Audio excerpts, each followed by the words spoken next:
Good morning, everybody around the world, around the globe. We welcome you to the final full day of determining who is going to be the finalists for the NASPA Scrabble Players Championship 2026. I'm Robin Pollock Daniel, and I'm with Cesar del Solar. Good to see yeah, everybody today. there you go. Good to see you as well. Everybody's looking bright-eyed and bushy-tailed, as they say, and I have my bushy-tailed Charlie with me today. So we're going to count down what's happening today. We have a very close match, so we have no idea who's going to be into the finals. Nobody is really pulling away from it. And are we going to get some stats from there? We go. Cesar will run you through it. Yeah, so you see here one of the stories of the tournament is Alec with his 13-7-1. He was 1-6, so he's won 12 and a half games and only lost one since then, and tied yesterday in the last game to Josh Castellano. I believe they scored, was it a 509 to 509 tie? I mean, it was not annotated. I would love to see the annotation though. Who else is here? And Wellington, Wellington's falling back a little bit. Hopefully he can make a run tonight or today. Jason Keller's rising up as well. But Austin is 1.5 games above the field. So we're going to see him play against Josh Castellano first game. Austin's going to have to work on that cume of his because that might bite him if he loses a couple of games. In fact, it will bite him. So he's got to work on not only keeping on winning, but he's got to get his spread up. And you failed to mention, and I have my eyes laser focused on him, Joel Wapnick, simply because I grew up with Joel as a mentor for me in Scrabble. And the fact that he is in 4th place in a very good field at the age of over 80 is just something north of awesome, in my opinion. So that's awesome. Yeah. I have his book from the 80s. It's actually one of the first books that I read. Yeah. I have it in a bookcase there. Some of the advice is a little bit older, but the book's awesome. And it really gets you started with Scrabble. Fantastic. All right. We're ready to turn to the match. I hope you are buckled in. Don't forget to hit that like button and make your comments in the comments so we can know what you're thinking about. Cesar, you want to do the head-to-head? Yeah, it looks like Austin has a little bit of an edge here, but it's close, like all things considered. And I guess Josh has won the last 3, so it used to be a little bit more lopsided. Let's see what happens today. We know both players are very, very good. And yeah, they're both rated near 2100. They're both near the top of the world standings, I would say. I know Josh is a WESPA Grandmaster. I'm not sure if Austin is or if he's almost there. He if not, he's very close to it. And yeah, let's see what happens here. I think they're both top players. So players are waiting for us to say it's time to go. We're going to get some handshakes or head nods, and away we go.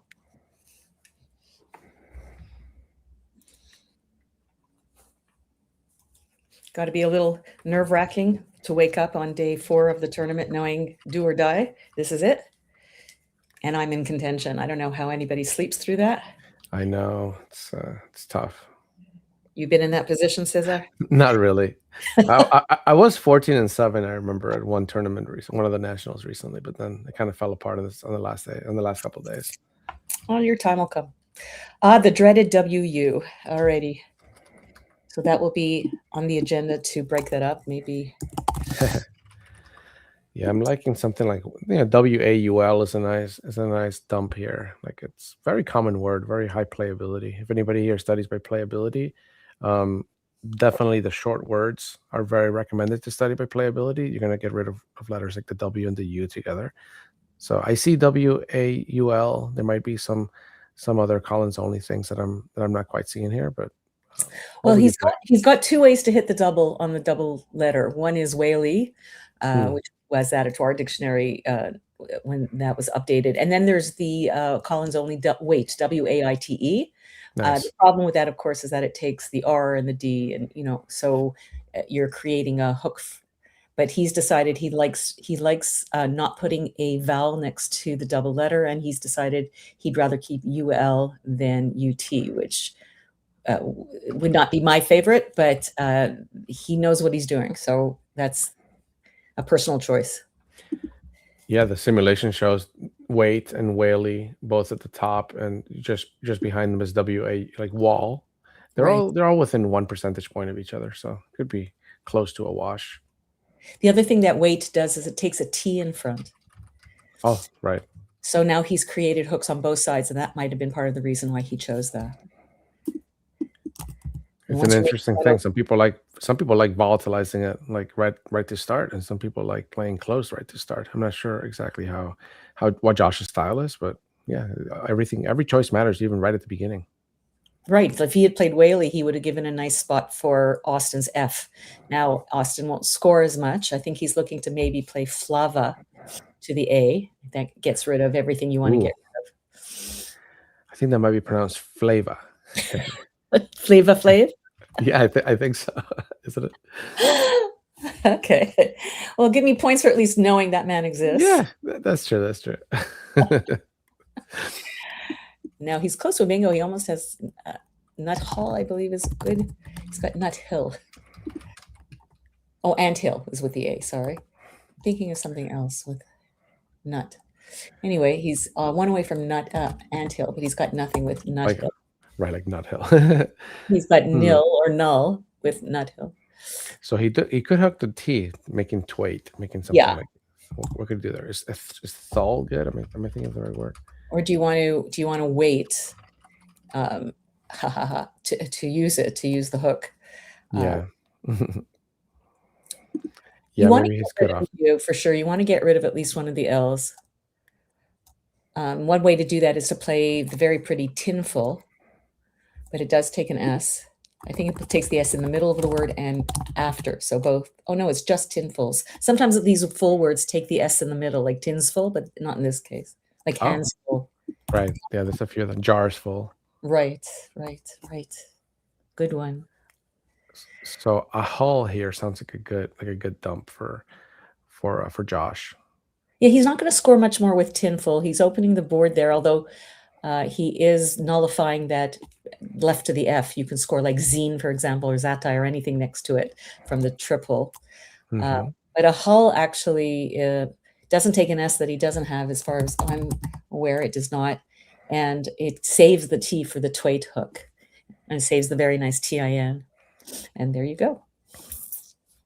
That's why I'm not questioning the weight play, because Josh is finding fantastic plays every turn.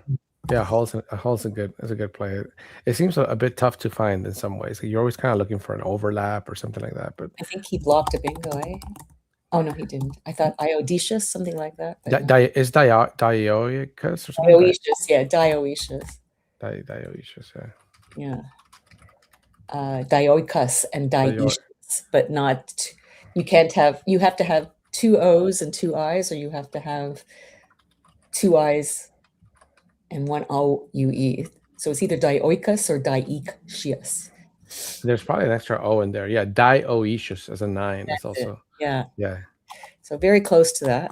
Yeah, for sure. Anybody who is wandering into this site by mistake and hearing us talking what we're talking about, are like, where's the exit door? Yeah. Okay. So what can he do?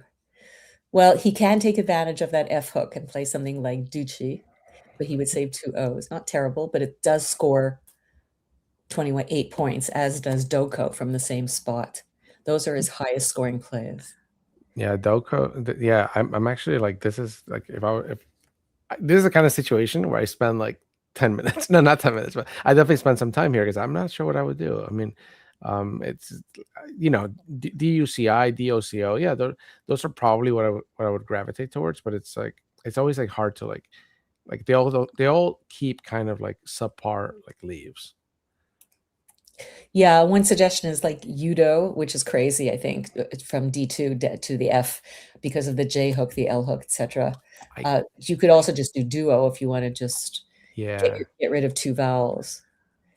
I kind of like Udo. I mean, yeah, it is a little crazy, but your opponent, like Josh, probably just played 2 L's. He probably doesn't have a third L. I guess there's another one on the board. It's such an easy hook. But he doesn't have a J. I mean, yeah, he could have drawn it, I guess. But yeah, no, it's kind of an interesting play. Actually, like if you guys are unaware, there's an infer functionality to Macondo, so you can actually call the inferring tool to see what like Josh could have kept with a hull, and then you can do your simulation based on that. So we know he probably didn't keep a third L. we probably didn't play it. He probably didn't keep a J. He might have just done Haj or something. Oh, interesting here, Ludo. He just goes down. I did not see that play. That's nice. Yeah, I like it too, and it sets up an S hook that he did not have before. Yeah, no, that's actually a great play. It now makes awaited a possibility. He does not save an A, however, but that's okay. He's created an S hook for himself, and he's not created volatility on the board by opening up the triple row, which Josh would not be able to really make any good use of with this horrible rack that he has. He didn't deserve that. He saved TIN and picked up CMTV. That's not fair. He did not draw nicely to that. And it's also when you have such heavy tiles and you're just dying to get rid of that V in one of the T's, and there's just really absolutely no way to do that here other than exchanging tiles, which is a possibility. Now, if he wants to undouble the T's, for example, one pretty play would be to play a Timon underneath the weighted, making it to EM and O, but he opens up a double lane to the S. So I don't think you have to worry about that constantly, but you just have to be aware of it. Timon is nice. It scores, it scores 17. Yeah, but he decided to exchange. It's also very defensible. I think that's very defensible, totally. Some might have kept the C. It is a powerful tile. Yeah. A lot of newcomers to Scrabble hate the C. I think. Yeah. I think I've noticed that a lot. I think the C is a great tile. It's a very good bingo tile. It's powerful. It's a great way to put it because it can also like burn you. Like you need to learn your C bingos. Otherwise, it is kind of a drag if you don't actually know the words to use with the C. Yeah, I used to not like it as well, but it's so powerful in terms of its combinability with, the O, the N, the A, the M. I mean, it just goes very nicely with a lot of tiles. You'd be shocked. And it also is such an important blocking tile. Not so much in this dictionary because CH is good, but in general, it can be quite a good blocking tile. And it also could be a good confusion tile because a lot of IC words take an S. But normally we would think of those IC words as adjectival. So if you're up on your ICS words, you can use it to your advantage as well. All my years of doing commentary, I've never made that comment. I never thought of it. Yeah, no, I love it. I love it. I think there's a lot to learn here. And Austin has to see, and you can see he's close to a bingo, but I don't see anything here, and he's a little vowel heavy. So what do you do here? You want to dump some vowels. I think that's like you could do something like OE making of. That seems like that jumps out to me right away. Is there anything wrong with that? EVO through the V. I'm liking EVO a lot, and I'm telling you, partly it's because of that awaited hook that was just created, the A hook. He might be a little suspicious. So Josh has gotten rid of 2 vowels and only 1 consonant. He might be vowel heavy, and he didn't have anything to hook on to weight. Otherwise, so why not make the board more volatile, open up bingos to the right of the O, making an awaited hook and all that kind of stuff. But he's gonna score more, I think, a bit more with the OE. No, Evo would have been one more point.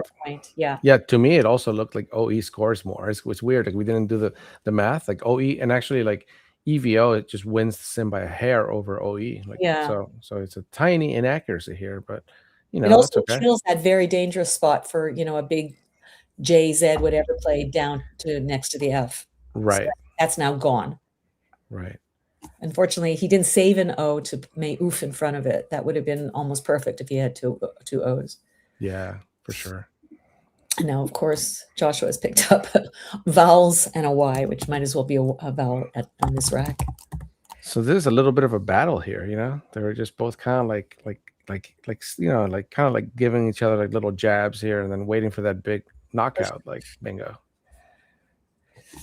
This is just I've always joked like these kind of games always end up with a score of 500 points. I mean, when you're futzing around in the beginning with 8 points, 10 points, like and it just explodes. And I have a feeling it will as well. Yeah. So yes, Ian is obviously a very volatile play, but it also just does everything you want it to do to your rack. And what I love about it is like you can make plays like this when your opponent plays OE. Like you can have more of a possibility that they did not keep an X or a Q or something, right? They only play 2 letters, and I think it's defensible to do something like this. Like, even though I would be scared to do it myself. I would be so scared to do it. Yeah. For so many reasons.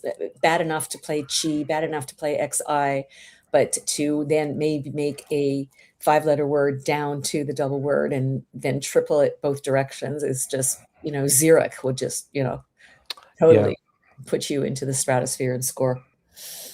But he doesn't have anything. It worked out fine. And Ayan also takes the Z and the L. Yep, Daddy. Yeah, he's worried about that, and he's decided he could have played stuff like GIF and faux, or he could have played GIF exactly going down parallel to the I, but also making a big opening along the triple row. What he's decided to do is keep a balanced rack of 3 consonants, 2 vowels, and kill the spot. I think that's defensible as well.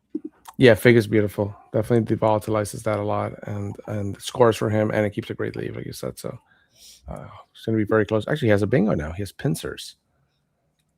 And he has, believe, just the one spot to play it, but I have a feeling he'll get that spot. I was curious about the IN play, and like if you do like an inference to see what Austin may have kept after playing OE, or I'm sorry, it was Josh who played OE, right? It is who played OE? That was Austin. So after OE, the inference says that it's unlikely that he kept any of the big heavy tiles like X, Q, J, K. So it has them on vowels. So that makes A and Sim better than it normally would. Okay, very interesting point. Now Austin only has the one place to play his bingo, and he also has Crispin, which is the anagram. So he's probably going to pick Crispin and Ludo. There you go. He's not going to play pincers down to the triple. And he has it on his rack. Sorry. Aren't I smart? I said exactly what was on his rack, but I promise you I wasn't looking at his rack. And there's also princes, of course. But that has to stay open. And I know that we're going to see a bit of so Josh is looking to get rid of his L as well, which is interesting when he has so many vowels. That's interesting.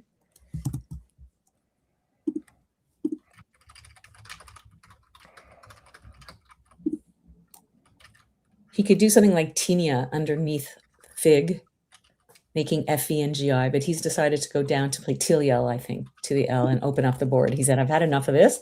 It's time to open the board. It's time to go for the blanks and the S's, and I'm just going to open the board. And if he has something, he has something. Yeah, I definitely like Tiliel. You can't be messing around anymore. Like, what are you going to do? Like, keep fishing off 4 or 5 points.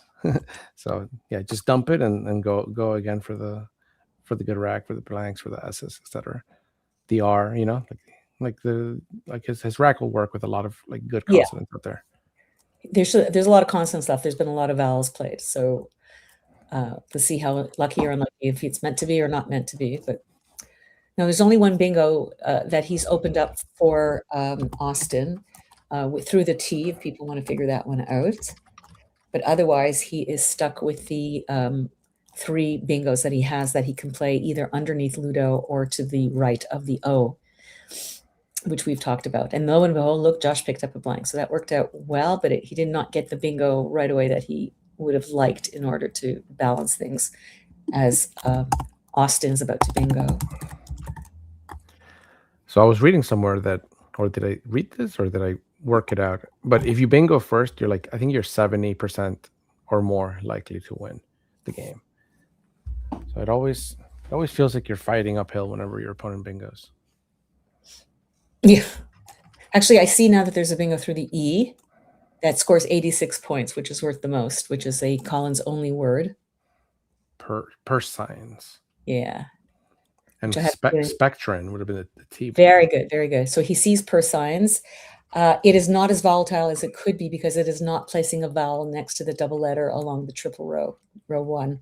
So I think it's a pretty... Crispin is worth 79. Per signs is worth 86.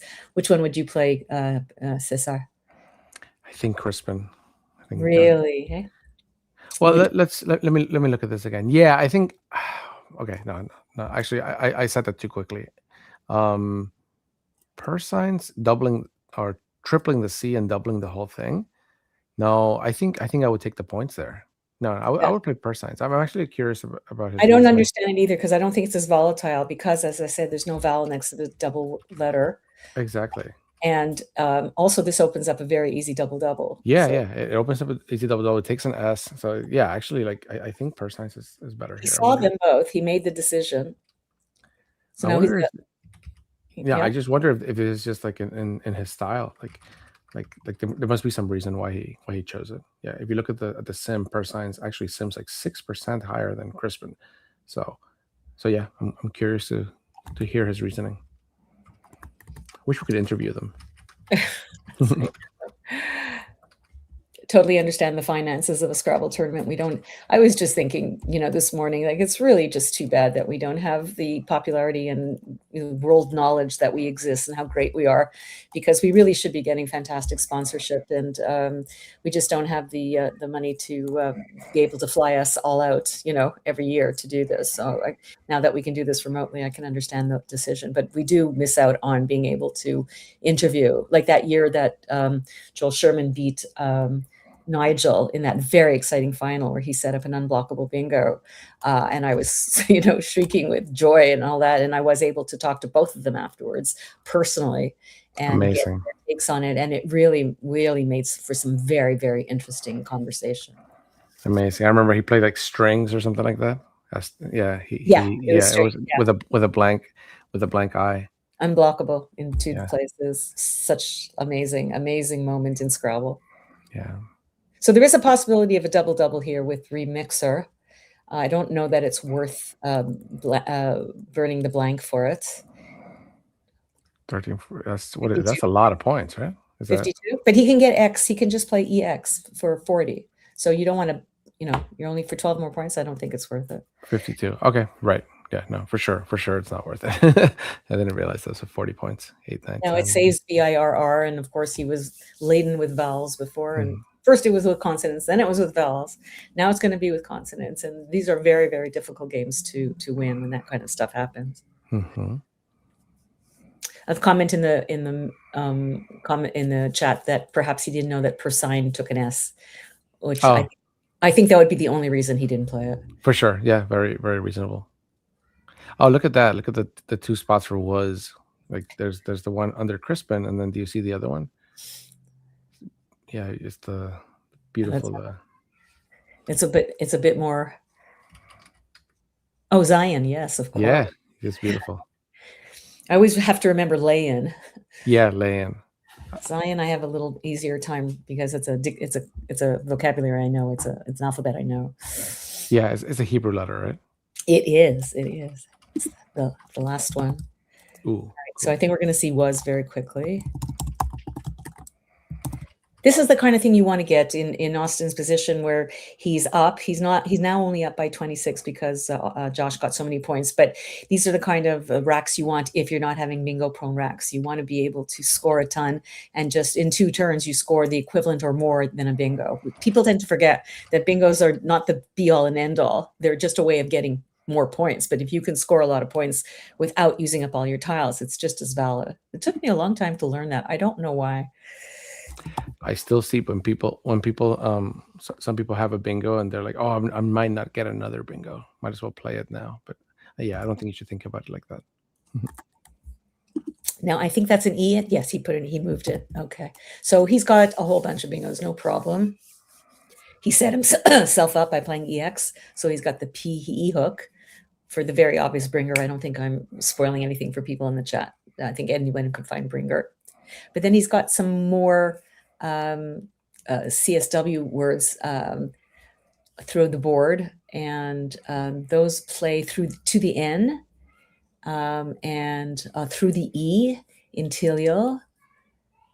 And then the very easy one that we all know, making the blank an H through the T. That's worth the least. That's only worth 61 points. Nice. Beautiful. Yeah, brighter. So bringer is the easiest one to find, and in fact, it's worth the most, and he's going to play it.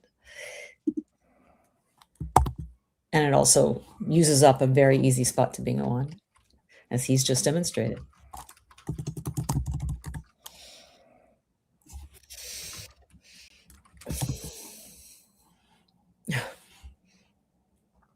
Berrigan would have been the Collins only bingo through the E there. Very nice, very nice. And Breering as well.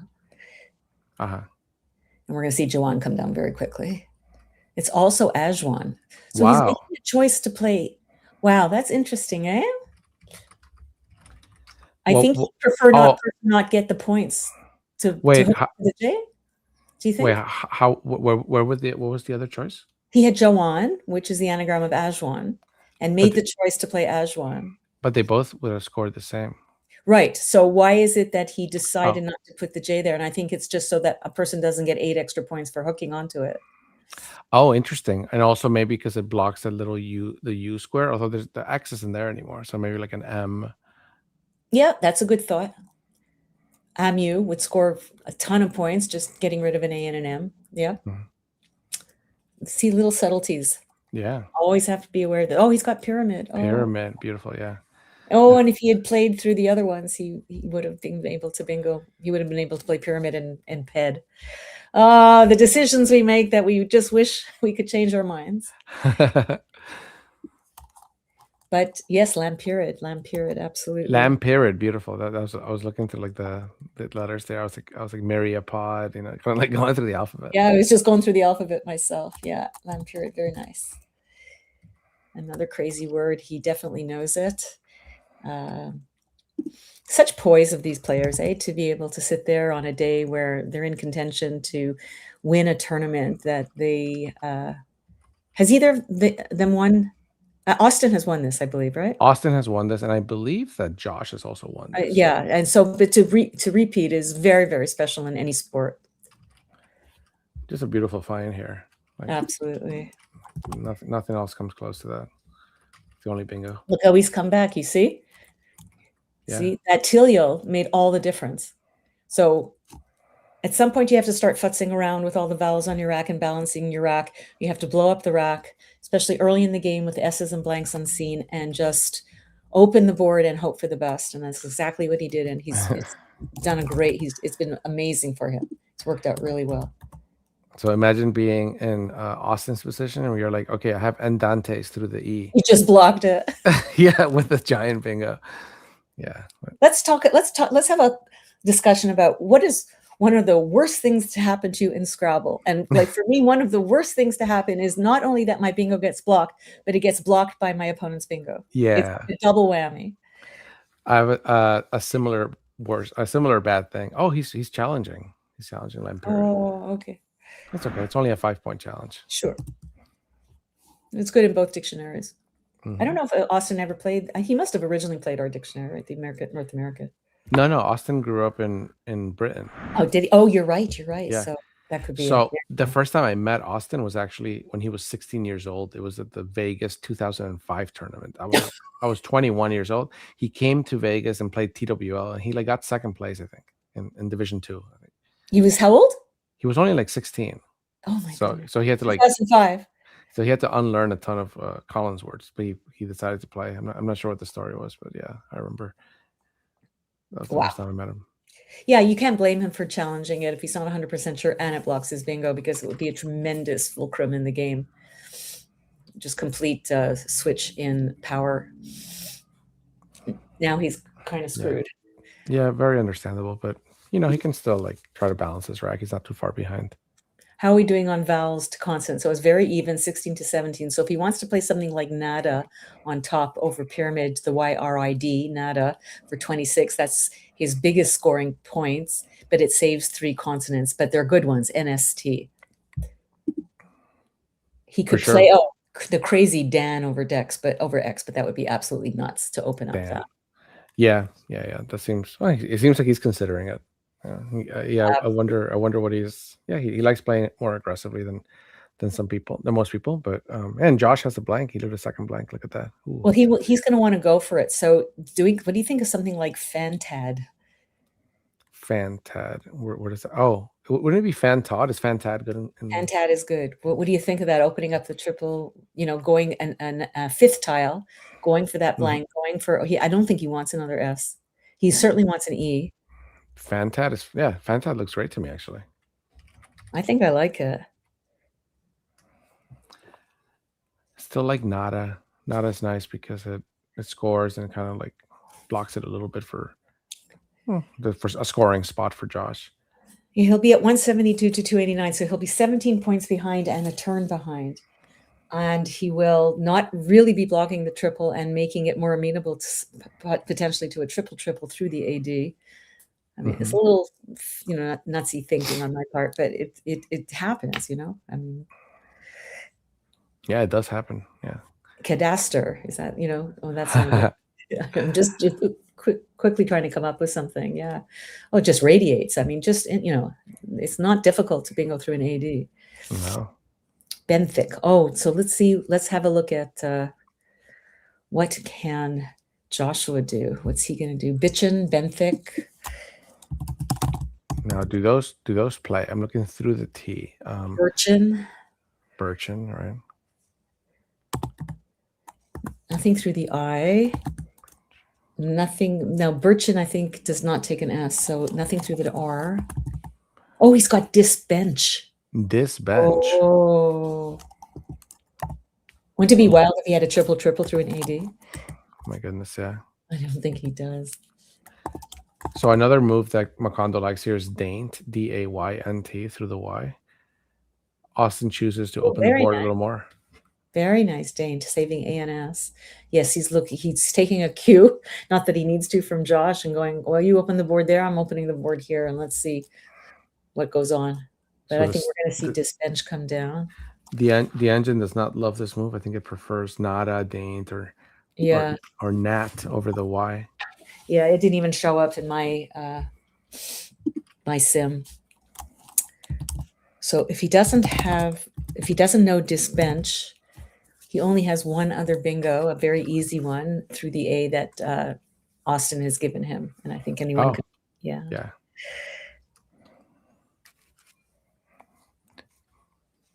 Disbench. But so the bingo through the A here. Oh, and he's got Odonates next turn. Oh my God, he's gonna block him again. Oh no, but it works at the top, guys. Top and bottom, he's good. Wow. See, this game got so much more interesting. Yeah, so Matthew mentions that Nat is maybe a little too desperate at this stage. And yeah, I guess I have to agree. Of course he sees this bench. He doesn't even have to alphabetize. He probably saw it immediately. And he's just like thinking, like, is there a triple? You have to try to see if there's a triple. But the beauty of the BCH makes it very easy to eliminate. You don't have to sit there and think. It's not all one pointers. 98-point play. This is huge. That's huge. After Odonates, Austin is still like climbing up a big hill here to win the game. No, he absolutely could not let that happen. So do you have a favorite for which one he should play it through? That's really the only discussion on this turn. That is a good question. I do not have a favorite. Are they? Let me see. Like, let's examine how similar they are. I guess the bottom one. No. I guess the top one, because the bottom is a little more open. But then honestly, I don't know. I think the I'm trying to see where everything lies. Yeah. In both cases, you're not putting a vowel next to the triple letter to go across and make a 5-letter word and really just kill it for 60 points out of nowhere. I don't know that it really matters. So the simulation engine has the top one slightly better, about half a percentage point better than the bottom one. Yeah, it might be within the margin of noise, but I would guess that the top one might be better because it's already kind of like blocked up there. So leave the bottom open and also the bottom right, like making crispins. Yeah. So this is a situation where you are in the score makes a difference about where you play it. If you want to be more defensive, if you want to keep more open because you're behind, you would play. I agree with you. You play it on top. I think he should have played it on top for that reason. But it's just very easy for Josh to just block it. So I think Josh is going to block no matter what. Mm-hmm. Yeah, but it's a little bit hard for Josh to block everything here. So Austin still has one more shot here. Like if he draws the S, he might be able to get a bingo through crispins. He needs S's. Yes, you're right. He still has the S. He still has a bingo. Ooh, there's an S right there. Yeah, yeah, it's still possible for Austin to Oh, look good. at this rack. This is looking great. Let's see. Oh, Wow. strides. Oh, yeah. Well, yes and no. Oh, No, dessert, dessert. dessert. Yeah, Oh dessert. my goodness. Strides dessert. I mean, like this What is. a pick. I know what a pick. This is awesome actually for him. Like yeah, and And Josh doesn't have sistered on top. sistered. Wait. Oh wow. Okay, I see. Okay, so he's definitely guaranteed to bingo. He's Okay, so this, guaranteed another bingo. Okay, folks, buckle up. This game is not over. Oh my God. Oh my goodness. Even a 98-point bingo is not enough to stop Austin Shin. Oh my God. This is exciting. scoring never stops. Oh, I'm getting goosebumps. This is amazing. This is amazing. And if he had played on top, Yeah, no, I love he would the have had disrates, disaster, and all that. Yeah, that's okay. I love Teehee's comment here of clutch, as if as if Austin has the right, as if he can control the draw, but it is clutch.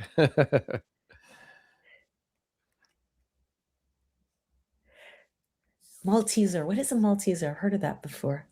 Brantis, what's a Malteser? Why have I heard of that?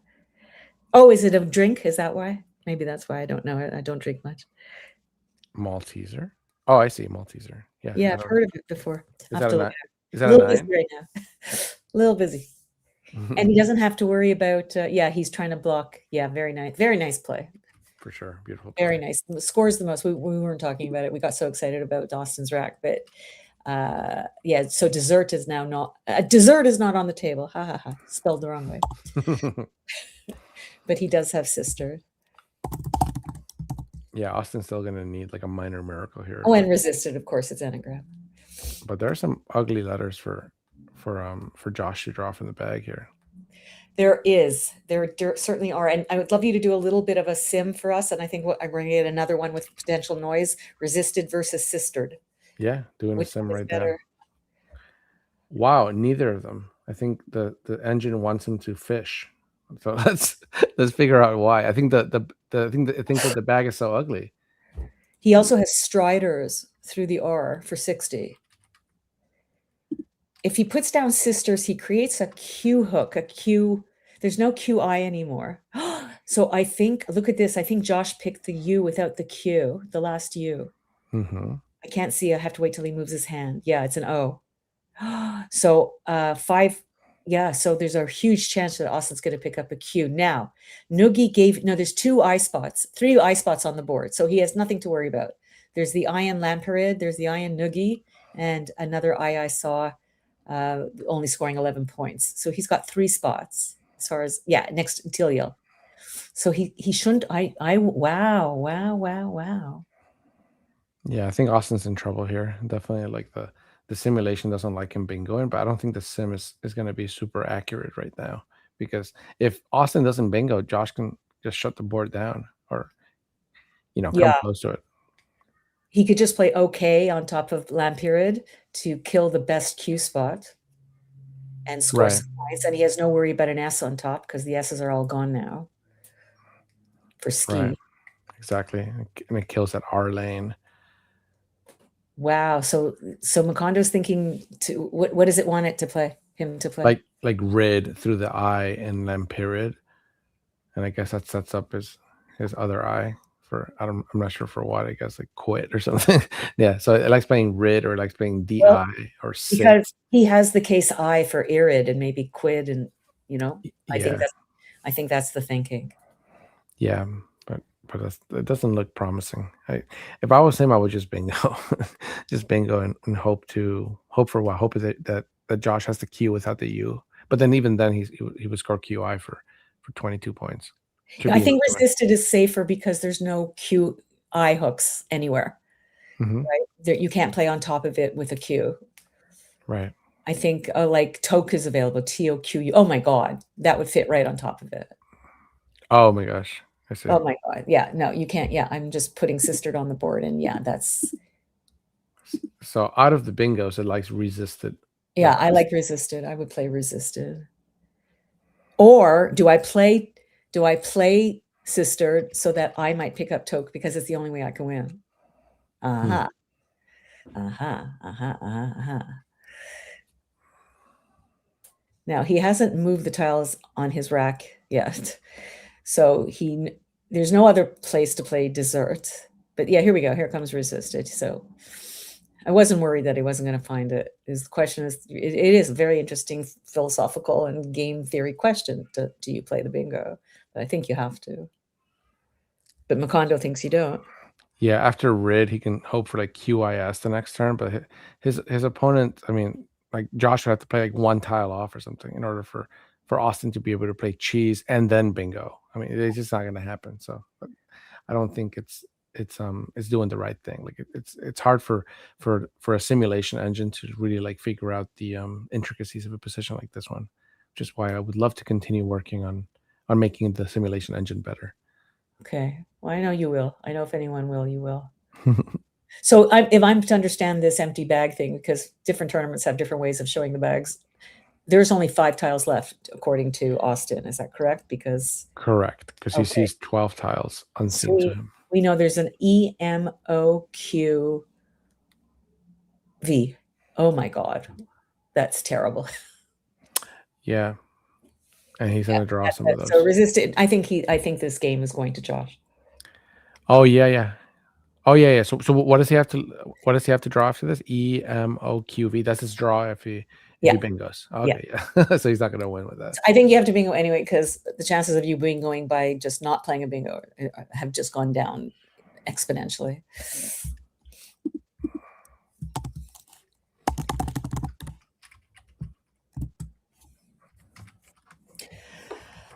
All right, we're about to see a very unhappy Austin. I know his wife is watching. Sorry, sweetie. Sorry, Lindsay. I know. And for all the loved ones for Josh out there, I'm thrilled for you. So there's no favoritism here.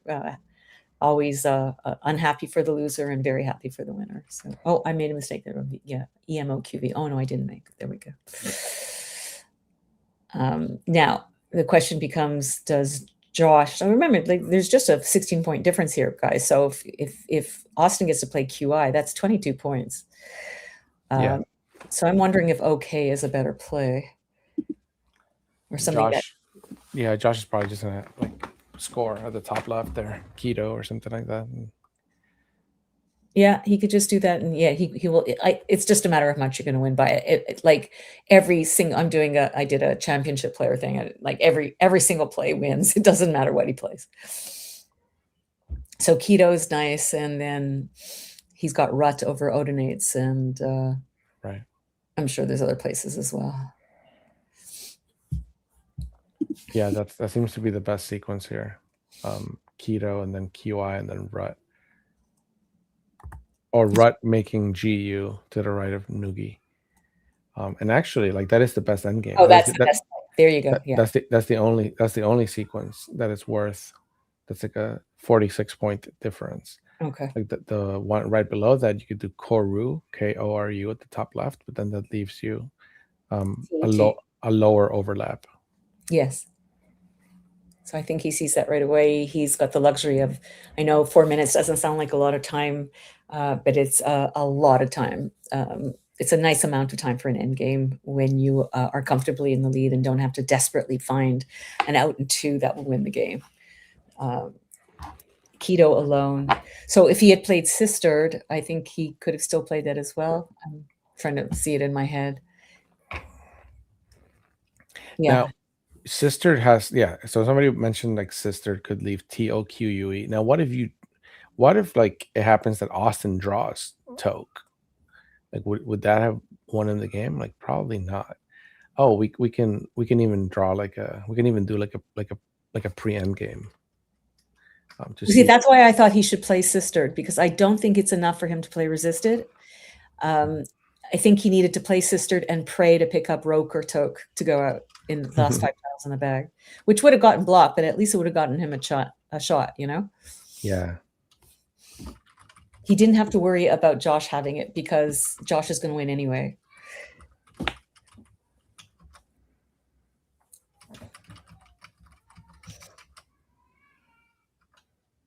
It's a very interesting position. He's now considering Koru. He still has lots of time to figure out. TET is not as easy to get rid of. And it fits right under Koru.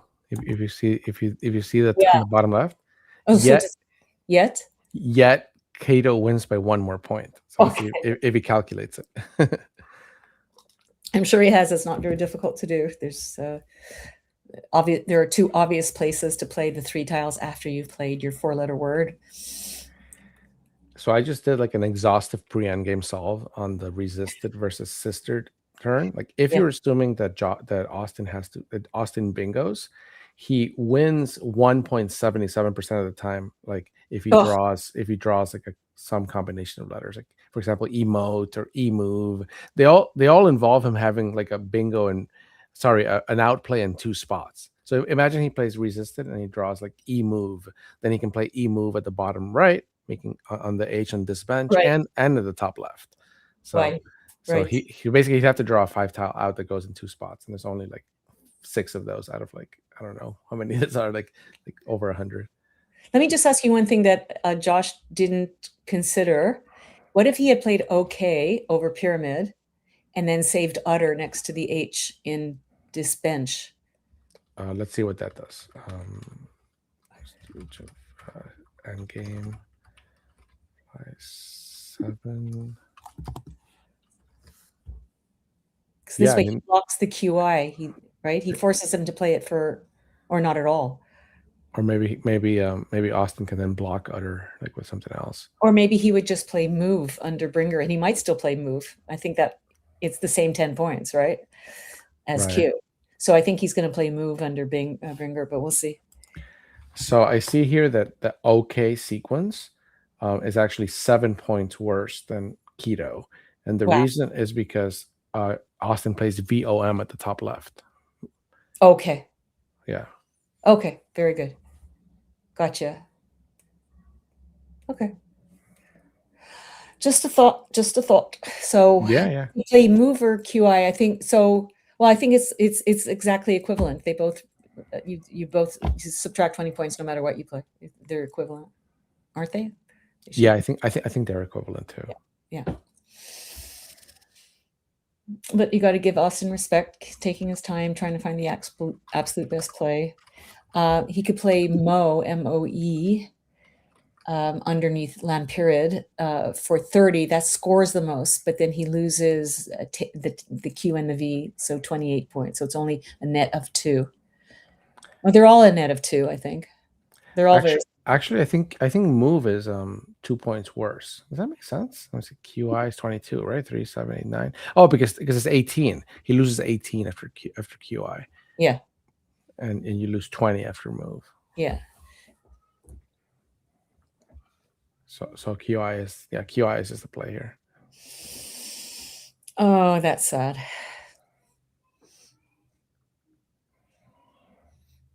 I don't think it would have made a difference if Josh had the MV as well. I don't think it would have made a difference in terms of the outcome. He would have been stuck with at least one of them, but not enough to lose. So I think we're going to see Tet come down very quickly. Yeah. It's worth 15 points. He could play Tate through Nat for 14, which is what he's going to do. He didn't realize he set up his own best play and he's not using it. Oh. That's okay. Oh, Josh, 2 points. He lost 1 point. He lost 1 point and then he lost another point. Come on, Josh. Loses the finals by 3 Cume points. Yeah. Okay, let's go to the mic, Mr. Director, please. Yeah, just jumping is out of the bag. Helps. Yeah, I think, I wasn't feeling great about how I played it. I think my opening was a mistake. Oh, what do you have? Keep the UL.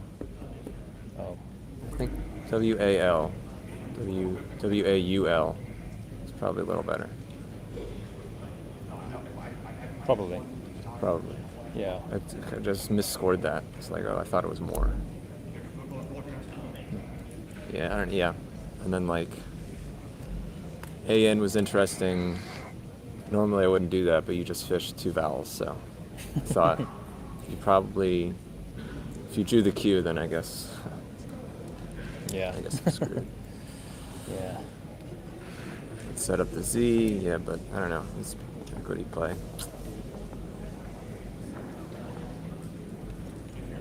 wonder if I missed anything with this bench. I guess it would have to be a triple. Right. I don't think there can't be too many words there. I actually didn't see like any other bingos, so if you blocked that, I was worried I was gonna miss something. Oh. Nothing with the T. Okay, I didn't see anything. There's some stuff with R that doesn't fit. That's right. Did you play Nat at that point? Yeah, the A was available. Oh, I would have had beaching at the very least. Okay, yeah. Guess I wasn't paying attention. You blocked the D. Oh, right. Yeah. Yeah, what are the 8s in that? Shin bone, sub-niche. Okay. Were you considering not bingoing in that spot? Yes. But the pull was so bad. Yeah. There's just not enough spaces left, so you probably just play through here, and you just block most of it. So. Also, like, if I have the Q and some bad stuff, you win those, I think. Yeah, I think so. Yeah. Yeah, I just had to hope, so- and you just played 5 tiles, so. Yeah, that was possible. maybe. Well, is it me? Yeah, I also don't know about Noogie at all. Did I miss a bingo did you there? have? Let me check that first. What did you keep? RT. Well, there's not even any 8s Oh. in that rack. Okay, so I didn't miss anything. But should I be playing fewer to dodge? I don't think I can, because the score's kind of close. I'm only up like Right, yeah. 60. I can't afford to like sack too many points. Right. Yeah, it's an interesting one. There's also the U out, and that ended up happening. I drew the U. Yeah. So then I was pretty much. You're fine, I think, after that. After that, there's no way. Like I thought you might fish like 2 or 3. Yeah, I think if the board was a bit more open, I probably would have. And or then, I think that would score more points. Yeah, I was ready to just plop like the K here. Right. Beside the K and yeah, TET-ORU. And I think I pretty much always win those. I was kind of afraid if you play 4. Yeah. That's what I was. Where it was I was like, thinking about it, but if then he I was plays like, 4, I'm gonna be in a really tough spot because, I might not have any more guaranteed wins. right. And like my tiles are already as good as it can be anyway, so I'm like, I don't want to play 4 tiles. So it was kind of hard to really do anything around that. I think I agree. Your best shot was just hoping I drew the Q without the U. Yeah, I think so. Yeah.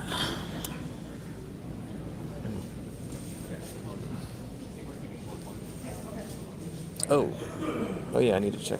When I played EX, I kept BIRR blank. And I had Brooks here. Wait, what'd you have? BRI blank R. Oh. So you blocked Brooks here with the blank right. U. Yeah. And I had it through an E, but Oh. did I miss any other bingos? No 8s in that, okay. Okay. Yeah, it doesn't look familiar.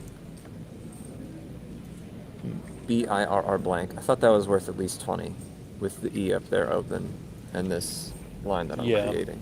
Yeah. It's pretty good. It's pretty good. So. GE blank. Rearing. Okay, yeah, I would have played that hopefully. All right, let's move on to wrapping up this game. So my takeaway from this discussion is, very often we'll see that the person who has won the game stays quiet out of respect to the loser, but these guys know each other so well. And the whole purpose, besides being in a tournament and wanting to win it, is also that I want to learn more about Scrabble. I want to know how to play better. And there's utter respect between the two of them. There's no hard feelings on Austin's part that Josh wants to parse his potential mistakes in a game that he won. That's what I take from this discussion. Yeah, I love it. Like even like starting with like, I think I made a mistake on my opening play. It's like, why? But like, I understand the sentiment, right? You want to just like try to play well, and you're also kind of like saying, oh, I got a little bit lucky, which it happens at this level. Like they're both so good that like luck does dictate like who wins a lot of the time. Right. And there was no resentment on Austin's part. Like, what do you want, buddy? You won the game. You want to tell me how many mistakes you made? There was nothing like that. There was just utter respect about how do I play even better next time, just in general, to improve myself as a player, as a good opponent for you. I loved it. All right. So Can we have, do we have any standings? I think I'd love to be able to do some standings in between. We'll talk with our director about that if we're able to do that, because now every single game counts. But somebody made the comment that even though Josh won the game and started in second place at the beginning of the day, he's actually in third place now. Amazing. Yeah. I don't think I've seen that happen before. And Austin is probably still in first, right? Because he was a game and a half ahead of the field. Yeah, that half game is you want to talk a little bit to our audience about the meaning of a half game? And it's important. Yeah. So now that Austin, or not Austin, but it's Josh who has a half game, right? Josh and Alec have a half game. So spread doesn't matter anymore. And it kind of like plays with the standings a little bit.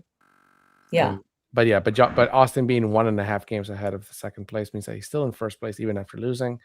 We're going to be seeing Austin face Jason Keller next. And he's only a game ahead of him. So yeah, this is tightening up at the top a lot. Like Alex seems to have won his last game, so that's why he passed Josh, even though Josh won. I don't think I've seen that happen before, when you win your game and then you fall in the standings. But and Wellington recovered a little bit. Joel Wapnick dropped a spot, but it looks like the top few are tightening up. And remember, the top two at the end of this day make it to the finals tomorrow. So we're very exciting games coming up. Yeah, and keep your eye on Wellington Shigere. He's got a ways to go. He's 3 games behind, but if anybody's capable of going 7-0 today, it is Mr. Shigere. So we're going to keep an eye on that. We're going to take a short break. The action is going to be nonstop all day today, so get yourself a drink and settle in, and we'll see you in a few minutes. Don't go anywhere.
And then there were 6. We are down to the last 6 games before we determine the 2 finalists for this year's iteration of the Scrabble Players Championship. Of course, there'll be 3 more games tomorrow for the 2 people who don't make it into the final. But right now, we are starting to tighten up the race, and I think we're going to go straight to the stats and see what's going on.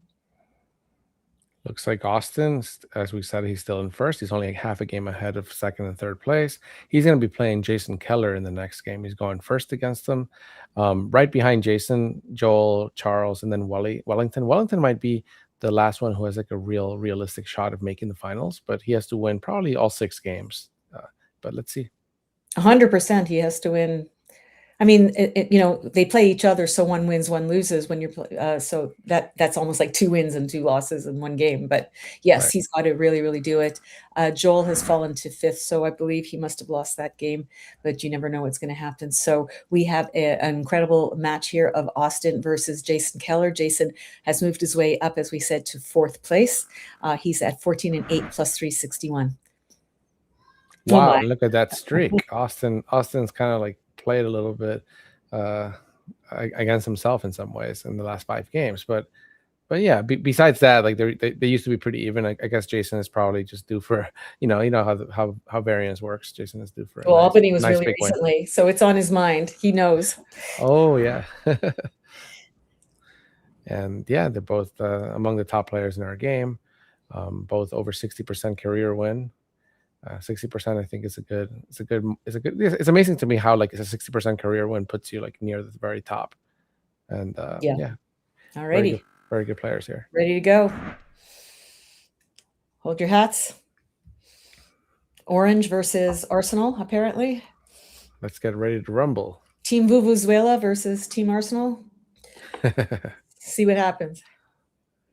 We should get Shakira out here to do a little anthem for us. This time for Arsenal. All right. Austin going first. He's got his tiles.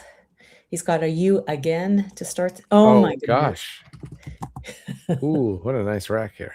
Well, in this case, there's 2 choices. I think you play Wa or you exchange. Yeah. Or Wawa. Wawa is good. Yeah. I like Wawa. But or maybe keep the extra Wawa.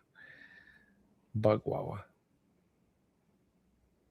Ugh, God, but you saved BUG. Everything about this rack is just horrid. But Wawa scores the most. Yeah. I think you got to play through it. I think you got to go for it. Of course, Wa also takes an L. It takes an S. Yeah. So playing the A is probably a good idea. Oh, it takes an E as well. Oh my goodness. Oh, that's right. I remember that from my high playability Collins study. There you go. He places it there. Sometimes when I play Quackle, it likes opening up a double-double rather than getting an S hook. Mm-hmm.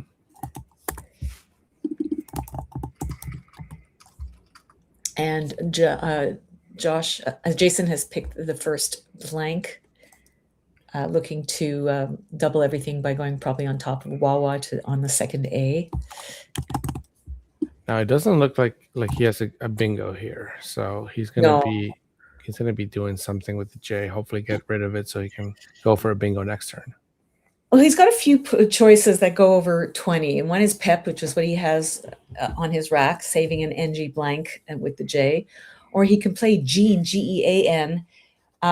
P's go very nicely together. We were talking the other day about F's going well together, 2 L's going well together. P's go well together, but do you want to save it with a G? And you've given up your N for the ING. Yeah. Yeah, so maybe you do got to play off the P here. I don't see a good play to score. I mean, you could do G and keeping PPG blank. Oh, that's so ugly. Yeah, that was my other suggestion. But it scores the most, but it saves GPP blank, which could miraculously turn into something good, but probably not. Now it looks like Gene actually is the highest simming play. Even with that terrible leave, but Peng and Pep are right below it. PENG and Pep. So they're both within 1 percentage point. So yeah, I guess it was kind of a wash. No, I think this is a situation where you just burn the S, just play off 6 tiles, which you can. There's 2 words that are anagrams of each other with this rack. Bergs and what is the other one? Brugs, right? Yeah. BRUGHS, yeah. Yeah. It's painful to get rid of the CH combination because they're so synergistic. So you can play grubs, which I think is what he's looking at. He could also just play chubs and save GR, or chugs and save BR. I might just dump 6 here. Just let's roll. Let's roll the dice. Yeah, and you can't slot the H out there for the C to go with. The H has to go just above the S. But I definitely would want to. There's just nothing worth points not using the S. Like practically nothing. You can play chug and pack. I mean, I don't see the point of that. Oh yeah, that's the only thing I think that might be worth thinking about a little bit. Chug, keeping BRS. Which one would you like to play, Cesar? What's on your mind? Here, I would dump 6 letters. I would do Bergs probably. BURGHS or BRU. Let me see, BRUG. No, BUR. I think so. You don't put the vowel next to the double word score. So he's gonna play just Gubs. Oh my goodness. I mean, Gubs is fine. I mean, he wanted to keep the synergy of CH together. Just worried about the consonants. Yeah. Early in the game, he should not be worrying too much about. Although he does also sacrifice some points by doing that. He does. I guess he just wants to make it more difficult to play through. Now, Jason did not pick up any vowels.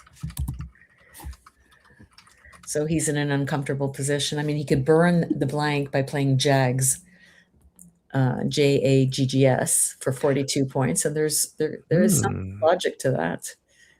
That's not a bad idea. Because what else does he have that scores anything? Jug and Jew. Good Jew, yeah, that scores like 12 points. 9, 10, 11. Yeah, I mean, keeping a very good leave, but one that is a bit consonant heavy.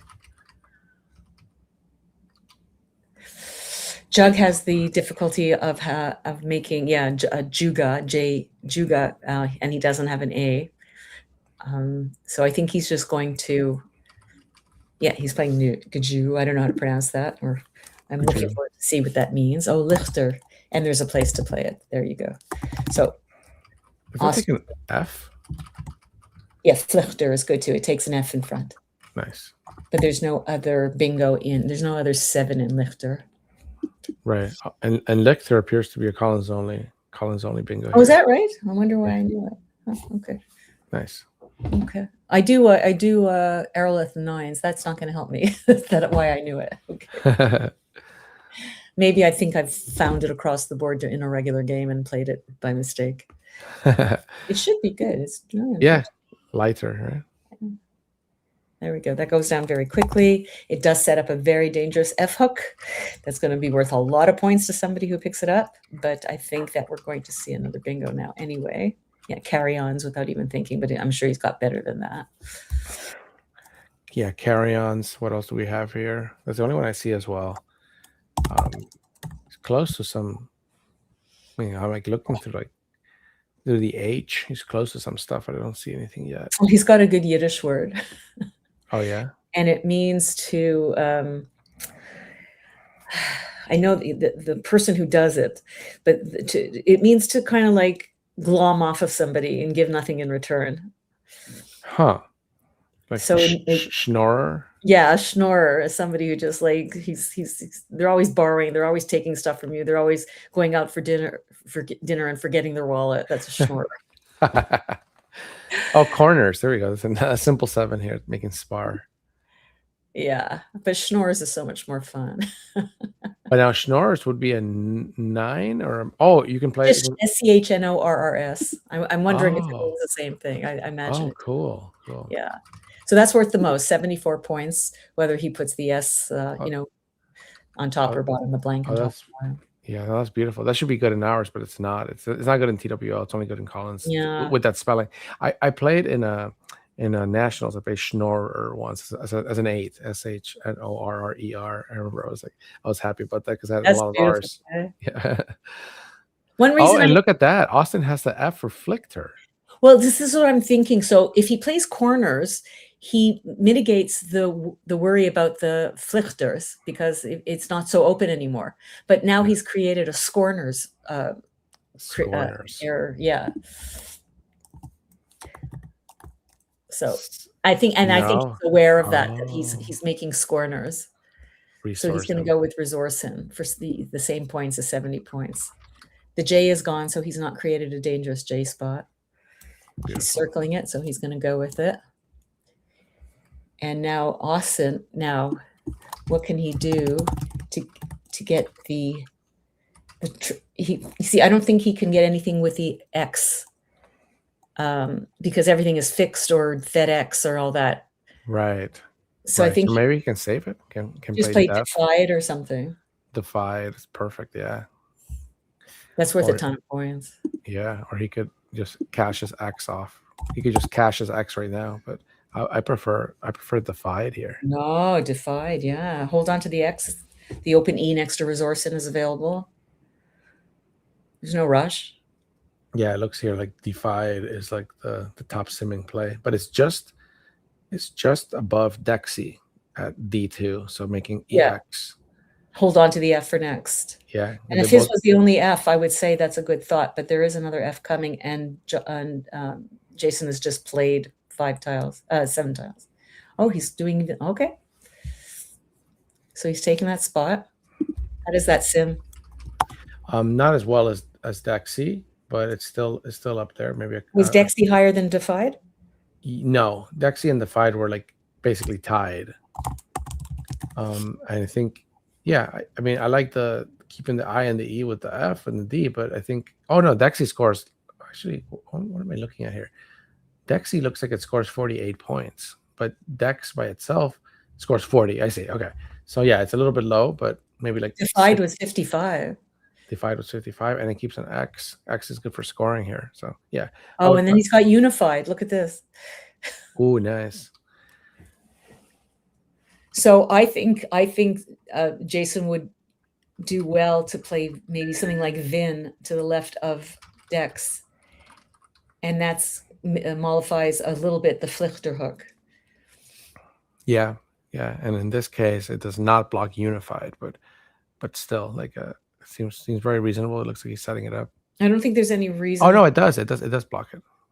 I don't think there's any reason to play the QU right away. He'll save a nice QUIR. And Yeah. I would worry about. First of all, we have to know that he knows that Flichter is a word. Yeah. Well, I think they both know it. I'm slightly like worried that Austin may not have noticed it, but it's only because he didn't like spell it out. Like maybe he already knows it and he doesn't spell out the words. We're Like, going to find out very, very quickly. Does he have Yeah. anything else? If Unified is the only 7 on that rack, and let's see any 8s. I'm sure he's got some 8s. But now it's blocked, so he'd have to. He did play. How do you like that? Yeah. Does he have anything else? I think through the H, where I think Humified. Oh, but that doesn't fit. Oh wow. Wow. Yeah. Nothing else. And nothing off the D. Yeah, it's not an easy board to. Well, it's not a bad board, and there's no Paru, I'm assuming. Just Prow.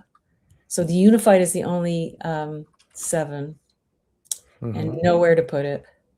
So he's going to have to. Now we're going to see if he knows the Flichter hook, or if he wants to hold on to it and just play off UI. Or I mean, I don't think he would do something as silly as that, but we'll see. Maybe if. Where would you like if? Like make it. Oh, and Flichter? Yeah, maybe. Well, I would probably want to keep it open. Yeah. Oh, reunified. Yeah, nice thought. Doesn't fit. Oh, you reunified. Oh, it doesn't fit. Oh my gosh. So A7 Defi and Flichter. I mean, it's 40 points. Now you're saving UI and you haven't seen the Q, so that's not so bad. If is 31 points. It's a big loss of 11 points, of 9 points. Yeah, Defi is probably the play here. I think you guys got to cash in the. I mean, just because you don't really have any other place to score that much. Just If cash you're in not on going to play, you're not going to be able to play off the U. I would go with Defi. that. Personally, there's so many E's to come. There's still 5 I's unseen. You're saving 2 vowels as it is. What do you do? What do you do? What do you do? What else can he consider? He could just play quiff. Oh no, you wouldn't want to do that. You would want to hold on to the. A very rare situation in Scrabble where you really want to hold on to the F. Usually, it's something you want to get rid of. Yeah, but yeah, I just hope he doesn't like. You don't want to hold on to it like to the detriment of the rest. And that happens a lot when like you're holding on to something and then you're kind of like messing up your game. So you could just get rid of a UI, like placing like Huey, but that is 12 versus 40 for Diffie. So I don't think there's anything to even discuss here. I think it's time to cash in the F hook. Exactly. Yeah. And move on. Puts him almost a bingo ahead pretty much too. And with the blank in hand. Yeah. So he hopefully sees it or considers it. So I want to point out that there's actually a hook to Peps, an end hook. Oh, of course, a Pepsi. I did not think of that. Now, do you know what it means in this dictionary? Is it? I think did it get removed? Because I thought it was like a slur against. Like, it should be a slur against French people. Like in Montreal, right? In Montreal, yeah, it's a Quebec thing. Oh, it looks like. Oh, he has not thought of Flechter. Okay.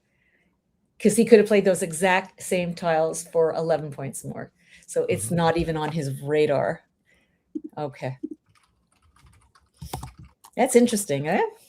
Yeah, it's hard when you're on stream, honestly. Like I mean, I don't know if I would have missed it because I thought of Flichter immediately, but it's only because I don't know Lichter, right? Like it reminds. But if you already know Lichter, then you don't think of the hook anymore. You just think, it's just That's a fabulous piece of psychology. It's absolutely really interesting. And it works the other way around too. When you only know like TWL words, but they can also be constructed from like Collins hooks, and you don't think of it that way. Like it can work against you too. I've noticed that. Now I think we're going to see an interesting opportunity for Austin here, because I think absolutely Jason's best play is Quay from the L1 to the G in Gubs, but he doesn't know that Austin is praying for him to put a Q out there just to balance his rack. Oh, beautiful. Look at that. This is the perfect letter for Austin. Oh my gosh. Oh, so unlucky. Yeah, there's like nothing better for him right now. I think if he takes more than 1 second to play, I will be shocked. I love Scrabble sometimes. It's just always so unpredictable what can happen. And then, I mean, he'll still be in a position with a U on his rack, but he has an S and a blank. So life could be a lot worse. Oh, look at Jason. Oh, my goodness. Oh, ooh. That second N was not helpful to him, that's for sure. But let's see what he can do.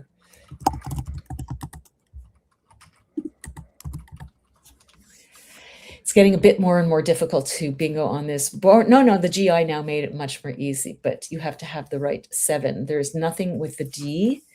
There's nothing with an H. So he doesn't have a 7 either, right? There's nothing I see here. He did not block his enanter. Enanter. But it didn't fit. Yeah, it was just one away from it. But as a, doesn't it work as a 7? Oh no, it doesn't. I'm sorry. Yeah. No, there are no bingos for him right now. And is there anything with a U? He has Earthen as a nice double. Oh, beautiful. Yeah, Earthen sounds like Earthen definitely sounds worth it here. 40 points. It's 40 points. It gets rid of everything nice, but there's still some really nice tiles in the bag. Like an F. There's another F. Maybe Jason sees it. Yeah, and I have a feeling maybe it's because Jason did grow up on the North American Dictionary that he would be more attuned to Flichter. Yeah. As an 8 that he would have studied. He's got it. Here it comes. Earthen comes down. Oh, no. Oh, my goodness. That's fine too, but I would probably take the points for it. Well, this is what happens when you everything is about bingoing. Everything's about bingoing. And yeah, it looks like 40 points for Earthen. That's a big turnaround. Yeah, that's a big mistake, I think. Yeah, I think Earthen sims significantly above Hen. It's like 7% above. 7% is not I mean, I think we consider that like a medium to large mistake in the Woogles world. Yeah. So it's not like, it's not a gigantic blunder by any means, but Well- yeah, it's just kind of like maybe he just didn't see Earthen. Yeah, but he's now given Austin 11 more points for his bingo. There's only one bingo in that rack. It's I think you could figure it out. You would maybe wonder if it's good. Wow, what the heck is this? Duskily, right? Yeah, Duskily. Yeah. But he would have had to play it off the GI, I believe, otherwise, and that's worth 74 points. But slotting it underneath hen, making the S onto hens, gives it 85 points. He could play hen and Duskily and not hit any double words, but of course he wouldn't do that. So just the question is, does he know it? Does he feel comfortable enough playing it? Because this is just a 32-point game at this point. Yeah, I would guess Austin definitely knows it, but it's always like, do I pull the trigger on it when you have 5-point challenge? And and you look in, and Jason is looking to play Iterant and Pepsi, I believe. Yeah, if that is an I, but I can't tell if it's an I or L because I've got could you tell? I have something in front of his first letter. Is it an I? Yeah, it's an I. Okay. I can see the I. Yeah, here it comes, Duskily. Now, can you pull the trigger on something? Are you 100% sure? You got this, Austin. So it's just one of those words that you find immediately, like if you're doing errorless, and then you type it, and then like you don't think about it again. Oh, he's spelling Caillou. He's not 100% sure. He saw it and he's not sure. Yeah. But so just from a strategy point of view, Cesar, what do you think about pulling the trigger on something that you're not 100% sure of, but sounds plausible to you at this point in the game? It's so much easier to do that in TWL. In Collins, when you have 5-point challenge, like you have to be very close to 100% sure, because otherwise you lose your turn. He's not going to do it. He's not. Yeah, he's got a lot of points with Caillou. Yeah, keeping a good leave, but he's going to kick himself a little bit if he ends up losing. Iterant, however, but he can. But now he can play it Hent and Iterant. So this might be the turning point of the game this turn. That worked out well for Jason. That he picked up 2 tiles that are helpful. Now, Melades, he still has some possibilities here. Yeah. Next turn. Oh yeah, he's going to be able to bingo as well. Melades scores a lot too. Where would you put it? Is Hend good? Hend? Oh, he's not going to play Iterant underneath Hen. Interesting. Oh, it might be worth more. It might be worth more. Yeah. Actually, Nadir at E1 is worth the most. Look at that. E1 Nadir. Oh, beautiful. I see like a. He's forgetting about Vexed. Oh my goodness. Oh my goodness. Okay. It's a 7-point error. The importance of taking your time. He's plenty of time and really looking through the board and forcing your tiles. I do that. I force myself to imagine a tile next to the other ones. Does it go together? Yeah. And yeah. It's so hard to do that when you have such a beautiful rack and you just have multiple spots for the bingo, like you just I know. But okay, so that's a 7-point loss. And of course, whatever. Now, can Austin do? And can he take advantage of this error? Yeah, there's like a million bingos for him because Hen is now open. If Hen had not been open, he would have had bingo starting with D off GI, for example. Yeah, or like, let me see here, like Amidins making it like the TA. Yeah. And he still has, he has that now. But his highest point is 85 points for Miss Said underneath Caillou, doubling the M. Oh, beautiful. Yeah, that's more than Melades. Miss Said. And Hend.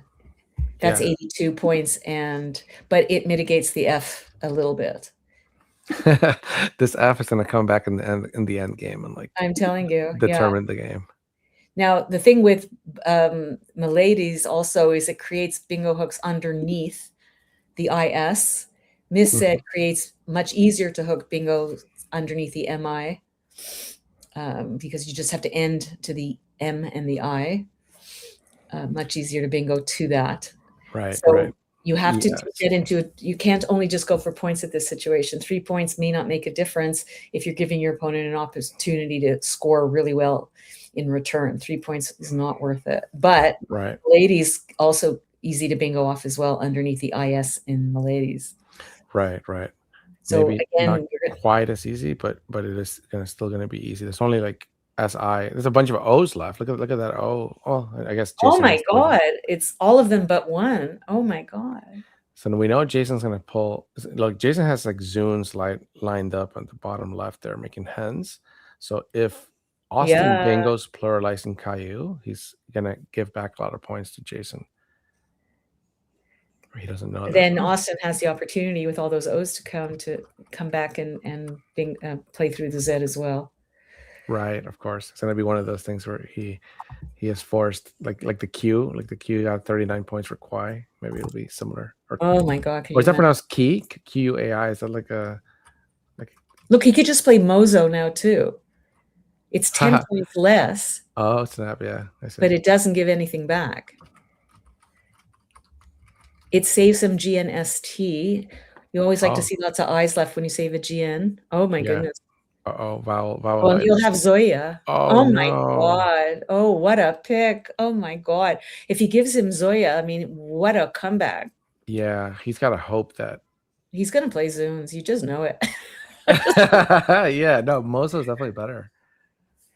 Wait. I don't think you can afford to play Zunes, honestly. Yes, it's 10 more points, but it has the potential to give back so much, and it doesn't open the board for you.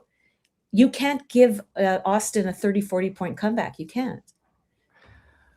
You're just down too much. You're down 80 points, you know? Yeah, from Jason's perspective, like he's down by a lot right now, right? So Jason should definitely play Mozo, keeping his S so he can try bingoing. But the board is not looking great for that either. Like if he plays Mozo and then Jason plays through the Z, then there's no other lanes really, except like, you know, the I in key and the F for Flicker, which both might be overlooking. I'm agreeing with Mozo. I personally think it's the right thing. And you can't afford to give him a 40 point comeback because you've just negated your 55 points. Yeah. Yes, he can go through it, but you know what? And he might just play Zoya. I don't know. He might. Yeah, it seems still worth it. But that'll open up the double letter score at the bottom right. If he does like ZOAEA. Well, he can play ZOAEAE. That's right. There's a 6-letter spelling of it. Oh yeah, that might be better actually. I think I kind of like that. ZOAEAE, right? ZOAEAE, yeah. And then look at Jason. He can't buy a vowel. Look at that. But oh, he's got throngs. Does he have throngs? Oh, he does. But nowhere to put it. No. And Miss said was great that it was a past tense. Of course, he wouldn't have played anything there that took an S. Yeah. When he had lots of opportunities to play other words through the HEN, off the HEN. Throngs doesn't play.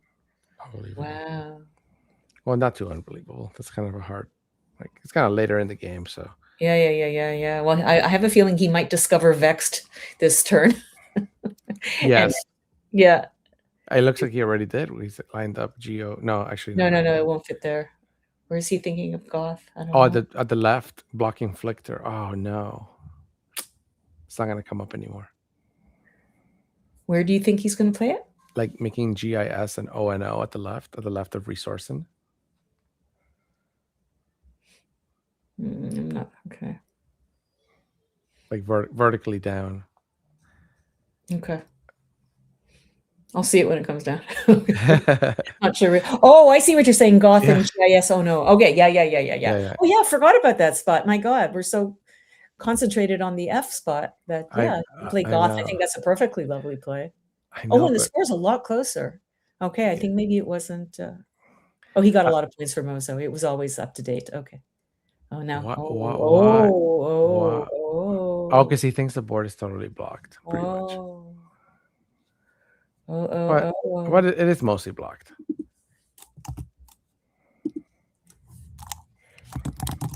Very interesting. So he also has Hong or Goth.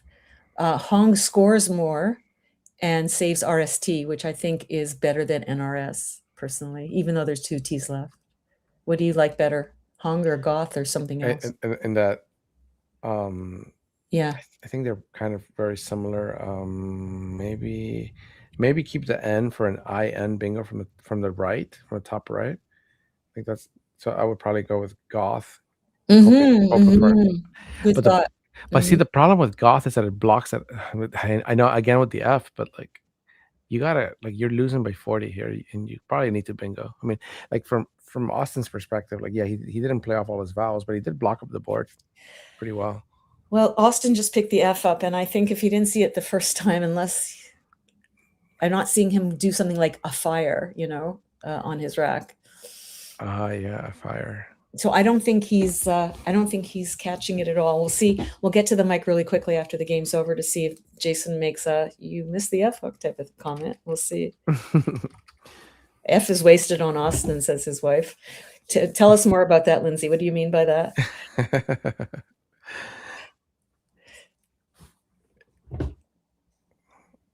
We could have Fedora and Melades this game, says Ben. So now Jason is thinking of NTH. He would play that at E3, I believe. Oh, and see, now he's found the vexed hook. I don't think it's gotten into his head that he had nadir in the same spot. Yeah. Maybe he's holding the F onto him. Maybe he said, well, Austin didn't play the F the first time. He could have played Defi in the exact same spot. So he's not twigged into the flifter. So I'm going to try to get it for myself. And I think that might be his thinking here. And he holds on to the O for Ono. Yeah. I think Anth is fine there. The sim liked goth maybe a tiny bit better, but and actually no, I liked Hong a little bit better. So I'm wondering if it didn't think that he should keep the N for the top right. Am I overvaluing the N there, like an IN bingo? Maybe I am a little bit. Well, a 4 and a fire, definitely a 4 is better than a fire considering how many O's are left. Yeah, a 4. A 4 is definitely the star play here. I'm going to watch Jason's face. Yeah, look at his face. Jason was not happy with that. You know why he did that, right? Because of the he knows the F hook. He says, yes. I can't believe he had both Fs and he didn't play it. 100%. Yes, 100%. Wow, I've never seen a reaction. He's not happy about that. He is not happy about that. And then if he didn't speak the last time when he lost the game, look at the face. Look at the face. Look at the face. He's not happy. It's okay, Jason. It's unfortunate, yeah. So what is he going to do? The thing is, playing something like Zag and saving DEORST might be the strongest, but there's really, how many bingos are left starting with an I? I know, yeah. This is looking too hard for him now. It's not looking good. It's so interesting. If you had the F is like the star tile here. Because now the board is dead. Or it will be dead after the next turn. So Zag is worth 17 points. SOG is a better play. It scores 24 points and gets rid of one of the O's with 3 O's. It's still unseen. So many vowels unseen, but Jason does not know that Austin has 5 of them, 5 of the 9 remaining vowels. There's still V and Y that he'll pick up, 3 L's, a B. So there's lots of not great stuff, but SOG is worth playing off the O. How about you, Cesar? Yeah, I think so, but I just don't know what he's gonna go for. From from an equity perspective, SOG is better. But what's next? He has to draw something. Exactly. What are you doing to the board to make it amenable to a bingo? What are you thinking about that starts with an I that you could fish towards? Yeah, it's very, very hard to open this board. And he's just played off his O that would go to the left. Now that the Fs are gone, you can play now. Oh no, and some word. Right, but now he drew another one. So Oldster, right. And Stollider is the only bingo with an I, and we're not playing clobbers. So he's going to have to do something really volatile at some point. Now he's not too far behind. He could do Dolt on the left side if Austin doesn't score enough. And there is a stunning play that we would know. Playing off 2 vowels, scoring 21 points. 2 vowels scoring 21 points. Let's Yeah, see there's your puzzle, everybody out there. Just an absolutely stunning play. It's a medical term. I don't. We have something that starts with EU and then this word. This would be the absence of this word. So something like apnea or something. You're getting close. Look on the board. Where can you stick an A in front of something and then another vowel? An E in front of something. Emised. Evexed. Man. It's an absolute. I'm going to help you out. It's apepsia. Oh my gosh. Is that not stunning? It's 21 points. It gets rid of the double A. And saves eater. Beautiful rack. Not amazing. That. Yeah, amazing play. Yeah.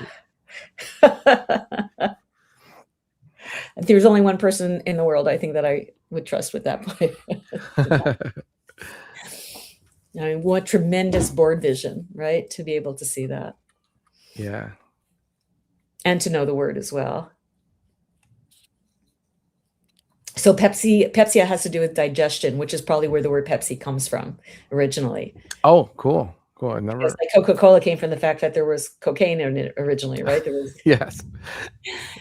So eupepsia is true digestion, and EU is a prefix meaning true, right. And apepsia means absence. So the absence of digestion is my guess is what it means. If it someone does not sound pleasant. It does not sound pleasant whatsoever, and it leads to constipation, which you had on Aerolith just last week. I had constipation on Aerolith? Oh you did, not you personally. And everything that happens there, I attribute to you. So. If people don't know about Aerolith, please do. And about Woogles, these are both things associated with Cesar. Aerolith is a study program that I use absolutely every single day. And it just keeps you fresh, and there's all sorts of ways to use it in terms of studying. And Woogles is a fantastic place for puzzles and for playing Scrabble, either against the bot or against friends or foes, whatever, humans, non-humans. So lots available for you to watch, for you to play and to study with. Thanks to this man that we have the privilege of having in the booth with us today. Oh, thanks so much. Yeah. It's irate comes down. It's fun to play it. Oh, so he played irate instead of airate. I thought he had played the other one. Let's see here. There's no P's left. As far as I know, nothing else goes in front of it. 12B irate. Yeah, he wouldn't be so stupid to put anything that goes in front of it. So he picked up the V. So Oldster is now there. What do you do? You might have to do something like Ed. Can you do something like Ed and make an S hook for yourself? Ed where? To the right of iterate. Yeah, so you see the block. You know what Macondo likes here is kind of a nice play. Yeah. It likes playing AIL, AIL from the AI in Quay or key. Say that again. Say A. So at the top right, like playing AL what? Just stick the L in front of AI to make AL. Because it sets up a hard to block S hook. I don't think it's like super hard to block. AIL, yes. Right. That was the same thinking as me, but yeah. You're right. That's a lot easier, harder to block. In fact, very difficult to block. Yeah, it is. It is difficult to block. Now, what can he draw with it though? Like Stormed, Ersted, Esteritos. No, I don't see anything there with that rack. So it actually he doesn't draw for too many things. Let me see what I'm missing here.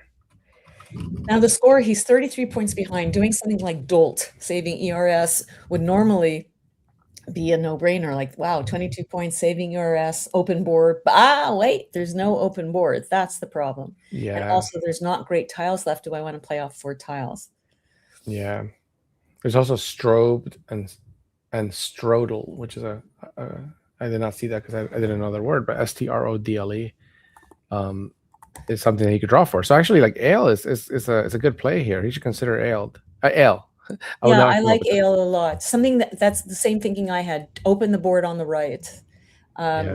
unfortunately, it's the same place where is the only other bingo lane off that I, but it's much easier to start a bingo with an S than it is with an 8 with an I, with what's Yeah. left with no N's. Oh, there's one N left. Yeah.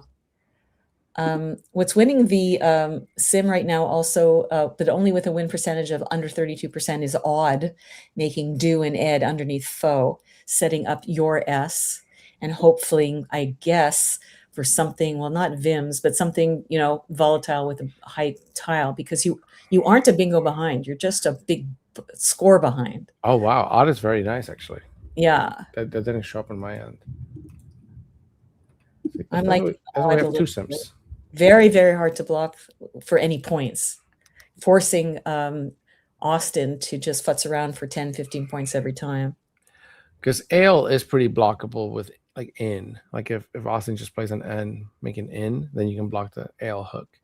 Although you set up in plays that could score something. Like in. Well, yeah, I'm also wondering if you could just play down from it, making Jeet and keep going until it becomes very hard to bingo. You know? Right. Like, and yeah, like in this case, he wouldn't have much there. He wouldn't, because the R demands another E, and he doesn't have two E's. Yeah. The R is a very good. It's an underrated blocking tile. I've noticed that. Like when you have stuff below. Oh yeah, no, yes. I've noticed it. yeah. It's very annoying. Like an R, yeah. If you're at the end of the game, somebody sticks an R, like you're screwed. But I think for Austin next turn, if he plays something like Envy through the N in itinerant, that's game over. Envy. Oh yeah, that's a lot of points.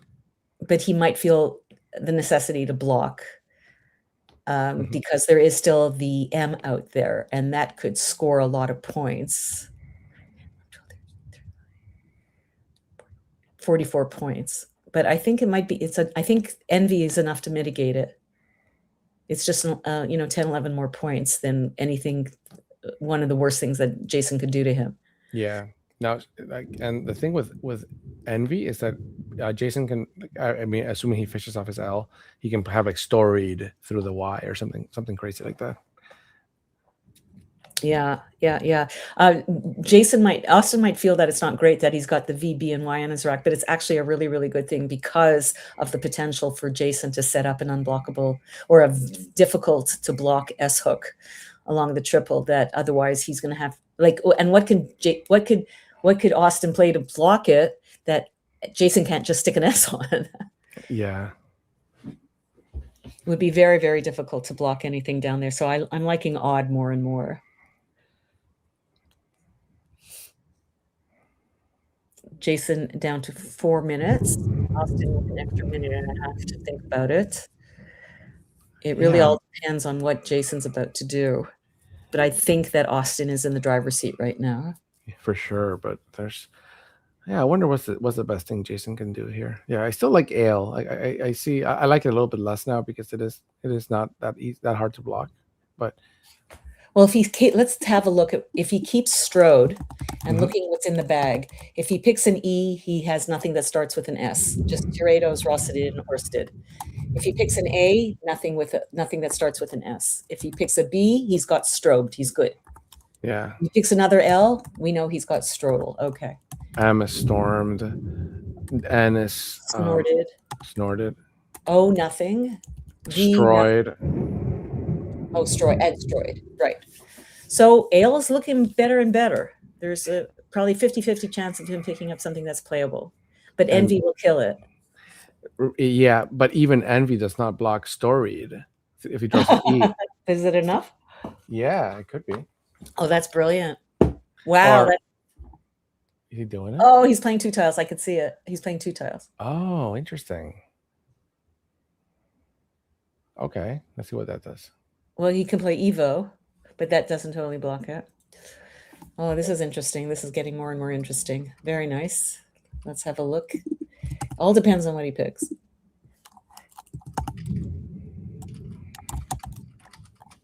Well, now he can play Envy, I think, comfortably. Yeah, and Jason drew 2 consonants. Okay. Oh, he picked 2 L's. Oh dear. Yeah. That was always the possibility. Yeah. Oh no. So there are 3 tiles left in the bag. So Envy empties the bag. So Austin now has close to 5 minutes to figure out, can he play anything through my Y if I play envy? I think unseen to him, like it doesn't seem. I don't see anything right now. Stories. Yeah, I don't think so. He can't play Boney, something like that, where Goth would have gone before. Oh, he's just playing Nav. Oh, he doesn't want to empty the bag. Okay. That's fine. Sometimes you just want to make sure you're not giving up something crazy. Yeah. I mean, I think he could have taken a few seconds, a few minutes and said, okay, I don't think there's anything possible through the Y. But what if he mistracked, right? There's always that possibility. So I think he's just playing it safe. He doesn't feel he needs it. It would have been very difficult for Jason to bingo through that ass. What are you laughing? Somebody asked, is there a crazy storm in someone's background? You hear like thunder is just rolling in the right up. Is that you? Is there Yeah. thunder? Oh, okay. lots and lots of thunder. Oh, interesting. He's playing Molt and not Mall. That's interesting. Not sure why. Okay, he's hit the clock. Huh, maybe he wants. RST goes much better than RLS, but that's okay. It's not going to make any difference. So he's down by 13. It'll be close. Well, I don't know if he does Lore take an S here? It doesn't in ours. No, it doesn't. There's no. I don't know why he didn't play Mole, but I don't know if it will make a difference. But wow. What doesn't take an S? Lore, LOR doesn't take an S here as well. Oh, right. But I'm not sure why he didn't play Moll, MOLL, saving RST, which goes together much better with a vowel that he did pick up. I'm not sure what he was thinking there. Yeah, I'm not sure, but he doesn't have an out. Like I think Jason he was trying to hope for an out in 2 spots or something. Oh, I hear the thunder now. Yeah. Yeah, would he have had an out with Rots or Sort or Orts either, or Tours? I don't think he did either. So, anyhow. God, that oh my goodness, are you really getting it? Wow, so the storm is right there, right? Yeah. Are you getting lightning as well? I'm not seeing. Well, yeah, I'm not seeing the lightning, but it's definitely dark and very loud outside. We had that woke me up in the middle of the night. Just to give you a bit of an update as we're waiting for Austin to play a game that I believe he has won. Alec has lost his game 428 to 495 to Charles Reinke. Ouch. So he remains at 14.5, 18.5. Austin is about to win, and he will be now 16-7. So unless Josh Castellano wins, he will be up by a game and a half. If Josh wins, he will be only up by a half a game. Jason's going to remain at 14, but now 9 losses. Charles Reineke has moved up to 14-9. Yeah. But he will move ahead of Jason not almost certainly, but probably on Cume, but very, very little. And Joel, we still don't know.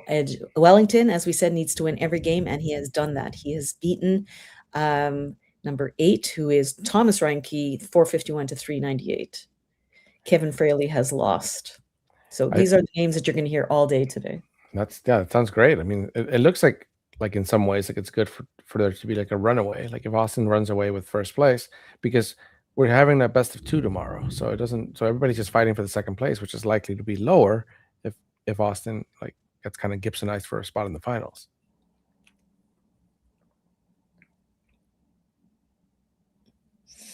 Alrighty.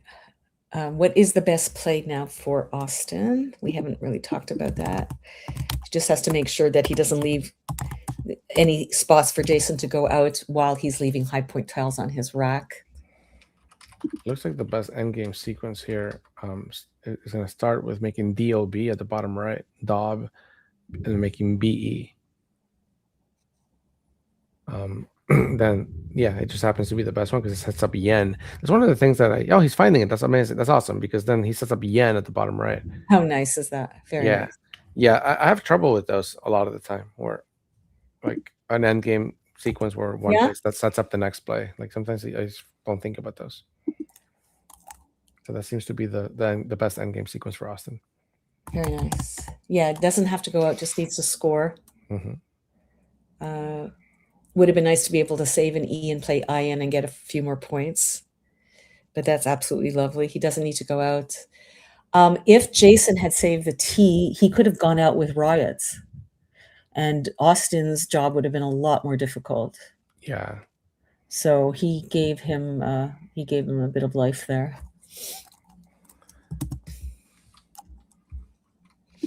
So he's blocking the obvious spot, and then Austin now can go out with Lenvoy. So that's actually interesting. Eh? Then he gave himself either a spot to score more points or to go out. Yeah. Nice that Envoy takes an L hook. Yeah, for sure. So yeah, so it's interesting. Yeah, because I think it turns out that the playing eel is actually not as good as just letting him have the yen play, so that Jason can go out. Right. But it looks like Austin might have missed Lenvoy. He missed Lenvoy. And he's down to 9 seconds, so we understand that. And he's not getting another turn, so he should have just stuck the E on it. Because there's no way that Jason's not going out with an ORS. Mm-hmm. Oh, my goodness. You're getting it. I know. Scary out there. I'm supposed to drive tomorrow for 5 hours in rain. I hope it stops. Yeah, I hope so. So this is Jason's best endgame play here. Loris, absolutely, for 11 points. Okay. So we have a final of Austin at 4:57 and Jason at 4:30. Let's open the mic. Well, they bring up Flicker. Mm-hmm. He's going to bring it up. Let's see. Promise you. Look, he's looking at it. He's staring at it. Oh, he brought up the Fs. Sorry? Both Fs will Flicker. Oh, right. That's I'm like, oh, come on. Especially like I like F here. I've done right. F here instead of the second T. Yeah. F instead of yeah, because it stayed open so long. Like I was one off where it's like if I had the F, I would have probably won the game. Like. It's like so on my side. Twice. Oh boy. Yeah. I'm just like, I mean, I'm sure. Well, like this was like, because I was looking at corners and I'm thinking corners. I don't want to, mess with it. So I played Resourcing and got hit with the post draw, and I don't know if I could have. I was at a loss. I was kind of glad that I at least had to make you think about something there, but right. Yeah, and I realized when I was doing this, I was possibly opening that for a score and taking it out, but it stayed open. So, yeah, I mean,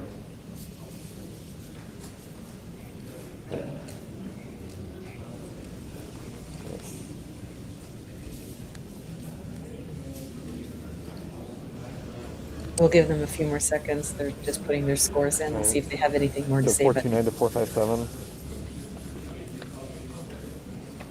Yes. Yeah.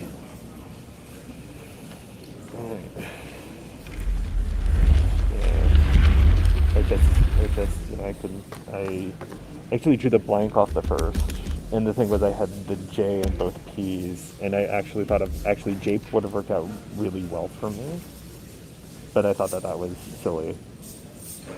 Oh. Yeah. Jape. I mean, that seems very silly. Alec versus Wellington.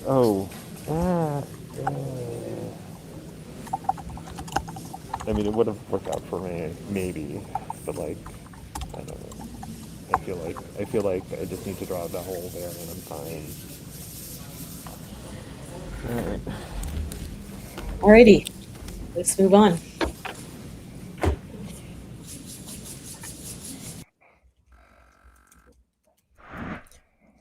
Well, that was a very exciting game. I think it could have gone either way. I think Jason had a point. If he had picked the F, he probably would have won.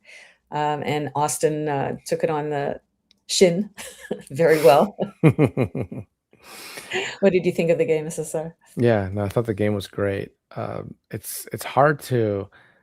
I feel for Jason, right? It's hard to like see the Fs coming down and knowing that like, there was my chance of winning, and there's nothing I can do about it now. But I think it might be good practice. Imagine that he doesn't bring it up. Let's see if Austin finds out later. That's what I'm talking about in the chat. Yeah, it's fun to think about, like just being like, okay, good game, and Yeah, I think that's staying with that. yeah, yeah. I think it's better to just take the high road and just But anyway, I can also understand feeling very, very frustrated and losing a game by 20 points that an F hook would have just easily won you the game. He's absolutely right. It would have won the game. Yeah. So it's hard to deal with disappointment and how to keep it inside. And there's a lot to be said for letting it out and not developing an ulcer. So I think Jason also has although I think Jason probably has an ulcer anyhow.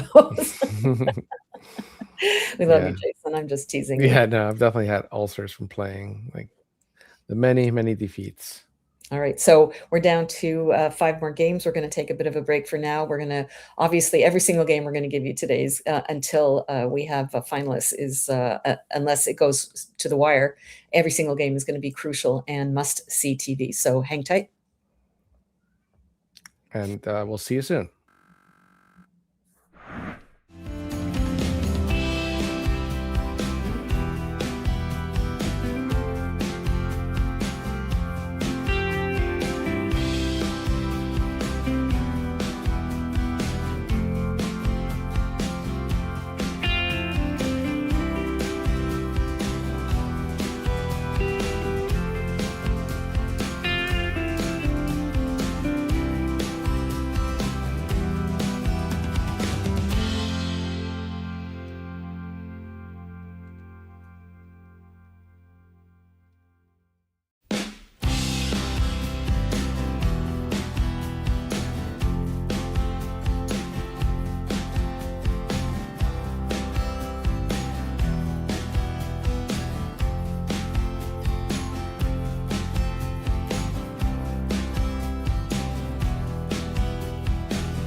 And then there were 5. We are down to the last 5 games to determine who will be the 2 finalists. I feel like Tyra Banks, to determine who will be the next top model. Who will be the 2 finalists for this current edition of the Scrabble Players Championship 2026. Nobody's making it easy on us. Nobody's making it easy on themselves. There are wins and there are losses, and there is shuffling of positioning. Austin continues to be in first place. Cesar, give us the news. Yeah, it looks like Austin's in first, and just behind them is Josh, a half game behind. And they're going to be playing. Josh is going to be playing Jason, and we're going to see if Jason bounces back from a tough loss. Alec is still in third place. You can't even count him out. He started 1-6, and now he could win the whole thing. And Wellington's won another one. So let's see what happens. We had hoped actually to see Wellington, but he had already started his game. We will try to get you as he continues his ascent. If he continues it, we will try to get him on the screen for us. Head to head. Go ahead. Head to head, looks like Jason has a little bit of a deficit here against Josh. But they played so many games, 78 games, amazing. Looks like Jason's going to be looking to bounce back from that loss. Hopefully he also ends that little mini streak of 2 losses to Josh. And both very good players. Let's see what happens. In the previous game, he had the 5 losses, right, against Austin. That's right, and So now it's 6. Yeah, unfortunately, that didn't work out. But in this case, let's see if we can beat Josh. Both very similar tournament records here. Actually, Jason has a little bit of an edge in win percentage and an average score. All right, we're ready to go. Let's cut to the game. Jason now on the left side. Yep, Jason will be going first. We have no soccer affiliations for this game, as far as I know, with Josh. Yeah, I don't know if Josh watches soccer. That's Jason. I mean, he had the vuvuzela, so he probably enjoys it as a casual. I always feel guilty calling it soccer. I know, it's football. I'm wearing my FC Barcelona shirt, but didn't show up on stream. I heard Epstein Bar. You know where my Oh gosh. Alrighty, Banward. Nice. Banward would be good with a V, right? Yeah. Not good. So we have some stuff like Bowana, for example, I think does everything you want, unless you want to save a vowel. And then you could play something like Brawn. Which do you like? I kind of like Brawn a little bit over Bowana, just because of the slightly more balanced leaf. Ad versus DR. Yeah, they're very close. But yeah, why not save AD, I think. Just because there's also a Y hook as well, but I don't think you need to really think about that. Yeah, for sure. If you pick up 4 more A's, well, then we know what you should have done, but no way to know ahead of time. Bowana does sim quite a bit over the other place. It's 1.5% Really? above WAB, BOD, and Brawn. Yeah, I think an RD save is really really nice with all those E's unseen. Yeah.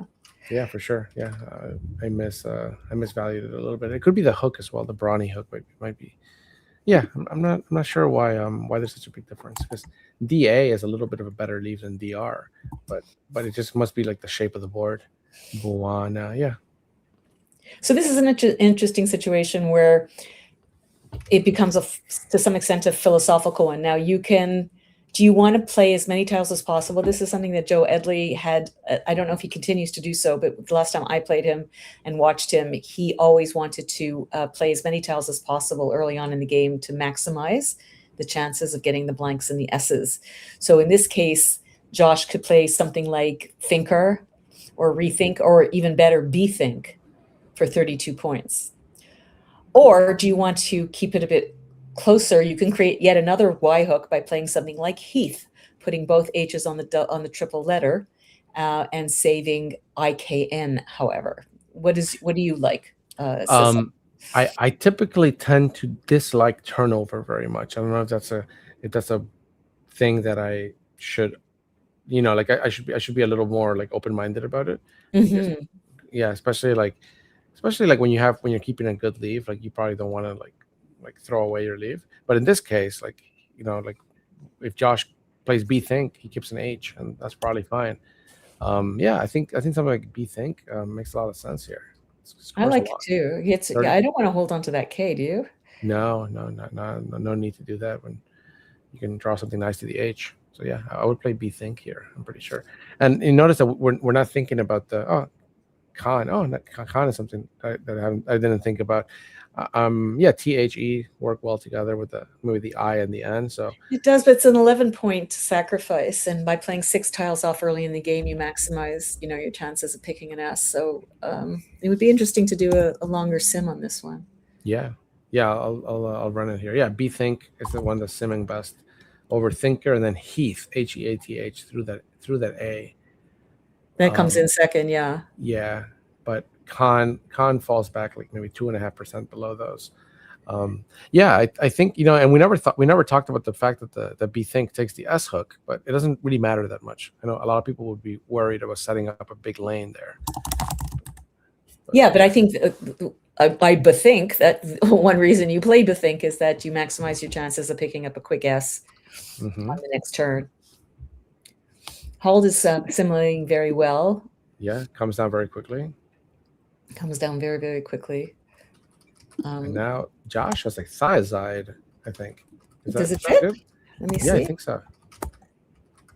Oh, he gave him thiazide, right? Opening up a triple though, triple row. But yeah, IZE is like when you see that combination, you're a happy person. Yeah. Let's see what else he could have here. There are no 7s in that. There's thiazine and thiazide, as we would know. And then there's another one through a C or an E. Give everybody a chance to figure that one out. And then is there anything to because you're not hitting the Z on anything, you're actually putting the Z next to a double word. Is there something that he could use underneath the D hitting the Z on the double letter? But I doubt that. Yeah, I don't see anything. Almost like ditheism or something. So ethicize is the third one, and that's not available. So he gave him thiazide. If he had not given him that, it would have been interesting to see what would have been available. Yeah. There's nothing through like un. You have to always remember your opponent you've created an un, so you can make 9s for the rest of the game off that un. So you have to keep that in your mind if it doesn't get blocked. Yeah, that might be open a large part of the game. Now he could play dits for 34, saving EHI, but I've got to think that that's a huge mistake. Yeah, I wouldn't do that. Speaking of Y hooks as well. Josh doesn't tell us what he's thinking, right? Like if he was like you never know. Is he missing thiazide? Like very unlikely, I think. So he's probably just considering playing dits. Well, it's an 80-point bingo, so it's something like you would want to maybe put down quick and save your time for later in the game. But because it opens a triple, I think it merits a bit more of a consideration just to be sure it's the right play. Yeah. And it comes down, I think that's the correct play. And it's going to work out well because of the fact that Jason just cannot buy a vowel at this point. I just got a flash flood warning on my phone. So. Is that what that was? I heard it. Yeah. Oh, I hear it. Oh my God. Wow. So luckily I'm on the 3rd floor. I'm actually kind of worried about my basement.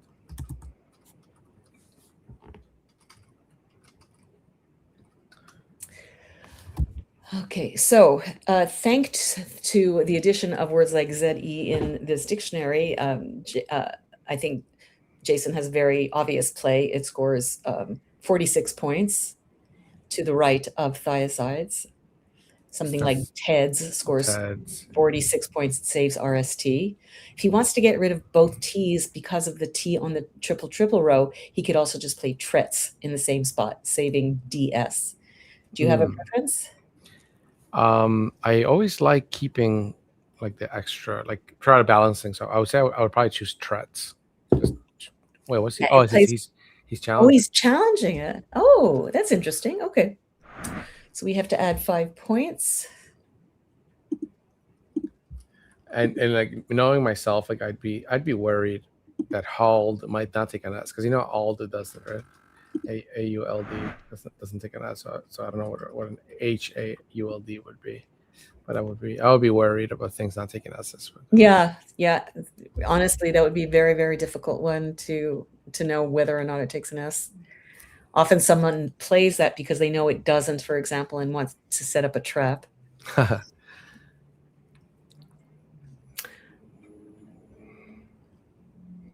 So Ted's versus Tret's is really what we're thinking about here, and I think so. I think so. And I think Ted's here is edging it out in terms of win. Well, RST is just so synergistic. The D can go sour on you real fast. You think it wouldn't, but you'd be shocked. Yeah. The especially with a T, like a DT is a. But in this case, it wouldn't be keeping it. It wouldn't be keeping the D and the T together. Although there's the T at the top right. Oh my God! We're trying to think of War Times. And which is the one that you saw? Yeah, I saw semi-raw, but War Times, obviously. I hadn't gotten to the T yet. Yeah, perfect. Oh, he doesn't want to put the other S on this. You got to put the other S. Oh, you have to put the other S? He doesn't know it takes an S. Or he thinks he's... No, I don't think he would keep it on purpose because that's 12-point sacrifice. There is an anagram to semi-raw in this dictionary. It is Amries, AWMRIES. Oh, it's beautiful. But War Times is going to double the M. The only thing bad about it is that it's not a triple, but other than that, it's fabulous. Yeah, for a split second, I thought it was a triple. I was like, oh my God, he's not. I mean, he's not going to be happy with this play anyway, but he would be much less happy if War Times. Well, if he picks another S, it would, Yeah. Rough. Interestingly, semi-raw off was worth a lovely 84 off ID, but obviously War Times is worth 98 and is the play. Wow, that's a surprisingly high score for semi-raw. Yeah, and Jason did not pick up another vowel. Does he have anything here? So he almost has like satraps, satraps or stoppers or something. Yeah, he's got pist and thiazide. I think that will balance his rack the best. Oh, passport. Oh, passport is nice. Yeah, that's the only 9, 8. Nothing through the AT. And this board is very, very consonant aware. So he didn't block anything with the TED through the I. I'm not sure. I'm going to have to assume he didn't know that Hald takes an S, and he had just lost a challenge, and that just kind of scared him a little bit. But right now, Josh is in the driver's seat, and Jason is desperate to win. As you can see, he's 1.5 games behind Josh. So I think he's looking to maybe be volatile, play strap and thiazide, and set up his next S. Which there's It looks like PST or well, I'm like looking for parallel places ZE, like making like Zap. Like, is there anything that we have there? I'm still like I have some blank blindness here. So yeah. Because ATT is good. I guess he could play Marts. Yeah. That's not even coming up anywhere near mine because you're saving the 2 Ps. But I guess that's something you could do. That would be PARPS, PARPS, making cons is another consideration here. Or Pratt's. There we go. So the highest simming play for me is Pratt's, making cons because it keeps the S for Sprats. Yeah. I think you can do something like that. Yeah, it's worth more than strap, I believe. Oh, they're both worth. Strap underneath thiazide is worth. Everything's worth 29. But I think this one is far too easy to block because it just goes over to the triple as long as you have an O or a U, and Josh has both. Yeah. And now you've killed the S lane. You've killed the E lane from War Times. You're about to kill anything through the RA and P and off the P. I think Pratt's was perfect. I like that. He had the right thinking. I just think it wasn't. Yeah. Sometimes you'll see that on, people will say right thought, wrong placement type of thing. Yeah, it's always hard. Like Scrabble is such a hard game. Like, oh god, you're gonna be like losing by 130. You get a little bit of tunnel vision. You think, oh, I can only pluralize thiazide, and that's probably what happened. Like you're not like I wasn't thinking about cons either. Like you're just kind of focusing on the right side of the board here with all those overlaps and everything. There we go, and this is exactly what we would expect to happen. Yeah, just an easy little block. Yeah, and Well- Doug comes up right away, and now it's forcing. I mean, yeah, so it did everything to the board that you didn't want it to do by playing Strat. And what Yeah, did you and pick now up? Jason's got a lot. Jason's got some hard thinking to do here. Cupids. Goopids. I'm just putting it on my rack so I can figure out. He's through ends. He's got 2 bingos. We don't know either of them, so I don't feel bad. Through ends. Spooting. Spongoid, and Господин. Wow, beautiful. And the I like- scary thing is, I'm positive Jason knows these. He knows so many words. Yeah. He's looking to play Pogo. I'm going to imagine it is to the left of Con, making okay. But then that will block any bingos under wartime. So I would not recommend that. After Pogo, the board is going to be a disaster. Totally did. He's got to think of ways, like right now he can play off the B, he can play underneath Con, he can play underneath war times. I think he's just got to keep creating lanes and scoring. Yeah.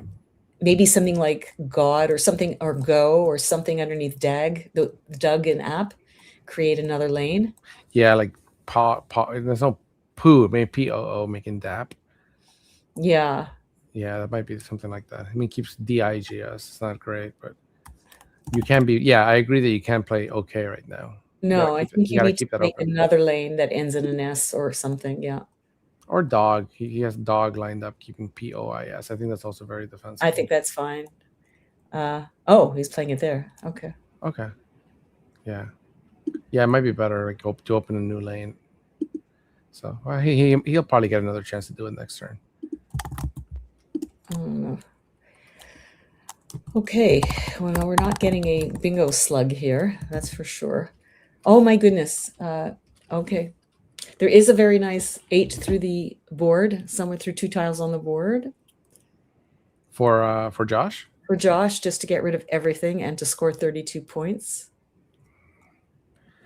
Wow, let's see what we have here. It's probably through DA or UP. Yeah, Or it's or always maybe- very important to just keep everything on the board is playable. Just because there's a 2 letters together doesn't mean you can't play through them.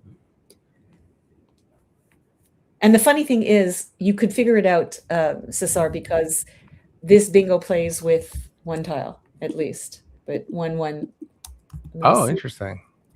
Yeah, Wow. there's only 1 bingo. There's only 1 8 with this rack, so you can actually play it, but not as a bingo on this board. Oh, but he's blocking that. Okay, nice. He's blocking it, and that's absolutely fine. But he could have played Obviator through the 8. Oh, beautiful. Yeah. But I think there's a lot of good to be said about Bravo for blocking. Sure. Yeah. For sure. They're actually Obviator blocks less than Bravo. Oh, absolutely. It blocks almost nothing. It just scores for you more. That's all. But it only for 6 more points. I don't know if it's worth it. Now the 2 Ys are left, and we can get a very high scoring tile off that BY, making a BY word. But I think what's going on is Jason is just so hell bent on getting a bingo out. That and he's so close to some stuff like policies. Like, I mean, he could do something like biopic, maybe. Yeah, biopic. Wikipedia, right? He could do biopic to open the board. What do you think of something like that? I love it. I think that's great. But there's so many E's left. You have to be careful. So I see what he's doing, but I don't like the OIS save at all. Yeah. I like biopic a lot. Yeah. I wouldn't do biopsic. No. There's no point doing that. He has it lined up. Is there anything else that's worth playing here? The 9 with the AT is opacities, but it wouldn't. Oh, yeah. So close. You have to think that way. Yeah. Nothing with the DA. Yeah, no, nothing. Episodic through a D. I'm loving biopic. I think it's, when I play Woogles, it's all the time. I futz around and I play off a few tiles and I just get killed. And if I just go for the points and, just do the right thing, play the tiles, don't be afraid of picking up 5 new tiles, I almost always bingo the next turn. Mm-hmm. I will have to say, this is something I've always wanted to say to you. There's something very interesting about Woogles that almost 100% of the time, so it's not coincidence, almost 100% of the time, after you pass exchange tiles, you bingo the next turn. It's almost always, and it's both sides. I don't know why that happens, Cesar. I just thought I'd bring that to your attention, and I have your undivided attention today, so I'm No, sharing I it mean, with you. I think we're seeing things in the data that might not be I'm totally sure, I'm true. We're sure not you'll sure. Yeah. disagree with me. I'm sure. Well, because we, like I always tell people, we have like a cryptographic grade like random number generator. I know it's random. I know it's random, but it happens. I play so many games, Like that. so I could say with confidence that it happens so often. I'll look into the data. Let's see how Alrighty, often alright. after an exchange things dropping. All right, Jason plays down Biopic, which I think we agree was a good play. I'm not sure what the chat is saying about that. Yeah, Biopic seems like the standout play to me here. Yeah, so it draws a J, not great, but J is good for scoring. I think Jason just needs some like good luck now. He needs a bit of good luck, and he's not been getting it. But you know, Josh is not getting the best racks either. Outvie is the obvious word on this rack, but nowhere to play anything close to that. But he does have a V, which is a blocking tile, so he's got to use it wisely, because as much as he's ahead 103 points, that could evaporate very quickly. Mm-hmm. It's just too early in the game. Yeah. Like he needs to start thinking about shaping the board to his liking now. But he's already done a good job of that with Bravo. Like the left side of the board is pretty dead now, unless you got the perfect bingo. So this is a perfect time to start playing cute inner work plays. Making overlaps. And I think the very difficult to spot, but interesting ROUE, making ion, OU, and PE is something worth considering. ROUE. Oh, perfect. Off in brawn. It closes the board. It plays off your U. It plays off one of your E's. I think it does everything other than play a V. Amazing. Yeah. I like and you that save the V for blocking next turn. Yeah. Rue simming best now. Upvote through the P is another thing that it's crazy. The engine likes, but it's a lot. Crazy. The Q is unseen. You would triple the Q. No. And you open a bingo lane. No. Really? Upvote is, I can't believe it. Really? What? Oh, upvote does not open the Q. Sorry, I'm sorry. Yeah, no, upvote opens the P. So my kids ran in here. Let me see if I can shoo them out. I love the sound of kids laughing, and I mean, it's just a sign of that they're healthy and growing properly. I love it. I think we lost Cesar. I think he went out to put them outside.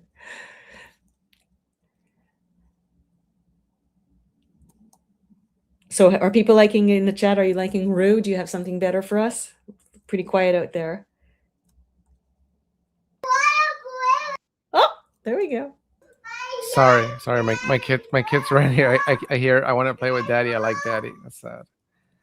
Sorry, kids. That's okay, Cesar. I'll play with you guys later. I want to play with daddy. I know, it's sad. I want to share you. I'm okay with it. I know. I'm heartbroken. I know. I'm sorry. I'm so sorry. No, it's okay. It's okay. I'll play with them afterwards. You will. I know, but they don't understand that. I know. That's really sad, actually. That's super sad. Oh. The things we do for Scrabble. Take a breath. Take a breath. This will not. I promise you, they'll still get into Harvard and they'll still be okay.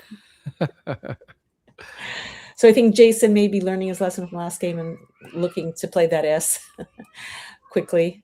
He was looking at jogs, maybe playing biopics. I know it's not his turn yet, but not getting a lot of thinking about what Josh should play. I can't go out right now. I'm currently on the internet. I am on the internet. Yeah, put them in front of the TV with you talking, and they'll hear your voice. Oh, that's a good point. I wish they could see you. Yeah, I feel bad for them, but you know how you could put you could put videos on for your pets so that it can fall asleep, right? Oh, that's cute. Yeah, kind of like babysitting. Oh, so he found a nice overlap here. He did. He's going for points. Oh, he's taking it back. 28. That's worth 28. That's his highest score. Upvote is 22. Crazy stuff like ouvert, which I guess means open, along row A, along row 3 through the R and Bravo is crazy, opening up a triple. There's absolutely no point. The only point about it is it gets rid of all your crappy tiles. But he's decided to go with points. If you're going to leave a lot of vowels, go and with it's there's actually a lot of ease unseen to him. So so V is not a bad play. The sim engine like Rue, beautiful find of Rue, and then upvote a little bit more, but they were all within like 1% point. So either way, he's in driver's seat, it seems. So let's see if let's see what happens with Jason. Yeah, like something like jogs for him, or maybe like jog paralleling biopic, but that Yeah, and then you that save blocks the up. 2 S's, but now did he Yeah. get spooked from the last? And then he can stick an S and make an SC word. I think there's something to be said for that play as well. Yeah. Oh yeah, yeah. It's not easy to make an SC word, but they are out there. Yes, Especially if you save an O, it's better. But he could pick up an N, right, for scene. There's 4 yeah, N's. Yeah. that's right. It's just so hard to think about like blocking your own lanes, but you could set up like a nice scoring play with jogs, make an SC something for sure. I'm liking jogs because this dictionary has not just JO, but it has JA. It makes it far more likely that someone is going to be able to just score a quick 39 points underneath it. So, in fact, I'm doing a 2-ply sim, and jog at C10 to the left of biopic is coming up first. Amazing. Yeah, okay, so that might be the play. So it's so hard to think about that. It's hard to think about blocking. Like that's the thing with like tunnel vision. Like you're losing by a lot, and the only thing you can think of is open board, score, get rid of J, right? But so then you don't think about making parallel plays. But yeah, I'm really impressed also with Jason's equanimity. Sorry, I cut you off, Cesar. Were you saying something? No, yeah, that's all I was saying. I'm so sorry. I didn't mean to. No, it's all good. I'm really impressed with Jason's equanimity. I mean, I'm just watching his demeanor across the board. He had a very disappointing loss the last game. And I just see a very mature, poised person evaluating the best play, not playing too quickly. So kudos to you, Jason, for bouncing back so beautifully this game. Yeah, the best player's got to bounce back. Yeah, he has to bounce back. You just have to put it behind you. So he's looking at Joe, maybe paralleling Bravo. That might be worth thinking about for the same reason. Playing what? Like paralleling JO and opening the or JOE to the left of Bravo. It kind of does the same thing, setting up like a S, so for an SA word. Well, to his dismay, it also sets up an F hook. Oh, that's right. Yeah. Sorry, I had to say it. Poor Jason. Yeah, I think he's also thinking of maybe playing JOES and cons and setting up an S hook in front of the Sajos. I don't know how to pronounce it. And I think that's exactly, yeah. Okay. That's an interesting thought. Yeah, that's an interesting thought too. That also seems near the top. There's a lot of similar plays here. Win percentage goes from 2.39 to 1.91 with that play, but it's an interesting thought. I think it's saving that G is the problem. But he picked, oh my goodness. Ooh, let's see it. Yep, looks like a good rack. Let's see. Congeals. And Gales. And Gales. Yeah, oh, I'm sorry. I shouldn't have said it so quickly. Oops. Yeah, and congeal. So he's going to bingo, I think. I know we're too we love words too much. Oh, Joe does not take it. SJOE does not take an S in front. Right. I need to know that. Oh, so congeals is what he's got. Thank you, guys. Thank you for helping us out there. Joe. Yeah, he could have just played JOE, but so that would have set up the S hook. But so interesting. Oh. He's playing Quina. He could have played Quota. He chose to play Quina, saving COT versus CIN. Man. He had his choice in keywords. Yeah, it looks like they're both pretty close in the sim, but Quota gets a little bit of a boost. Maybe the CIN might be better together than COT. Now he's given Jason more points, but much more volatile. Angulos, right? Yeah. Oops, I just keep saying the word. I'm sorry. What do you mean? Oh, because we're supposed to let the oh yeah, crowd... I know. We get excited. I know. I just get too excited. I'm like, okay. Angulos. That's okay. That's okay. Just pops out. You have to remember we're players too, so it's kind of cool when we're figuring out words on our own. I don't know if Jason saw Angulos, but I can't imagine that it's the correct play for 8 more points. It's just so volatile. But look, he's just now putting an E next to the double. So, woo, which one? Oh, let's do a quick sim on this one. Which one is better? Angulos gives you at least 2 triples to play through, and it blocks the Q comeback for if there's somebody has another U. Yeah. Interesting one. So I didn't notice this, but quota leaves sunk, CINQ. So that's why quota sims so much better than oh, that was a big mistake. Okay. Pretty good pronunciation for a non-French person. I didn't say sink. Sank. Yeah, sank. But very quickly, he's going to play Flutie. But Angulos or Congeals, do we know which one? Oh, and he still can play Quam, and he saved a blank. Oh my goodness. Oh wow. This is exactly what Jason needs. This is definitely turning around. That was not. Oh my goodness. So Congeals had a tiny lead over Angulos. So it was nice. It was nice to pick that, I think, because normally I would want to go for the points, but you're just giving it back, like, here, have a free 50 points. There's just no reason to do that. Now here also, Jason could have played Flui instead of Flutie and saved the T. But the vowel consonant is pretty even to him. This is a huge... This is so huge. This is exactly what Jason needs. Exactly. Even if he has a bingo. Yeah. And moral, maybe? Oh, yeah, he's got like moanful, for example. Moanful. Is it better to play Quam or is it better to play... Oh, this is an interesting situation. I think you got to play Quam. I think you got to play Quam. You're down by too much. I think you got to play Quam. Well, this is very, very cool. Very cool. Moanful is 84 points. But Quam is 55. It's 29 points difference, saving a blank. I think you got to go with Quam. Mm-hmm. Totally agree.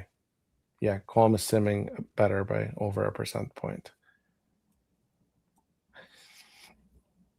Hey, you know what's a fun play here? Uncongeals apparently is a word. that might come up in the end game. Huh? You mean melts? Yeah, right. So I'm doing a quick 2-ply, moanful and Quam, obviously, and then there's also monals, but it's worth less than moanful. So 84 for moanful, 55 for Quam. What do you do? So the question that has been asked in the chat, and which is the one that we would all have to ask, is if you give up those 29 points, what are you going to do with your blank? And I can easily see a situation where Josh ends the game with that blank on his rack. Mm-hmm. With Jason, you mean? Jason, yeah. So just take the. He's not going to do it. He's going to take the points. Yeah, I think you got to play Quam, and then you just got to hope that things go your way. I just don't see. I don't see how Moanful's going to win the game. Okay, very good. I agree with you. He's too far behind. And I also don't see how Quam's going to win because Josh is not going to let him bingo. But maybe there's a shot. He can set up like a hard to block opening. He could, or if he had a big tile, he might be really tempted to play through that E and then open up a row underneath or on top. That X is still in the bag. There's a lot of vowels in the bag, but there's some very nice tiles in there, good scoring tiles. And don't forget that Quina takes the T, and Quinat is not. Oh, it's 2 N's. Quinat. Never mind. So it just takes an S, and there are no S's left. But what did Jason pick up? So there's a lot of vowels still, but this is a very, yeah. You're right. He had to play Quam. There's no way he couldn't take just 29 points. It was the right thing to do. And you could bingo on top or below Congeals quite easily with all the vowels left. Yeah, for sure. And in fact, he's got Neuron, does he not? Neuron. Yeah, that plays. Yeah. Right now he has a bingo. So Josh. Let's see what happens with Josh. Josh doesn't have very, very great tiles right now. He could probably score a bunch with something like co-opt or something like that through the P. But he probably doesn't want to do that. Well, he's got a blocking tile with the C, but then he's got 6 vowels. And what do you do that your opponent cannot bingo off of? This is a very, very, let's see what he can do. COS? I don't know. Just what do you do? That doesn't help with cost goes underneath it. Mm-hmm. Yeah. He's thinking of something very quickly. So he's just gonna, wow. He's setting up an S hook. That's interesting. That doesn't exist. Yeah. He's looking to score. That's it. He just figures, I can't block. I'm just gonna score. And Josh and Jason's gonna bingo. Jason's gonna bingo. But there's a lot of good stuff left. So did he pick up an X he needed? Okay. At least he didn't pick up a Y. So For Neuron Jason, is his only bingo. Is that right, eh? Yeah, Neuron's his only bingo. And it's not an easy find making the blank a U. No, for sure. And I'm just very biologically oriented, so I thought of it. No, and then Jason's likely to draw an X after it. And okay, if he wants to win this game, he has to find Neuron. But right now it looks like he's thinking about getting rid of the E and the N and somehow opening the board. Well, it's funny because the simmer likes the sim engine never likes bingoing in this situation. So it thinks that you can win by playing neon at 14E. So it's like under the O in congeals, NEON. Yeah. Just go straight across and that's crazy. It's so easy to come under it. E&E is good, right? E&E is good, right? So maybe it's like I don't understand that. Yeah, it's just kind of desperate. Maybe it doesn't see that. Basically, what's happening is it doesn't see a way to win after Neuron. So it thinks anything else can win. Well, okay. So if he plays EL and Joshua has the F, can he do something worrisome with that F? So NEU, like FE, because you have us, right? So FE something, you can make a Fetor. He could just come across with Fetor. Mm-hmm. So that's the worry. There you go. Yeah. But you'd have to be really unlucky for Jason to have for Josh to have exactly that, and he does. So Neuron would, and then he would get Fetor, and that's the end of the game. Yeah, it's another one of those situations where you bingo and you have to hope that your next draw is like something amazing. Now we know he's probably going to draw the X, so that could have some sort of effect in this game. But there's nowhere to set up your X on this board. So if you see like the under war times, there is an X spot there. That's that can it. Score That's something. it.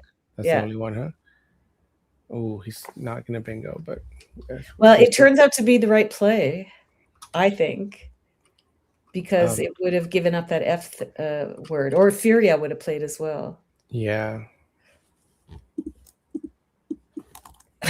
You know what? That F is following Jason around. Oh, he picked IY. I mean, could he have picked worse? Honestly. Yeah, seriously.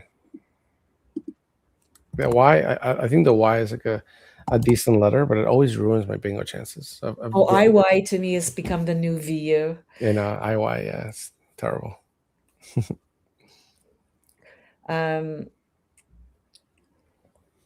He could play, as I said, the BY. He can play Yi, or you can put the blank on and make Quinaz and yes, but he's not going to do that. Mm-hmm. I think he's in a whole heap of trouble here. And it's going to be very, very hard for him to catch up here. Now the Y goes under the N, right? So you could do something like NY, like something SNY or something like that. Is there some? It goes under the what? Under the N, like yes, of course. NY. So but then you're blocking your bingo lane. Yeah, you're blocking your own bingo lane. Could you block it in such a way that it's not totally blocked? Like you do Yoni, and then you set up an ER lane. I know you want to hold on to the E, but there's still two unseen. So maybe BY and YE. I mean, we'll have to. Is there a way? I think what he needs to do is set up another bingo lane. Honestly, and maybe Yo and Day and Apo. What do you think of that? Where does that go? Oh, I see it. Yeah, that's nice. Yeah. That's another bingo lane for sure. Actually, that's what you got to do. Got it. No, that's right. I think that's a play. Really, the only problem is he's just down by so much that's not going to do too much. I know, but it will at least give him, maybe spread. Maybe he can. Is there any bingo to or from the E with the X that could give him 112 points or something? Oh yeah, that's true. Yeah. That's true. Exertion, that's true. That's true. That's totally true. Actually, yeah, that's a lot of points. So I'm liking Yo. But it's Josh's turn, so he's probably going to block this lane right now. Well, that's just a minor inconvenience. I know we're hypothesizing over something where the board's going to look completely different next turn. So the best save for him is AERT if he's caring about save. So Foyne, under congeals will block to some extent that E, but I would be very worried about exertion right now. So Mhm. I would be looking in a way to play to the A as well, go a little further, maybe just into something. How about like faint through the Yeah, end? faint is fine too. Yeah, yeah. If you have the stomach to keep all those vowels with a lot of vowels unseen. Right. Too many vowels unseen. And also by playing the T, you lose your T hook under of that you just Under. created. You've just created of to faint, then you've lost your T hook. Oh, that's right. But into doesn't help either. Okay, faint. There you go. There you go. There you go. Faint is the word. Same thinking. 24 points, blocks exertion. I think you absolutely had to block that lane. Now Jason's in trouble.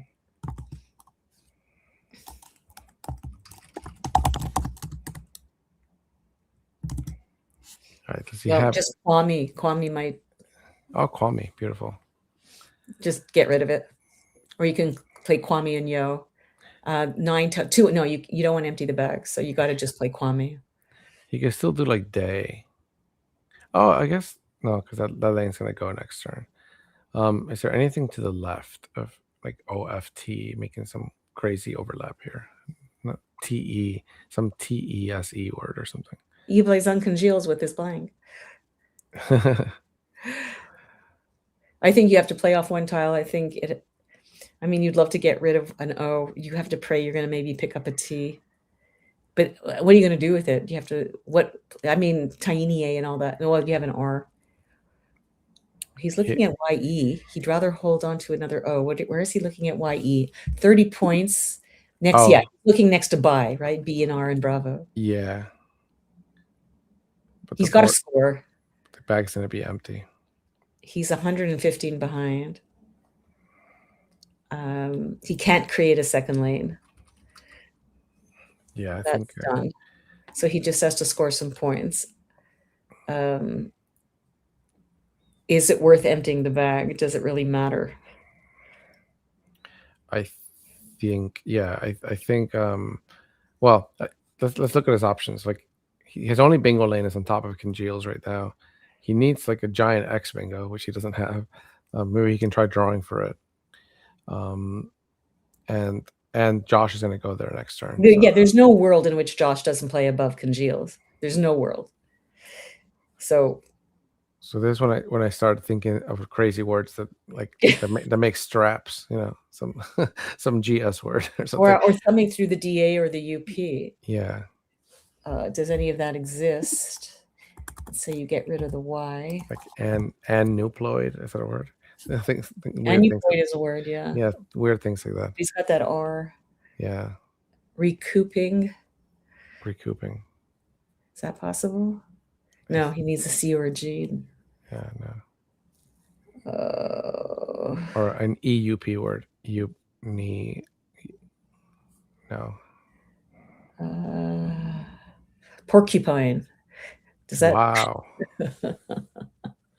I'm having fun with these, but no, nothing's happening. I like porcupine. Importune, eruptions. Oh, beautiful. That's it. That's a doable one. Yeah. It won't win him the game, though, I don't think. Fish off the Y for eruptions and then stick Josh with the X or something crazy like that. Will that be enough? Probably not. Josh needs to do something that goes across. He's gonna play Ori, although that's not Uri will do it, right? But that won't block the top. Uri can what top of what? So on top, if he does Uri making OS, like it'd be very difficult to bingo, but I guess it's still doable. Yeah. So what else do you like there? Yeah, I'm actually kind of liking Call Me now. Odier won't fit. Oh. There you go. Oh, he emptied the bag. He decided to empty the bag, which I think was not smart. He's afraid of all those O's in the bag. You're just down by too much, I think. So he's going to pick up TX. Oh, okay. I mean, that's something. TX. What is his hand is shaking. Oh, I'm sorry. Oh, Jason. Jason. Maybe you should have just played off one tile. And the first one was the X, I think. So I don't know if it would have worked out. If he had just made He's like close to something, like like a TENE word. Like, that X, really would have screwed him up. The T would have been ideal. I think he needed to just play Kwame and pray that he picked a T. uh-huh. I think that would have been his best bet. Yeah.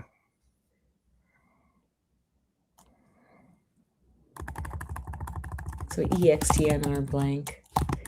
There's nothing through the PUP. There's nothing through the DA. There's nothing nowhere. Well, it was almost like some cool, like crazy TENE bingo or something, or Xtine, no, Actexine or something. That Ectexine. yeah. Oh, that's a great word. So he's got a riot to the OF if he wants. The only 5-letter word he has. Remember, we're always sitting here knowing 1,000% what the tiles are left. These people are tracking through. I mean, when's the last time you had 1 or 2 games in a row that you tracked correctly on the first try, Cesar? Like never. I track badly. There we go. Dextrine is annoyingly close to fitting, somebody says. Yeah, I think he's figured out that there's nothing that because Jason gave him full rack knowledge, then he knows that there's nothing there. So A riot is the best endgame sequence. Yeah, I would think so too. Now, Jason can just play some words that end in X off the S. Index. Yeah, there you go. Index, infix. I think that's the best he can do. So we're going to have another winner with Josh Castellano. See if I can see what's going on in the other games, but this game was pretty quick. Everything is pending. Austin's game is pending. Alec has lost his game by 100 points. Ouch. To the number 1 seed, which is Wellington. Well, we got to get Wellington on here. Yeah, remember, they started early. We wanted to get them on this game. Oh, wow, yeah. Let's see if we can So get it Wellington. looks like we missed a game that was not close, so that might have been fine. Oh, he's just going to play Rex. Okay. And that's it. Those are the games that we're really, really interested in right now. So Wellington has moved up to 14-10. Jason's about to go down to 14-10, and his cume is less than Wellington. So Wellington is about to move up to 5th place. 5th place. Amazing. If Charles Reinke loses, who's also then he will also be at 14-10, just like Wellington, but he will have a lower cume than Wellington, and Wellington will move up to 4th place. So we are watching the cream rise to the top. It will be very, very interesting to watch what happens. Mr. Producer, let's go straight to the mics.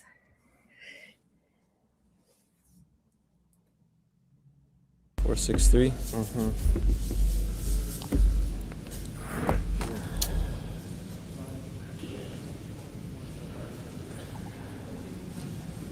It looked, I mean,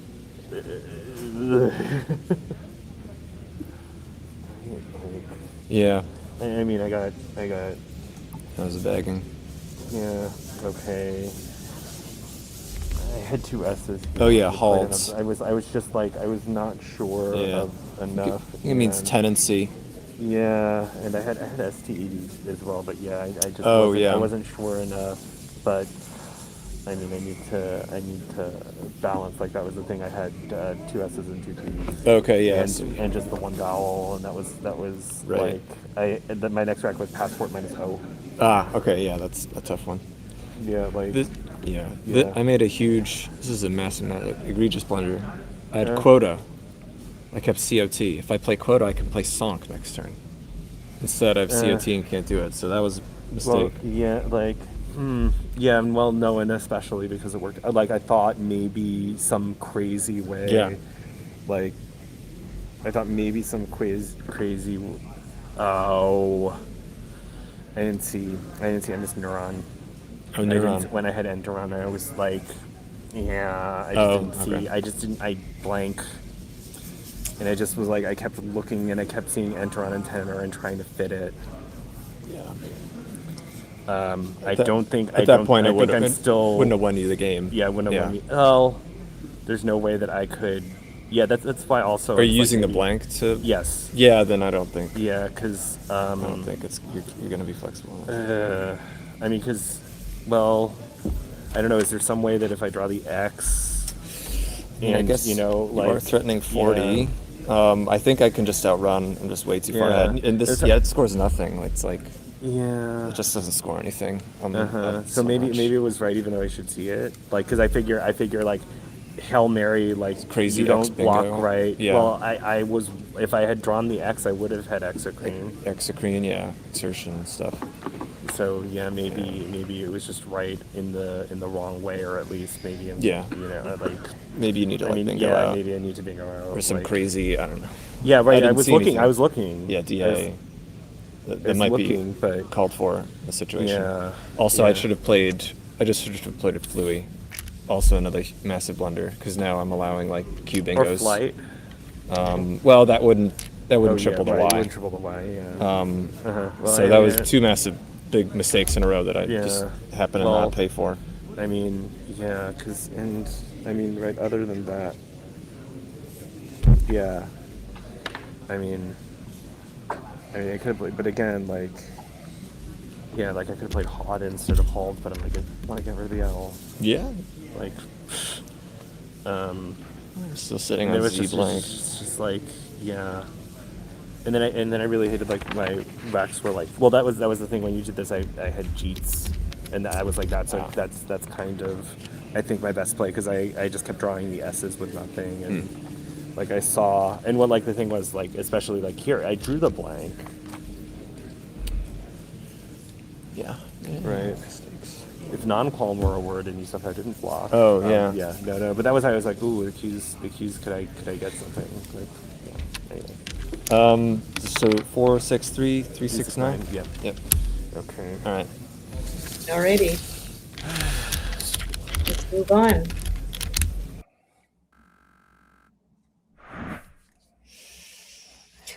So, Jason dealing with more disappointment and handling it very nicely. Very nice discussion afterwards. Two gentlemen across the board discussing the game intelligently and expressing their regrets at their mistakes. Yeah, I was impressed by Josh finding like quota right after he made his play, and he's also calling these things. Oh, I made 2 massive blunders in a row, and they're like 1% or 2% mistakes at most. Right. At this level of pressure, going in the last game, this is it. I mean, there's no more two more days ahead of you that you can make up the difference. This is it. If you don't make it today, it's not happening. So, we can't imagine the kind of stress. I mean, we can't imagine it. We've played tournaments, but we're always saying how difficult it is to play on the feed. I don't know if that's necessarily true. I find it actually exhilarating, and I play better. So I'm not going to use that excuse for people, but there's a lot of stress in general because you want to win the tournament. I Yeah. think that's their biggest, right? They don't even care about the money. They want to win the tournament. They want to be the champion. Yeah. And, so I think they're playing the best that they can. They're giving us some beautiful games. Yeah, totally agree. I think Charles and Wellington are playing next, but we'll be back after a very short break.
What am I going to say, Cesar? And then there were 4?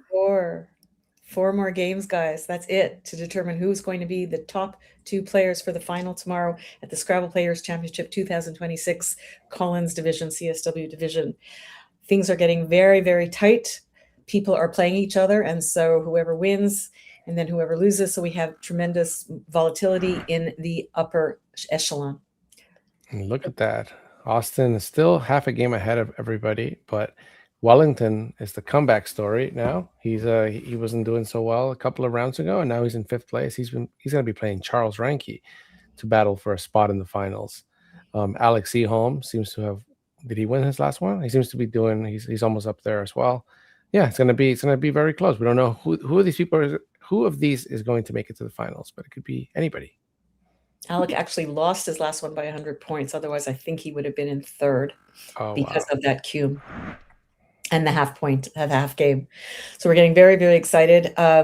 I would be remiss to tell you that in case we have a blowout game here, you are more than welcome to go over to our second stream. This is the Let's Play Scrabble stream. There is the NASPA Scrabble stream, which you can go on YouTube and go to NASPA channel and watch the game there. But the games here are so exciting and so close to the button that, stay here, go to the other one, hit the like button, guys, in both places, because as you know, that does help the channel. So I think it's ready to, we're pivoting to the match, my director says, so let's pivot. Let's do this. Well, Wellington and Charles have only played each other 3 times, so Charles has a small lead here, 2-1. And yeah, Wellington's going to be looking to continue his winning streak. But did you see that average, 435 versus 495?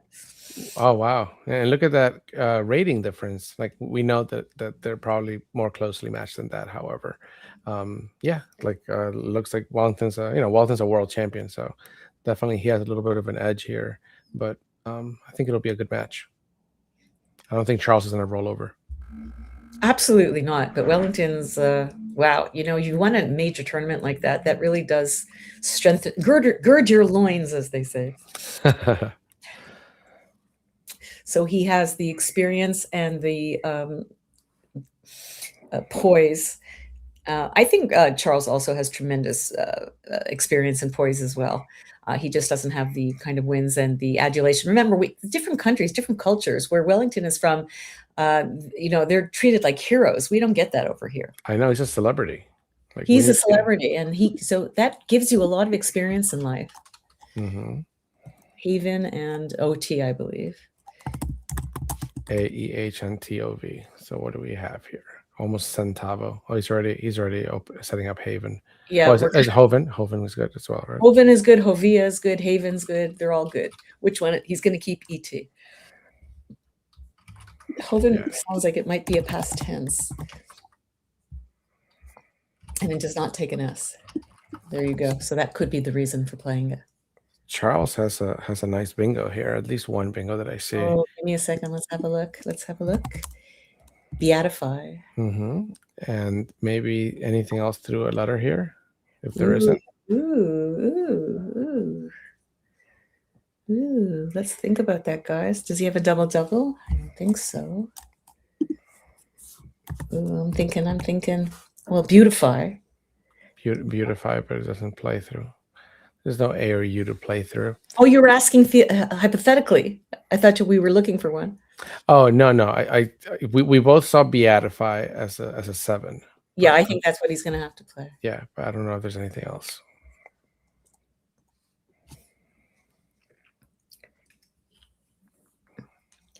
It's actually a really, really nice play for him. He gets to double the B in both directions. He gets to double the Y.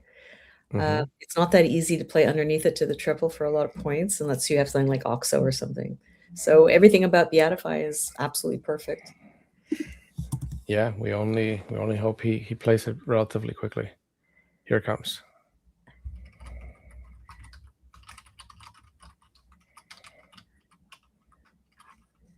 I know there's this whole controversy about when you circle the blank, and I know you're supposed to play the tile first and then circle it, but for the life of me, I don't understand why that is. Oh my God. Or don't get into it, Robin. Is that what you're saying? No. I said, oh my god, because like I always speak. I've always talked about this about like I And what is cannot. your thought? Oh, like I can't stand it when people pick up the blank slip before. Like I just want to. Like Really? I just don't want to like draw out the pain. But like there was a funny post yesterday on Facebook. I think it was Terry who said that like her opponent like grabbed the blank slip and was holding on to it for like 3 minutes.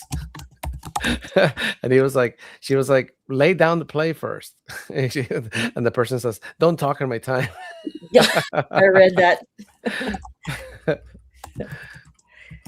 Now this Yoni is probably the worst case scenario. Yeah, Yoni comes down quickly. So much for me saying there's nothing underneath for it's, FY. it's just hard. Yeah, it's just always hard for me to think of FY. Like that's like it's not only an overlap, but it's like a monster overlap.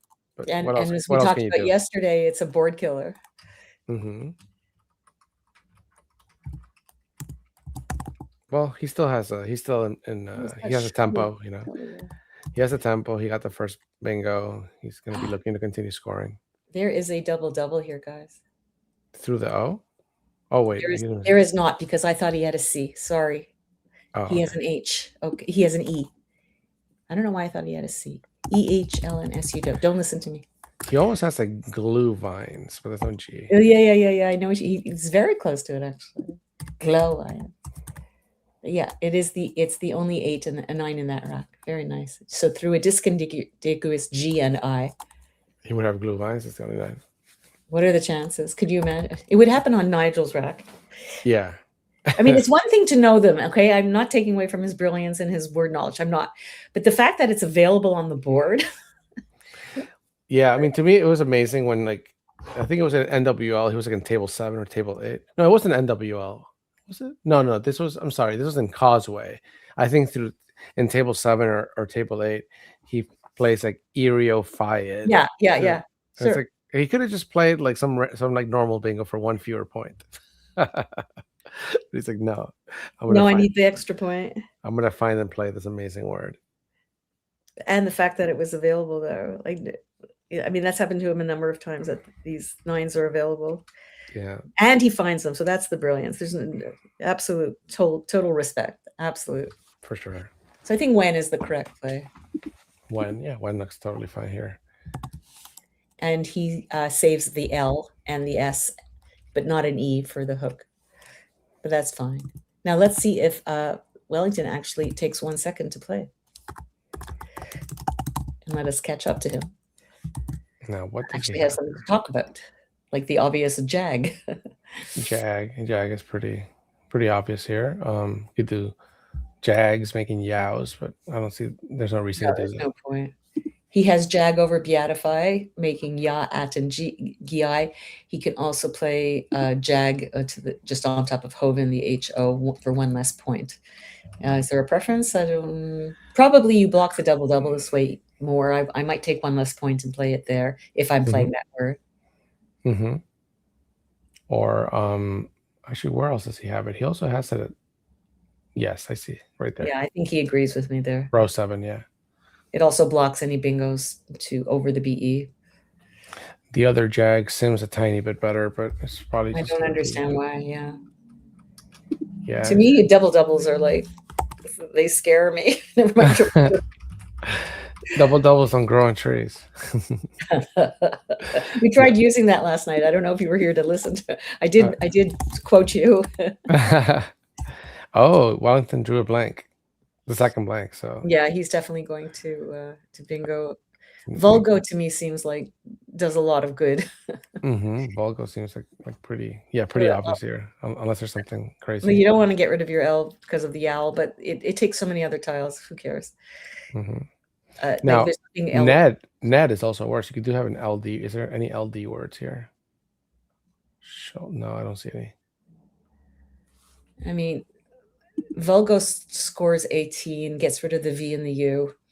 If you want to score the most, Hurl will do that, and you'll get rid of your U. So there's something to be said for that. It does open up a double that Wellington will take immediately. Yeah. So I'm not a fan of it.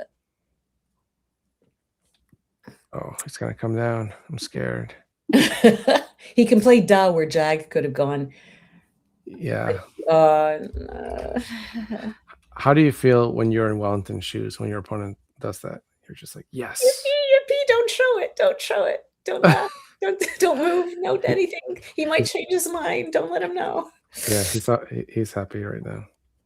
Yeah, and and this is, we did talk about there being a rating disparity, and this is perhaps where it's showing. For example, I don't think that this is a play that a higher rated player would perhaps open the board to.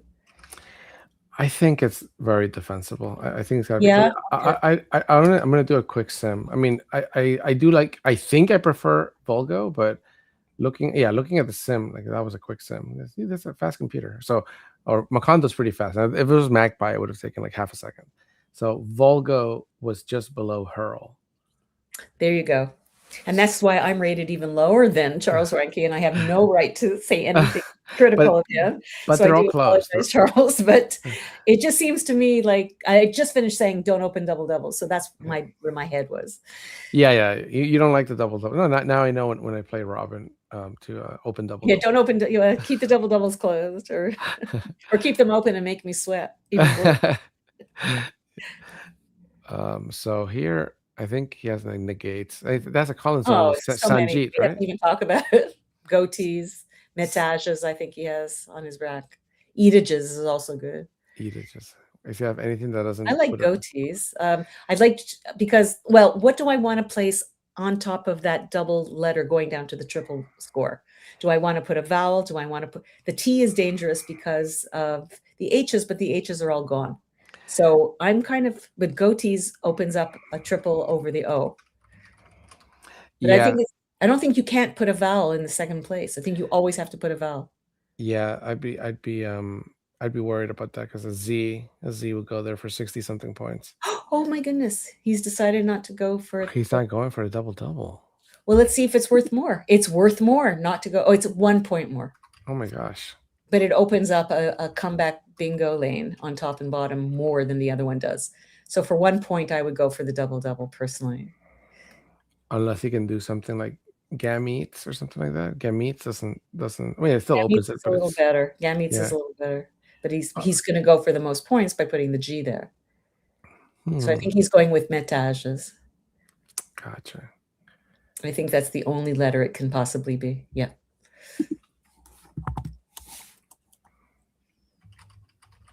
Now, did that give Charles a comeback? Yeah, he's got Devons now for something like that, which he wouldn't have had before.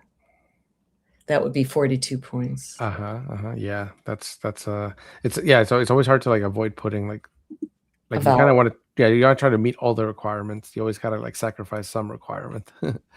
That's why I was a fan of goatees, for example. It's one less point, but it puts the T there, and both H's are gone already. Yeah. And what else could go like a Y? But that's not gonna be much harder. Yeah. So Devons or you can try to go horizontally, but I don't see anything good there. He doesn't want to do something like vow. I don't know if he's. Oh no, he's not challenging. I think he stopped the clock, but it's only to like verify scores. Yeah, because there's a lot of points there to add up. Yeah. So the score is correct, 195 to 132. He could just play endow there and save the S. So that's a 12-point sacrifice. With 2 S's unseen. Yeah, endow. Yeah, no, I think I like Devons here. LW probably is a better leave than LSV. But it's difficult. I mean, I think you have to use these tiles to open the board, not close it. So vow underneath metages or over beatify, all they're going to do is close the board. Although the A hook is still available to go double, like pagodas or something. Endow. Okay. Yeah, he wants to hold on to this, which again, if that HA was open to an S, hook on top, I would understand it. I don't know that it's necessary to hold on to the S in this board where they're. So Macondo is doing something cute here with Devon. Tell me. Just do Devon without sticking the S on. Oh my God. I would never understand.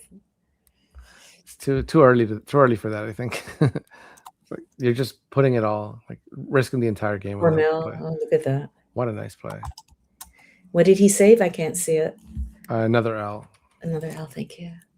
I have this legend on the bottom of my screen that's blocking them. You don't have that? With the No.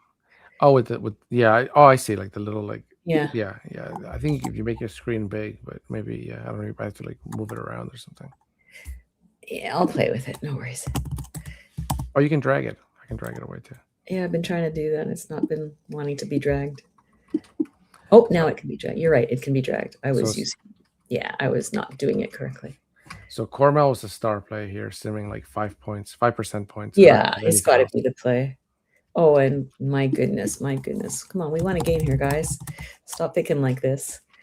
Well, yeah, I don't think any of our games have come down to the end game.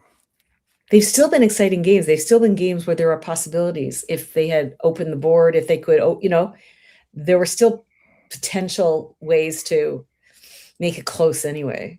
Yeah. Cormel is a perfect play for Wellington. It plays 6 tiles.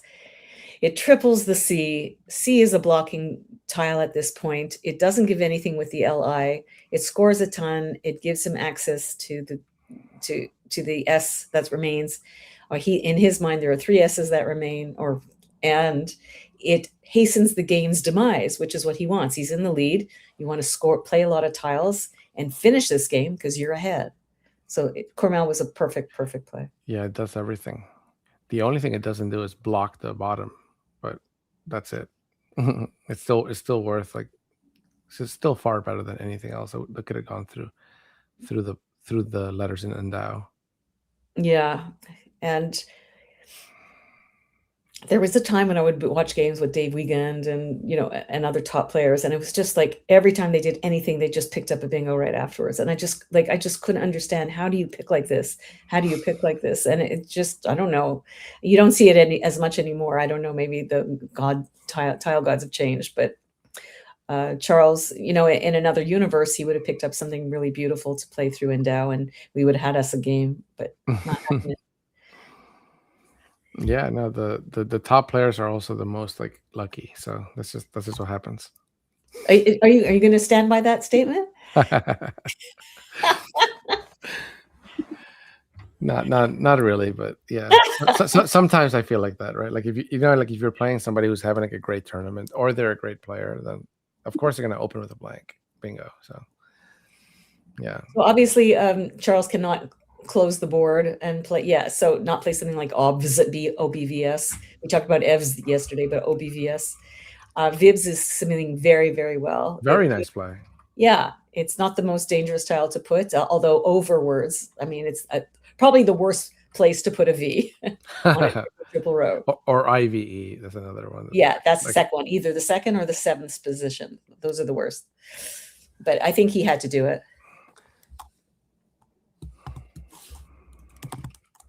And he's going to get rid of another 6 tiles. Unbelievable. Yeah. That's what he's doing. He's trying to get this game over with. And he also wants to pick a U, of course. Now, again, he could have played Kima. Remember, it was Wellington yesterday who did not play Kima, and he lost a game? Oh, Kima? Oh, through the MA? Yeah. Yeah, interesting. There are 3 U's unseen. I like this play. The game is getting farther out of reach for Charles. Oh, he's focalized us through a discontiguous A and I. Yeah. Now he has Fez on the left, which scores a bit and might be a good play for him here too. Yeah, because something like Foozle to score, yeah, is just too stupid. It's just too dumb for. Foozle's nice too. It scores 1 more point, but it opens the E over the double letter to the triple. It blocks his lanes that he needs. I mean, yeah. How are you going to open this board? One reason not to play Kima is it opens the board. Yeah. Yeah, Cormel just killed everything. It was a nice play. What a nice play. It absolutely. He's going to have to do something tricky, like, something over Ob that takes another letter on top of it, like Robe and main Probe, that type of idea. Mm-hmm. And that's just going to be a complete waste of a turn, right? But if you look at the actual, the rack that Wellington has. Like it's such a poor rack that I can't believe it. Charles is going to be able to play Fez and might draw a bingo that Wellington's not going to be able to block. This is his chance. This is Yeah, his moment. So let's do Fez or something like that. It might work out for him. But you know that Wellington's got to play through that O and just block the board. And then there's the only place to bingo is off the IN. Yeah, I guess you could do like Droid or something. As anything. Yeah. Absolutely. Yeah. Droid is great. Yeah, he's going to play Droid. Droid is great. No, there's one G left and no blank. So if you want to do an ING bingo, for example, you are going to have to pick the blank, but it will be a baby bingo because it will not hit the triple word score. Yeah, he's playing Fez, which I think we all agree is correct. I mean, it's high volatility on what he gives back. But yeah, in this case, like you got to go for it. At least he doesn't have anything there. So I think Droid's going to be pretty easy here. You never want to keep the Q, but I think you're. Well, you know what? You got chin if you want to block that lane, and you just stick the Q on it later. Mm-hmm. He can also play Ditter if he wants to play for more points than Droid. And save Ditter. Oh, I see. Cool. Yeah. It doesn't block the W, but that's not. I'm not going to put that high on my priority. Oh, he almost look at that. Had wool hats, wool cats. Wool cats. He almost has locations. Oh God. God. Yeah, locations is the 9. It is the 9. He has to open the board. Yeah, I know. He has to. Oh my God. How is he going to do that? To the ET might be the easiest. I don't know. But God. Now, where does Wellington have QI set up? He has QI. I wonder if is that blank a metages? That's an M, right? You can play QIN underneath it, and then block. It goes through the D. Gotcha. I don't think he needs to worry. There's 3 U's to come. Here comes Droid. Mm-hmm. Very nice. Yeah.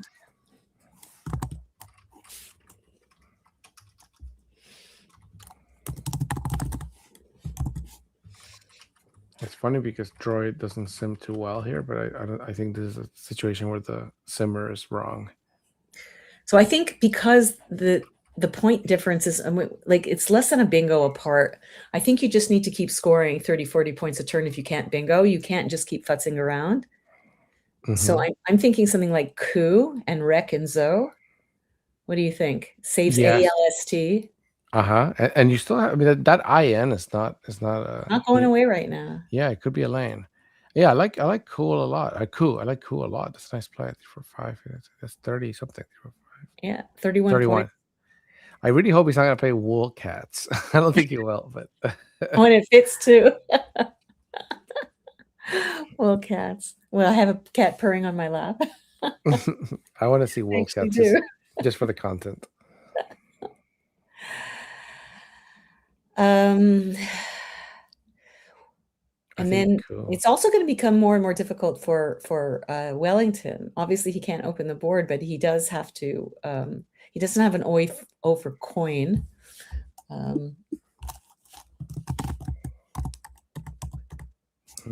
Requin will not fit. He can play Quine if he wants to. He's so close. He's so close to like something like Inquired or something. I know. I mean, he might be better off like playing off his A somewhere and then fishing for that or something. I don't know. Oh, I see what you're saying. Inquire. He would need to pick up an R, an S, or a D. Mm-hmm.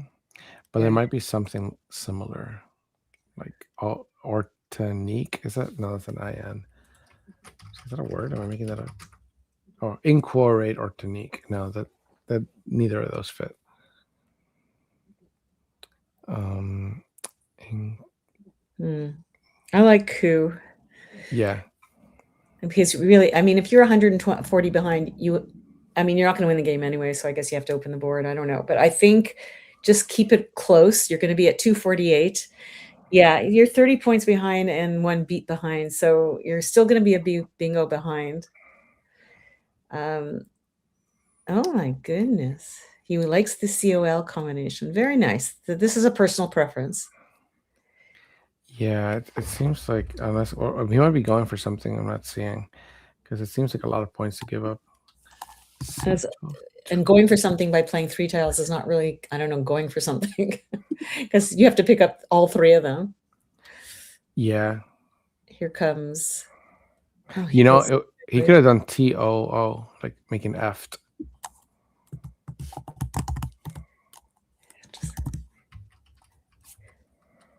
Making, okay. Yeah. Akwe is coming up as the highest scoring, certainly, making it bingoing through the iron slightly more difficult. Certainly, bingoing down through the iron to the bingo to the triple word is now gone, which was a very good play to stick that E on it. Yeah. Yeah, he's definitely controlling the board very well here. This seems like there should be like some sort of a musk, cold musk, or mullux. Mollusk? Mullux. Is that good? Mollusk? Oh, that's right, with another L, right? Yeah, there's nothing through the IN. So this is anything off the ZA, Reet, ESK that he could. I'm looking at Reet and Zuz and OK, just something that he could do to the right of it, but I don't think I see anything. Oh, look at Wellington's rack. He looks like he's selling up rippings or something like that. He can set it up all he wants. It's not going anywhere. He's not finding it's not available. Let's put it that way. Oh my God, he has. I thought he has 2 P's. I thought he had inspiring, but he's got 2 P's. Oh, cool. Yeah. Okay, so we need to have so this is the turn right here. This is where Charles needs to make something crazy happen. I don't know what it is though. So, well, here's a crazy one that I don't know this word. Omlahs, OMLAHS, saving SUCK. Omlahs. And where does that play? Oh, I see. To the AHS in Vivs and Hoven and that. Yeah, it's not Olams. Wow, cool word, Omlahs. With another L is Mollas and Olam. Yeah. Olam. Mola for sure. Yeah. Omlas, yeah. He might have to do something like that. He needs to open up the board and score, and that might be one of the only places he can do that. But then, Wellington wouldn't do this, but something simple as PI to the right of it will kill the board because nothing goes above it. Yeah. But then I guess you play to the left of it, and then he blocks to the. It just becomes like a. Yeah. I love the board control. Like people always like I've heard from people say that like Collins is too open of a game, but very clearly like we see the same exact principles apply, and it's just a few more words. So wow, yeah, it's definitely like all of our games that we've seen are like strategic masterpieces, So here's an interesting thought. How about Beatify above making OK, setting up an S hook to play Soma. Okay, let's see. Or just playing the O. Oh, OMA. Oh, that's a nice play. I mean, yeah. Well, he has the S. It so happens, but that's a nice play because of the and he could draw an A, but no, it doesn't play. Yeah, too bad that Charles's rack doesn't like immediately bingo with an A if he does that, right? Or with anything else. The trouble is Oma also takes an R for Roma. Oh shoot! Okay. And Noma is good as well. Oh, he's doing it. He's opening up the board. It would be amazing if that only took something on top of it that he owned, but he's doing something. He has to do something. Yeah, I like it. Omlas.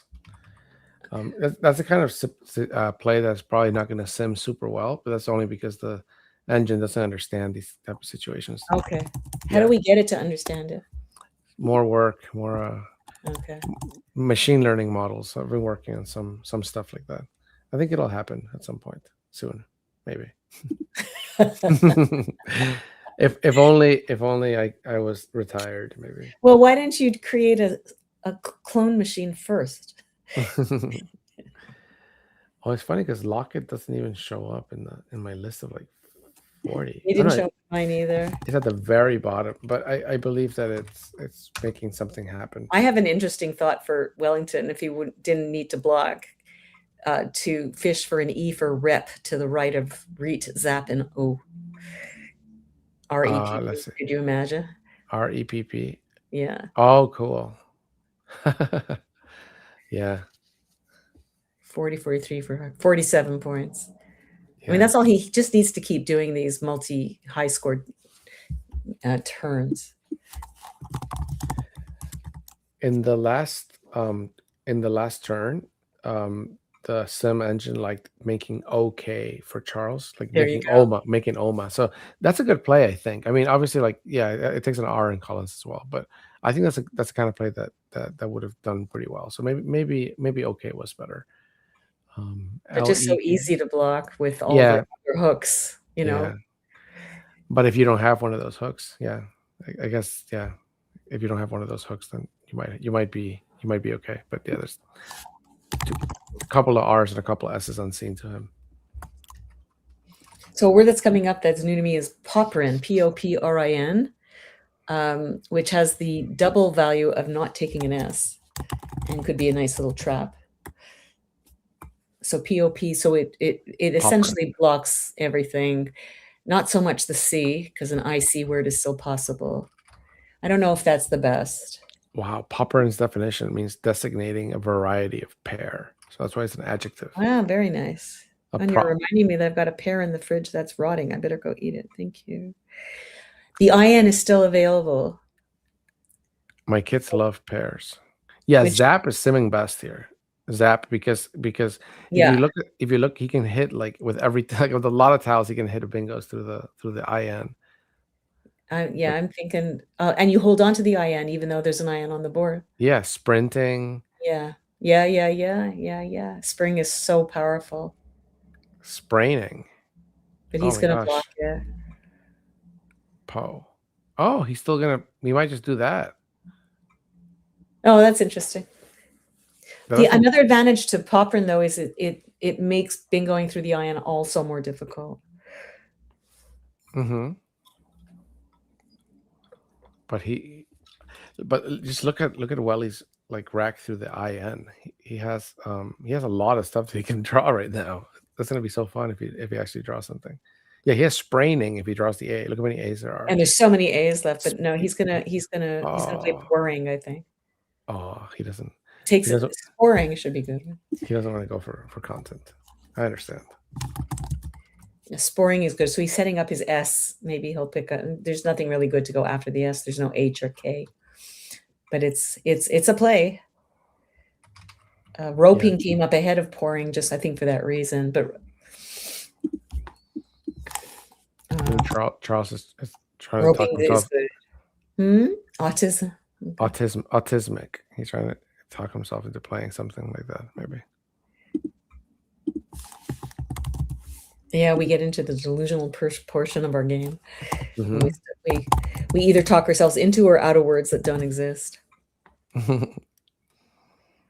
He could throw in the towel and play a 6-7 letter word starting with S underneath add from Acque, and he's put it on his board.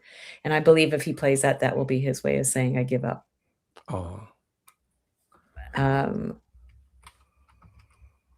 Samiti, but yeah, this board is just so difficult. That's why Jag, where he played it, was I think so important because it just killed it. It just killed the board. Just that Cormel, I think, is just like those two plays. Jag Cormel, it's done. But I think Charles, I mean, okay, I think he still has like a little bit of a shot because of the IC ending. But if Wellington doesn't go there, which he is going to most likely. I have something crazy to suggest. Play off the S and go for Mayutik. Mayutik. Oh, nice. Yeah. It'll get blocked. Now, where can the S play? Well, you can play sporing. You could play, which you don't want to. Yeah, because ST is still good. That's even better. Oh, You can play Zaz. You can play. Yeah, but it's not going to happen. All right. Yeah, this is worth thinking about. Yeah, it's worth thinking about. I don't see it anywhere. So that's actually what Sims best in my condo. Y'all? Yeah, meow. Good for him. That's Yeah. impressive. I think it's just like let's see if I get lucky and Wellington like messes up somehow. Oopa. Poesius. That's his best play. Oopa. Oopa.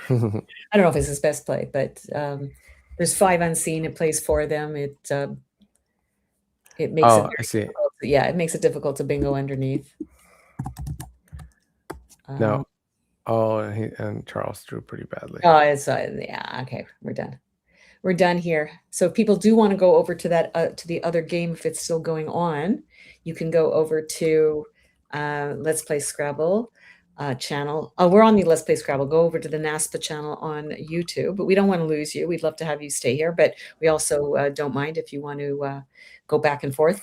Personally, I had both games going all day on the 2 days I was not doing the tournament. I kept both going at the same time so I could watch everything.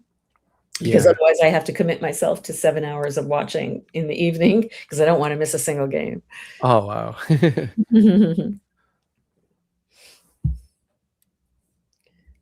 All right. So he's going to pick. So what's in the bag? Another A, an E, an R, and an X.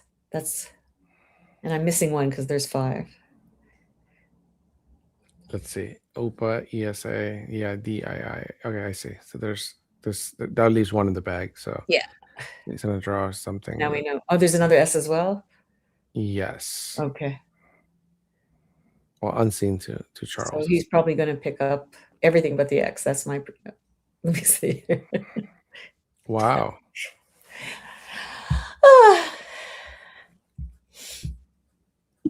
And he has something. I know, it's funny because if Charles drew the X, at any point he could have done something like ticks at the left there. Yes, Lewis Sidewinder, you were absolutely right. Time for did it. This is a good time to know that word. Did it. And it does not take an S. The heck? It means to... Could you imagine having a rack like that and it's a bingo? Can you imagine? And he's saving the X in the bag.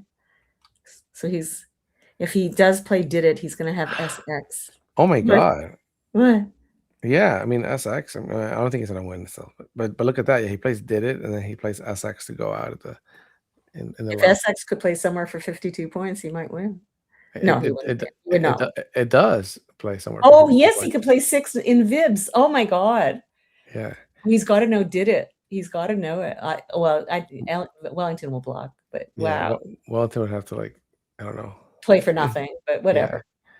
So somehow miss it or you just have to do it. Transpose his tiles or something. Come on, play did it. Just did it. Just did it. We did it.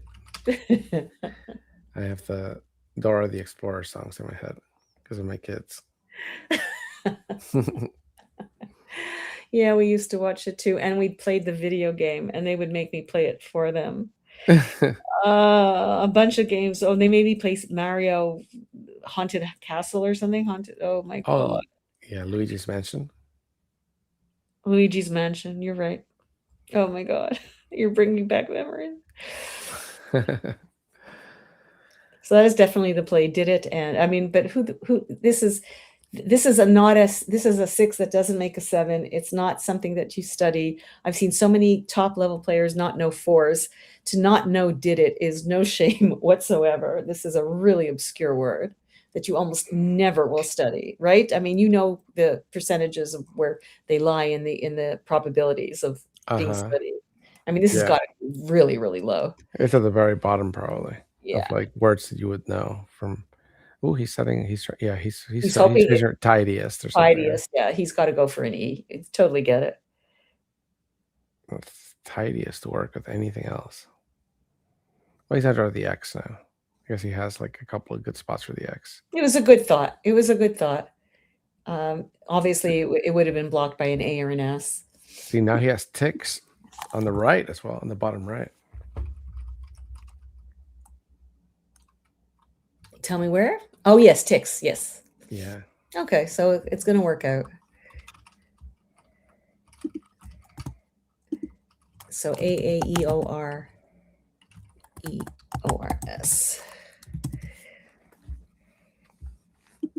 Probably want to block that X spot. He has Dixits. The Dixits. Yeah, so he's going to make points no matter where he goes. That's nice. I haven't done the math, but So yeah, so Wellington has to block Dixits. are you talking about to pits? Sorry? To make pits, or somewhere else? Is there a better? Oh, Dixits! Oh my God! Now I see it underneath the AD and Aquay. Oh yes, he definitely has to block that area. And he's that's not gonna. That's not gonna block Dixits. Arrow would if you put it under the AE and Aquay. Ooh, I wonder if he like mistracked. Or if he's just playing super careful. So how do you feel? So what if he misses blocking it? How do you feel about your opponent who just beat you and did not block with nothing to think about in the bag? You know exactly what's available. How do you deal with that? I think it's okay. Like I think so. I would just feel like he's a world champion, so he just made a mistake. It's okay. Absolutely. He mistracked. Everybody mistracks, but he does have 10 minutes left. Mm-hmm. But you know, sometimes you do it over and over again and you make the same mistake, right? Yeah. And sometimes like if I already have the right number of tiles like that I've tracked, I'm not gonna exactly because I'm right. And then it's like, where does that letter come from? Oh my God. Yeah. So you're giving me an opportunity to do a teaching moment, which is even if it shows that the bag is empty and it shows in your tracking that there's 7 tiles left, I don't care. And you have time, go through the board again. Oh, you always retrack, huh? Always. Yeah. I guess I should do that. Make a note. Yeah. Yeah, especially when you've got time, and especially when you're in contention. I think I've done that before. I've also done the thing where like I recount the game because I see that I'm going to win by 1 point or something. Yeah. Let me see if there's any. The game is going on longer than it normally does with a Wellington game. See if we have any results from this round as we're getting closer. So Austin, we still don't know. His game is pending against Joel Wapnick. Josh Castellano as well. His game is pending against Kevin Fraley. Alex Seaholm, after a 100-point loss, has won. Wow. 512 to 365 against Jason Keller, who's not having the best morning. Poor Jason. Oh, poor Jason. So Alex is now at 15.5, 19.5. Josh has 1 game on him. No matter what happens, he'll either have 1 game or 2 games. Josh could go into first place if he wins and Austin loses. Wow. Wellington's about to win, and he will almost certainly. He cannot surpass Charles Reinke if Charles wins. But he's playing Charles, so that's not happening. So he is about to surpass Charles Reinke on cue. But they will both have 15 games. Fantastic. It looks like yeah, 3 games left. Like Wellington might make the finals after being like yeah, he was 10-10 or something or something like that. He's going to go to 4th. Yeah. Erickson Smith and Jason Keller both will also be on 14, but I think we're starting to get to the point now that no, they can't catch up because Austin already has 17 and there's only 3 more games to go. So they are out. So somebody asked, what is the best end game here? And both end games involve blocking Dixits. You just play EA or AE at the bottom right, underlapping Aquay. Just play AE or EA. So you can block Dixits, and then your opponent plays 6 on the left, and then you go out with a rose. So that's the best endgame sequence. I don't think he sees Dixits. He's not even pretending to put stuff on his rack that will, just like rare. Oh, he has only 1 R. I mean, arrow, anything. He's not doing anything to block it. Yeah, it's possible that he mistracked or yeah. Or So yeah. Or yeah, I think he might just be like having like he might just be seeing the X spot on the left and he's trying to figure out how to deal with that. But then area doesn't like block that either. So I don't know. Well, what X spot on the left? Zax? Or oh, the 6. Yeah, the 6 Yeah. one. Yeah. This 6 exactly. Yeah, it's an 18-point difference, I believe, between the two of them.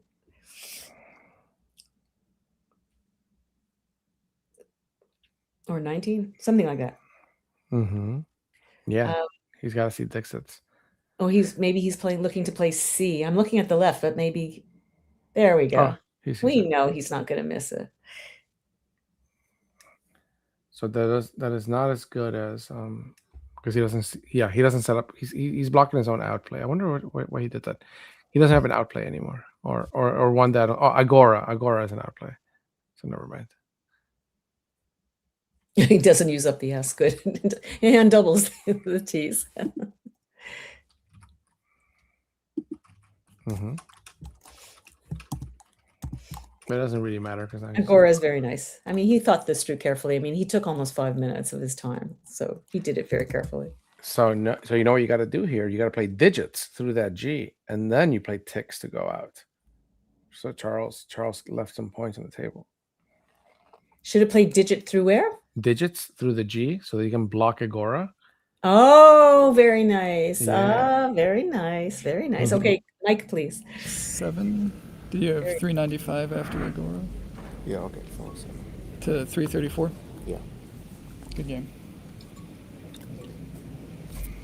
The X was the last tile in the bag. The X, I figured So, as much. Yeah, obviously. If you had it, you would have given up on bingo and Yep. play that Dixie. Yeah, you either needed the X or the E. I guess you blocked the bingo, so I really just needed the X. The X was mostly what I wanted. At what point? But you at that point you had already lost. Yeah, I might have still been in it after me all. After days I'm leading with 90. Yeah, if you don't have a play that uses the U there and you give me a 7 lane underneath, Yeah, I still might. doesn't. It still don't win. 90 lead is too much of a spread. And I'm leaving just one tile in the back, so Yeah. you can't have. In case I leave the X, there's no big play to Yeah, connect right. the X. I'm not going to bingo after that. Yeah, I guess I just had to hope that you So- had almost nothing up there. Like a 3 tile play there, I might be able to withstand, but 4, I'm not going to withstand. So Yeah. yeah, the board just got out of my control. Yeah. My last chance was, trying to bingo through I, Yeah, and I was it kind of was- close, but I was looking at it. I was trying to move closer to. yeah, pouring was obviously trying to do both at the same time.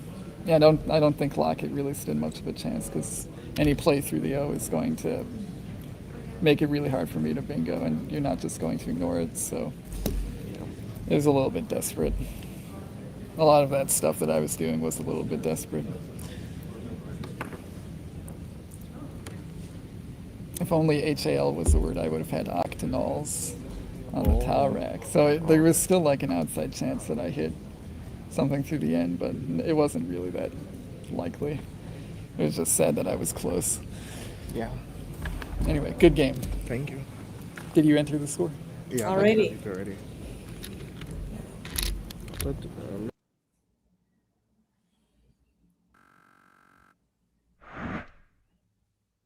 There's always this eerie silence as we go from the game to us. The morning is done. 4 games done.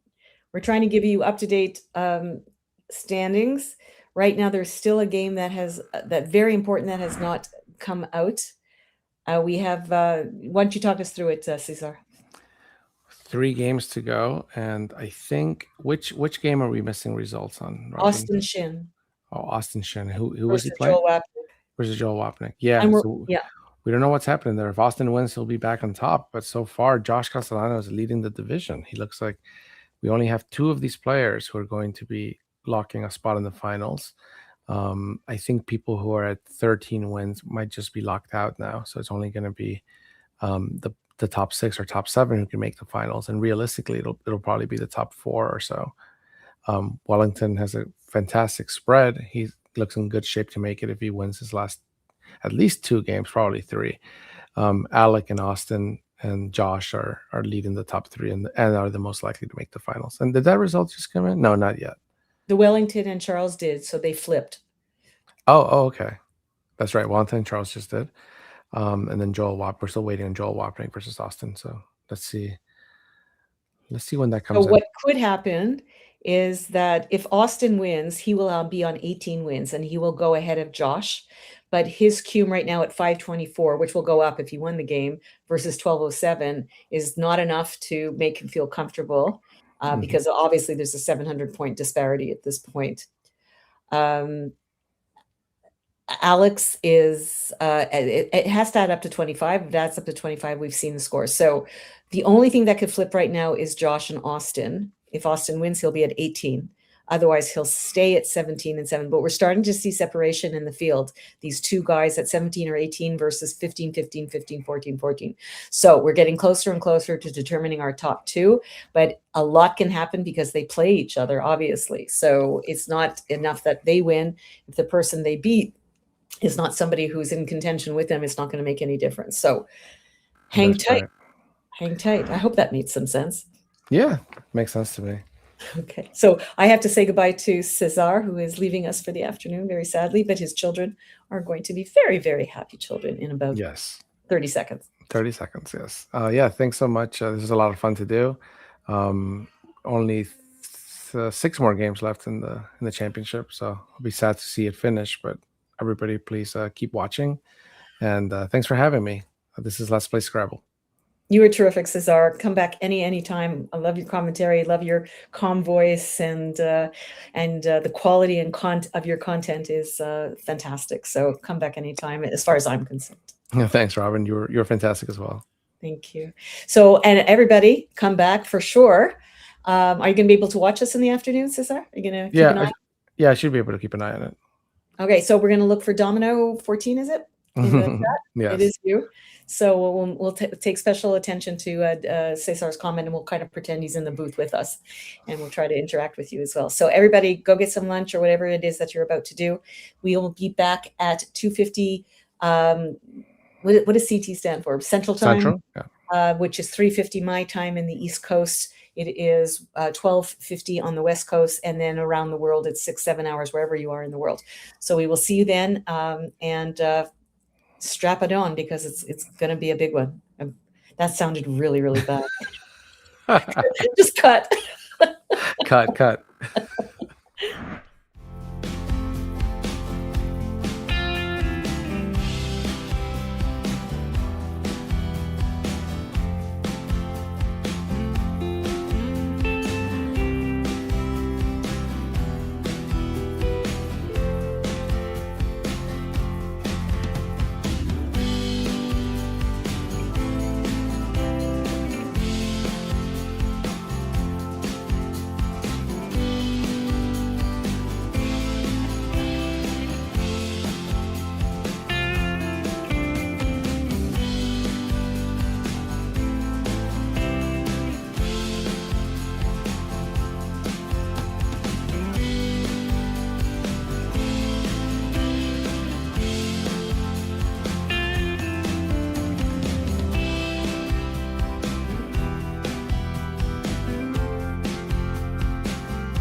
we're just going to continue. And I think we can go on. We can go on to the next slide, Josh, when you have the second, if he's not working on the mute issue. They still can't hear us. Oh my goodness. Oh my goodness. Well, we're going to see what's going to happen in terms of what Josh is going to do, but whether we're going to continue or not, because I know the players are going to be waiting. So why don't you just do your thing, Excel, and we'll hope that they hear us. Okay, so for today's game, for this round rather, we have Alexei home going against Austin Chin, and we can see their head-to-head. It's been pretty equal, 7 wins against each other, and they've played quite recently this year and last year too. So we'll be expecting to see these two players to give it their best because every game matters here. Massively. Okay, and Well, as we listen. can Go ahead. Oh, okay. So their current ratings are still very close. Alexei Home having a ranking of being the first and Austin Shane being fourth. So I expect to see amazing gameplay from these two players. It's so exciting. Yeah, they said that the audio is doubled on this screen, and I'm hearing it as well. So Josh will try to fix that for everybody. So we missed my opening, and then there were 3, which Excel reminded me how to say that. Yeah. And we are down to 3, everybody. So as Excel just said, if you did not hear him, everything is on the line. So we're going to go straight to the game and to get this show on the road. There we go. Okay, everybody's got the sound is good now. Thank you, Matthew. I appreciate that. Thank you, MM2.008 or 008. Okay, what is a broadcast without one glitch? And it's our first one in 4 days, so pretty good, I gotta say. Yeah. All right, Alec is first. Just to remind everybody, if you did not hear that, Alec is. Let me get back to the standings and we can get to the first word on the board. Alec is in 3rd place right now. He absolutely has to win because he's 2 games behind Josh and 2.5 games behind Austin. Okay, that sets the scene. What are you liking on his rack? How would you play this rack, Excel? Let's see how you think. Yeah, this is one of the most difficult racks to start with. Hold on, I'm still hearing a bit of echo there. Hope it's fine now. Do you play now? The question always becomes: do you play short? Do you play long? Do you play off 6 tiles? You know, something like iodine or iodine and save an E. Do you play just an OI and balance your rack? Do you pass 2? What kind of strategy do you like to employ? Genuinely, I'm going to exchange here, just exchanging OI or something. Given my opponent's floaters is not something I kindly subscribe to. So seeing as I don't have anything scoring well above 30 or thereabouts, I'm just going to exchange 2,000. I mean, it's just my choice, but what would you do here? Yeah, it's a very oh my goodness, we are having sound issues. I hope everybody's okay. It is a very difficult situation. I remember having a conversation with Joe Edley many years ago, and he says, don't give your opponent the opportunity to go first if you can avoid it. I don't think you're going to avoid giving them a double letter next to a vowel. So I would probably just play OI, saving the L hook as well, and keeping the nice lined. I would play OI. I know you would pass it, but I would personally play it. How about the Z, the Q, just an easy 40 for your opponent? That's true. How do you think about oiled? I think oiled is fine as well. Yeah, but we'll see him going for oiled instead, scoring 16 points, retaining irons. Pretty solid move there. It's not bad. It's your opponent 5 tiles to play through, which is always, you know, you're playing people who really know their words. It's always worrisome, but I mean, you got to play at some point. Now, he has not given him anything. There's only one 8-letter word with this rack, and he did not give him the letter he needs. So. Yeah, I believe that would have been Bahrain's with the G. Yeah. Do you have your teleprompter working? Do you want to, you want to give it a go or? Another piece of technology that could go wrong. Now I have it under control. Yeah, so top choices here, pretty straightforward moves. Probably just play BAR Yeah. right here. Yeah, this will score about 19 points, retaining INS, which is a pretty good leave. Oh, I think.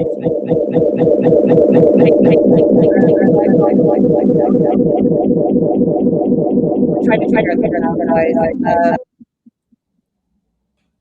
I thought I might have been on 2 YouTube pages, but I'm not. I'm only on the one. So anyhow, Austin decides to hold on to the A that he much prefers, but he could have blocked the double this way. I would have preferred bar. I would have agreed with you. Okay, so yeah, so it goes for rip. It allows for some hooks, still opening up the board. I know it doesn't have the hooks currently, but that could yield something later. Okay, see the first bingo of this round. Really curious what that is. Yeah.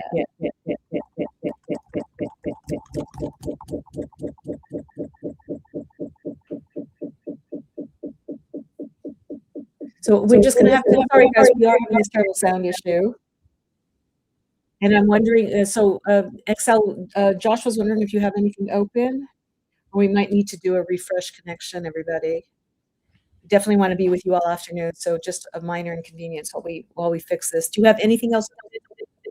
No, I currently don't.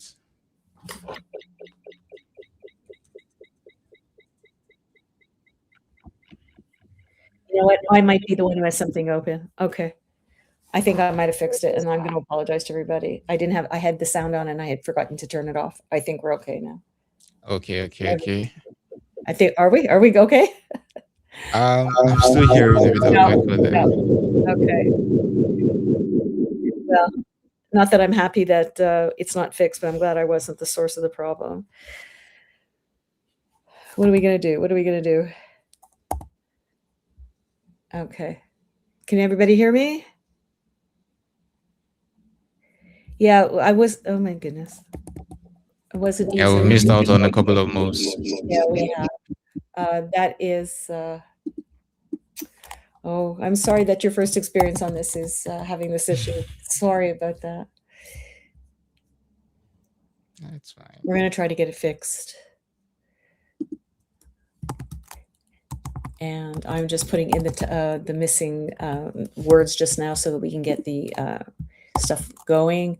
And then Zany goes up, and then we will get everything fixed for you guys. Okay. So now we're on to it could be the telestration link, because that's the only That's thing that we're true. doing. Maybe that's the problem.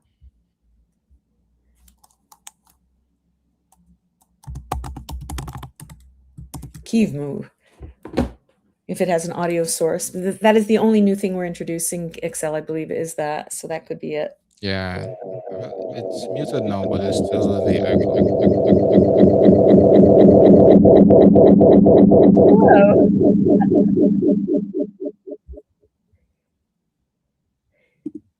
Okay. So Kiev was crushing the sim, and I would agree with you. That would be the absolute best play. It's unfortunate to keep the 2 O's, but that's okay. And now let's see what we have for Austin. Are you okay there, Excel? Are you there? Yeah, I'm here. I'm just trying to figure out what. Yeah, I think you should close the telestrator and see if that's the source of it. Okay, well, that is done.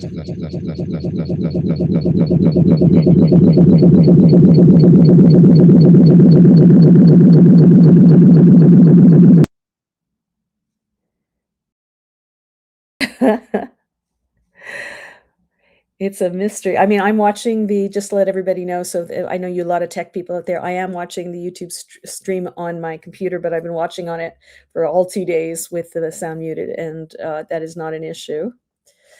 It hasn't been an issue. So something new has been introduced. Yeah, I'm really sorry for any inconveniences there. Well, you're assuming it's you, and it's not necessarily something that from your side. It could be from our side as well. It could be from Josh's side. We just don't know. So don't worry about it, Excel. Let's just try to figure out what should Austin do with this rack. Have you now? There is he is. So what he's decided to do is create an S hook for himself and get rid of the W that's with the U that he doesn't want, and of course to undouble his T's. Do you like that play? Well, I think we might have lost him. I'm here. I'm just worried about You're muting. worried about, yeah, it seems to happen when you start talking. Yeah. Oh.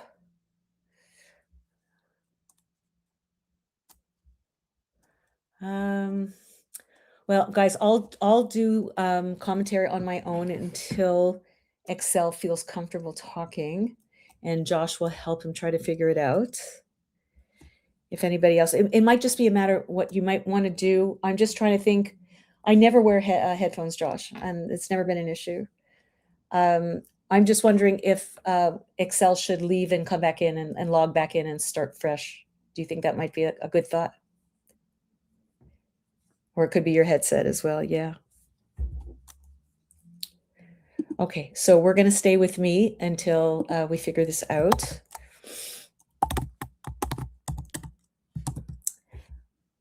Some people are considering, so obviously Alex is going to want to try to get his rack in balance, but also create some openings for himself and not open up too much. For Austin, obviously he's concerned that he open up a very big S hook. There is no way that he can reach the T on row 15 on the bottom row. He doesn't have any 5-letter words that he can play. One very sneaky suggestion is to play Ozeki to minimize perhaps the hook on 2, making a high letter point letter at 12 and coming down. But that does not solve the problem of an S hook.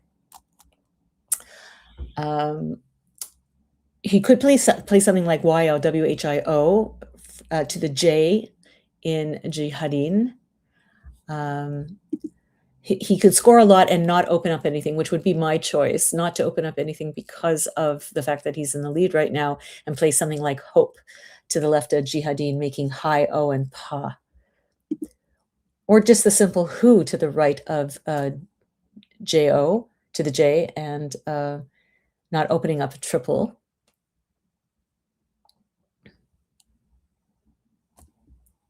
There might be a concern, I like what Matthew's saying, a concern about that S hook and just playing OW and saving a nice balanced rack. Although the W and H go really, really well together, better than MH, I think. But there is a concern, like what is Austin up to? If he's going to play Hope, that's his most points, 33 points. Hope and Home were both worth that amount. And he doesn't open up too much.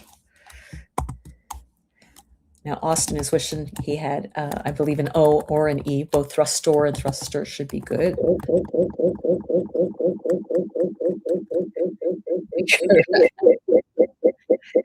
We hear Excel coming back. So I think it's definitely on his side. Everybody's hearing me okay? I think that's an issue, right? I hope so. There's also Truthers. I love that one, but he's going to play thrust. He has very few vowels, and I think that's the right play. And since we were not watching before, props to Alec for that Jihadin play, which was absolutely lovely. And in case people weren't aware of it, it does not take an S. So it really wasn't too much of a concern. Only if Alec knew it was not good and he was going to, trying to lull Austin into sticking an S on it, but he had nothing to worry about.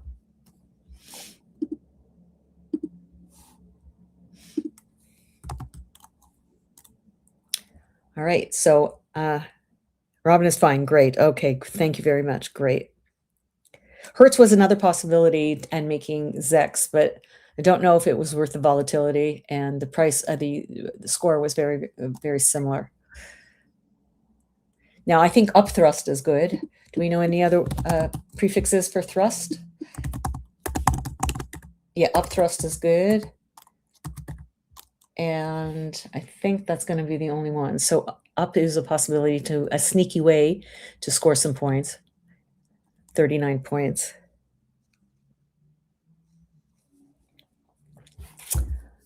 Alrighty, so Alec has AEILMOW.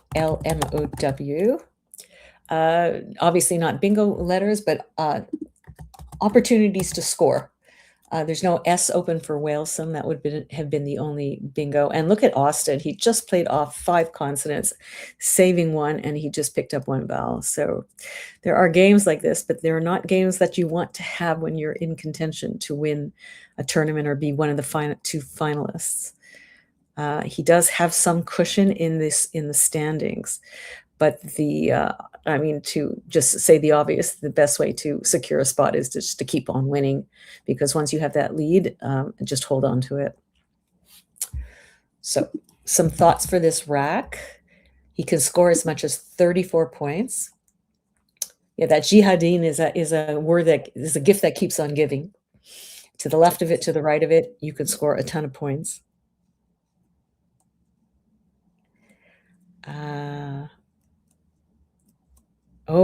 Out thrust, over thrust, mega thrust. I love that, Rob. That's fantastic. So always to be aware when you've played a word on the triple row that can be extended, to keep that in mind. And if you want a little trick about how to remember, if you see something like over or up or something like that, just write it on your score sheet and circle it, so that every time you look at your score sheet, you'll see the circle and it'll remind you, oh yeah, if I pick up or if it pick up out, put it on top of thrust. Otherwise, if you just try to remember it, try to think of it in your memory, it often doesn't work. So Alec decides to block. Sorry, you have to keep hearing my voice, guys, and my analysis, but I'm going to try to just keep it going nice for you guys. I think Austin wants to play Drek, but he doesn't have a K. But he's trying to do the best he can with what he has, and he's trying to keep the board open, which I think is very commendable. He could have played it next to Rib to make Drib, but there's no point. He needs to keep the board open. And so he's keeping another D hook for himself for Drib, and he's opening the board, which I think is exactly what he needs to do as he's behind. But Alex has now picked up the first blank, or is it the second blank now? So it's not looking that good for Austin this second. All right, Robin, can you hear me now?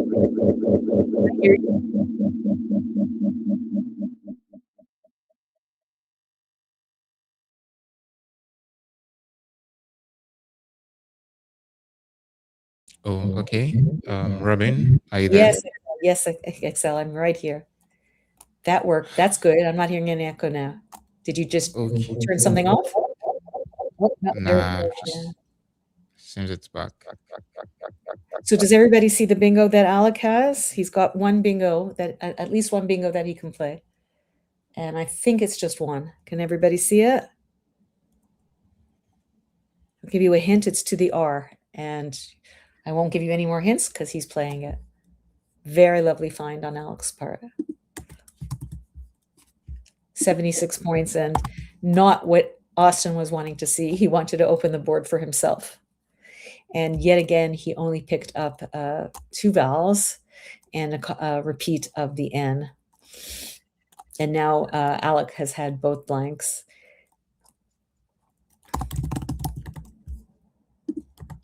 Undurns is actually good. So who knew that? Undurns is good. So which is why he has it on his rack this way. So he is going to play that. The only other bingos are in rounds and unrinsed.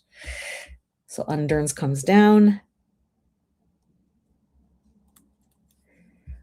But we would consider that a bit of a baby bingo. And that means that it's a bingo that doesn't score much more than, 70 is not bad already. Baby bingos usually are in the 60s. It could be as low as in the 50s, which is really bad. But Alex continues to pick up good racks. Not that he can play anything with this, but he can score with it. There's no L open. There are 2 bingos through an L. Oh, he's being challenged. Very nice. That is a bit of an obscure word, isn't it? Underns. Now, is undern good without the S? I bet it is. It is good. Okay.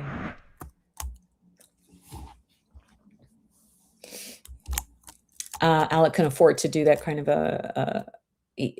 a challenge. It's just 5 points, and he's still 58 points ahead. But he's also only 58 points ahead. It's much closer than it was. A couple of bad racks, and we could just see Austin coming right back into this game. Alan, yes, he needs an L. There are 2 L bingos with that rack if people want to try to figure that out. One of them is a well-known one, has to do with wearing, let's say, a hat. And the other one, I'm not sure what it means.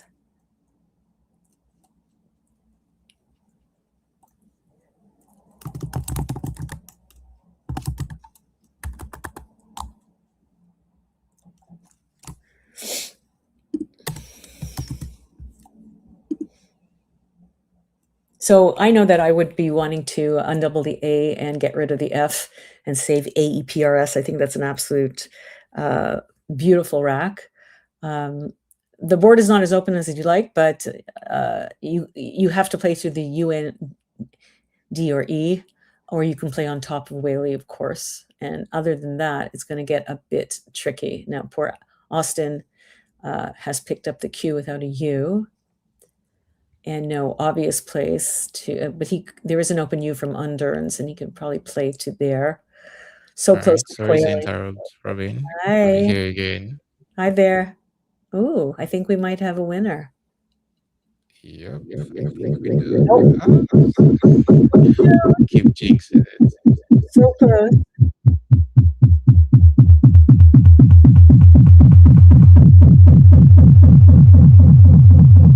Sorry, guys, get up here.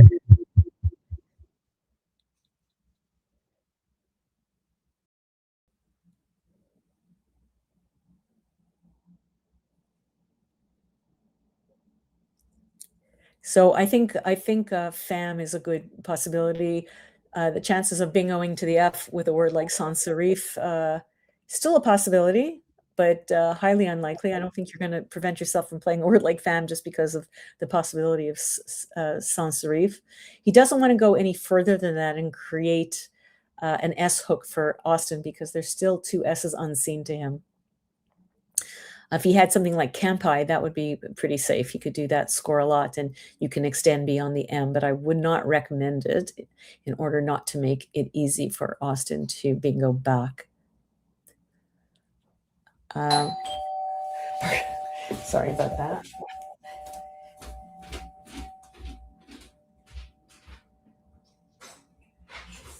How are you? I'm sorry, I'm in the middle of a live stream. I can't talk about things.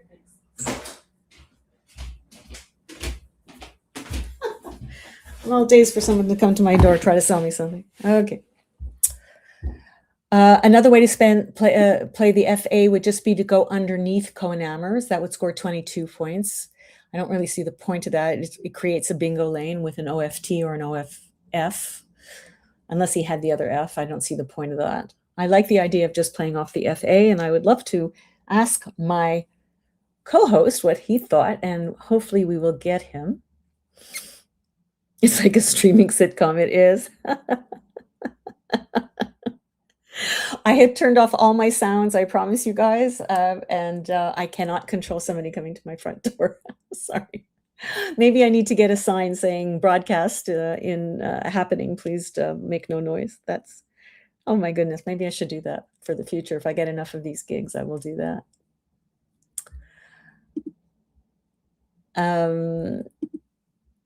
He could also just play FAA as well underneath Cohen-Amer. There are 13 vowels, however, to 22 consonants. I would not recommend playing off so many, which is kind of, I can't believe that considering how many consonants Austin has had.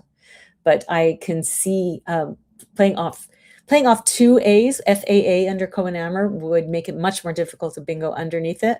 But with so few vowels left relative to consonants, I would be a little bit afraid of doing that. Yes, we could get someone to play Ding Dong. Hang a towel bag on the door handle. Yeah, isn't that something like you do in college, right? You hang a towel on the door so you know not to come in on your roommate, that you're a little busy. So this will be our Scrabble version of it, the towel on the door handle. Oh God, don't leave me alone too long with this broadcast. I'm gonna get frisky. Okay. So Alec taking his time, perhaps a little bit too much time on this turn. I'm not exactly sure what he's thinking of, but he is definitely going through everything in his head and trying to make the absolute correct play. And I have a feeling that whatever he plays, I'm going to go, wow, that was not expected. But we'll see. I mean, I think what he would love to do is block underns and to some extent, right? And he has that F to go under underns, but he's going to block the easy A and E and O extension hooks onto Wally. And he's going to play his E for another few points, he's going to get another 7 points. So that could be well worth it. I know that we have this saying in Scrabble that if you can get at least 7 more points with your S, then play it. Well, if you can get 7 points with an E, then you should definitely play it. And look at that. Look how many vowels he picked up. That turned out to be very good. But that's going to be a huge issue for Austin, I believe, as the play goes on. Now, Austin also has an opportunity to fast play Alec, who used up a good 4 or 5 minutes on that last play. Didn't exactly, I know he was trying to close up the board, but he also made a very IEF over frap, IFER and SAW. But we're going to see him continue to try to clog up this board. And I think once he's done that now, the next thing is to play under or over frape, and the blockage will be complete, except for over ion and rib. Can't control everything at once, but he could do one at a time. Austin desperately needs to bingo now and then within 2 turns, and I don't think that's going to happen with these racks. You do not want to see a V show up on your rack when you're trying to balance your rack and bingo. He saved, I think, very nice. I think he saved COAL or GOAL on his last one. His rack is actually better than Alex, but he's not in a position now. He's just getting further and further behind. Give me a sanity check. Is Sam Fu worth it? That's very fun. That's a fun word. No, it's not worth it because you don't want to stick the S on the triple row, but it is a great word.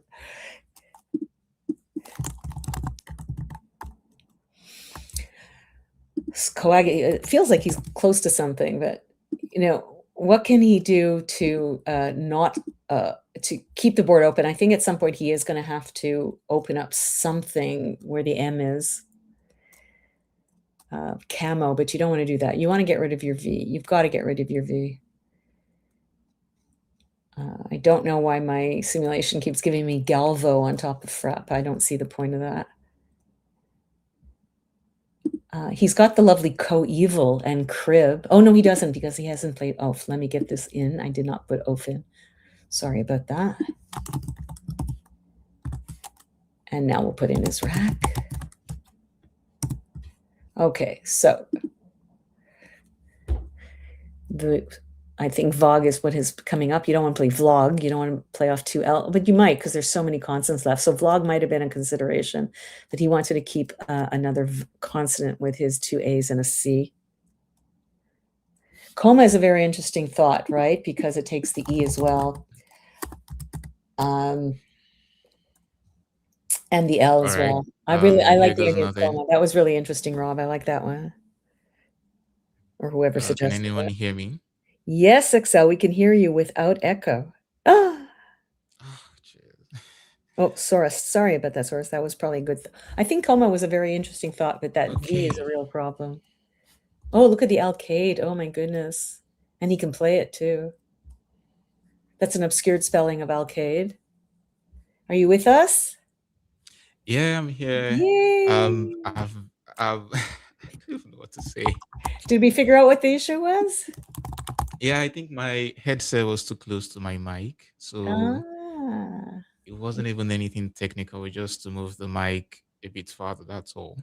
Okay. But Josh keeps saying it could have been in settings. But I mean, the main thing is I'm back, and there's Perfect. so much I need to catch up on.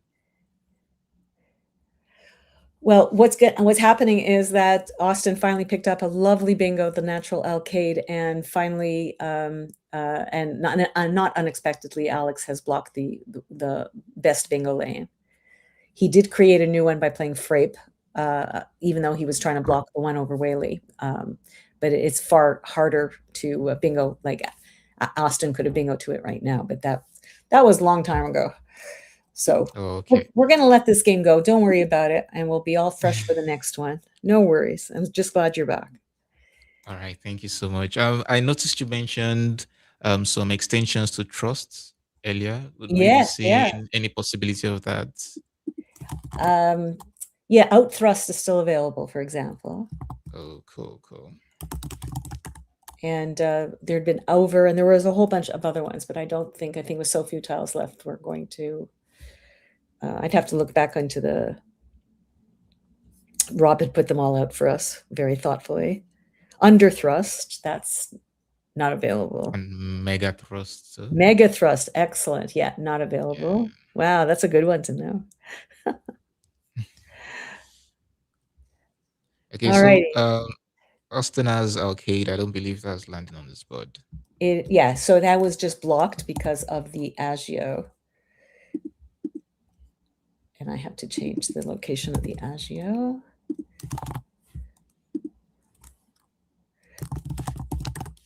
And let's see what is now. A very interesting thought, I think. Oh, I like this one a lot. I like the thought here. Saima through the M and Koanam are setting up the E hook because he doesn't have any S's. Well, that scores quite well. Takes an R as well as an S. However, it's easily blockable. You get to a point in the game where it's just like whack-a-mole. You know, you just keep opening the board and your opponent. Yeah. Any IER or IES bingos, any IES bingos can only be done by Alec over Frap, but IER exists as well. So I don't know, Simon does everything you want it to do. It undoubles the A, it sets a hook up for yourself, it gets rid of the Y, and it scores. I don't know that I see anything better unless you just play demi and give it up, you know, no hooks, but you score more. 6 points more. Anything that you're liking? I don't know. I'm thrusting you. I'm mega thrusting you into the game that you have. I'm desperately trying to keep up here. What path to victory could there be for Austin in this game? He's trailing by about 70 points. Okay, we see him opening the board with Simon there, hoping to hook it with either the E or if he draws into the S. But we know Alec already has the S's. Yeah, and he needs a T for stimulus. Can you imagine having a bingo with that rack? But he nowhere to put it. But because he has the S, he doesn't have an R, but he does have 2 S's, and I can't imagine he's not going to block that spot. Austin has picked up a really, really good, related, treadle, altered, alerted, all that stuff. There's not going to be anywhere for him to. What's actually really sad is he could only play treadle. Yeah, treadle would fit with Simon, but he can't play anything on the bottom because he does not have a situation where he can do 2 vowels and a consonant to end it. If TPA was good, he would have redealt there, and then we'd have a very exciting game right now. True. Treadle Simon, yeah, that's clearly his. You're getting some nice comments. We love your voice and your analysis, and I'm pretty sure they're talking about you. I've barely analyzed anything. I'm so sorry, guys. The sad thing is that there's all sorts of bingos through the C as well, clareted and decretal and treacle, but will not be playable for Austin. It would be amazing for him if he had 2 stoppable places. Although I think you could just do that by playing through the O in Koanammer or through the, just going downwards, and then that would just block everything. And he might do that as well. But I don't see any reason why he not get rid of one of his his S's. Yeah, but I think from Alex POV, there's the possibility of IER bingo still fitting Yeah, above yeah. FRIP. Yeah. Right. So I'm saying he doesn't have any IES. He can't do IES, but he can do IER. Yeah. But the So I most think something obvious like thing to block. Umus. Do you like Umus and just Simas and get rid of it all, or what are you worried about? Oh, yeah, he's going to do what I said. Yeah. Oh, interesting. Well, he's allowing for 8s, so he's not Exactly. doing it. I mean, it'd have to be just right, but just right happens. Almost tailored if there was Simad or something. Yeah. If Simad was good. Now he's picked Moxbib. There's an old story about Moxbib, and you're too young to know it, but I can't remember what it is. All right, so he's decided just to block everything this way. And it is, I like the idea. Yes, he's allowed for an 8, but he's also now not allowed any bingos to or through the C and anything underneath Sima. So I like his thinking. Umos would not have done that. And he's not that far ahead that he can, allow for a bingo to come through. So would Austin be looking to open something at the right side of the board? I think he has to. He has to allow for the place over frap to continue, and then he has to create a distraction on the right side. Yeah. Now, how is the best way to do that? Yeah, but after Sol, he knows he's definitely not picking an S, because that just shows Alec must have been retaining an S in that turn. And all Alex has to do on the next turn is play something like he could play Socks or just Ox to the right of Jihadine and close that lane. Yeah. Okay, in PX. Yeah. So I think Austin has to do it right now. He could play something like Pal. Or just Pal, yeah. Just Pal. If he did something like Pad, he doesn't have an I and he doesn't have an S. So something like Pal, I think, would be really good. But I think it's very hard for him to bingo on top of frap without another vowel.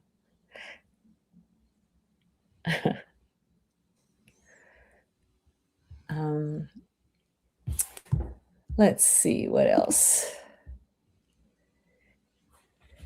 Yeah, so let's say he plays Pal, it would retain REALET, right? Oh no, the D instead. He would save redate. He would save redate.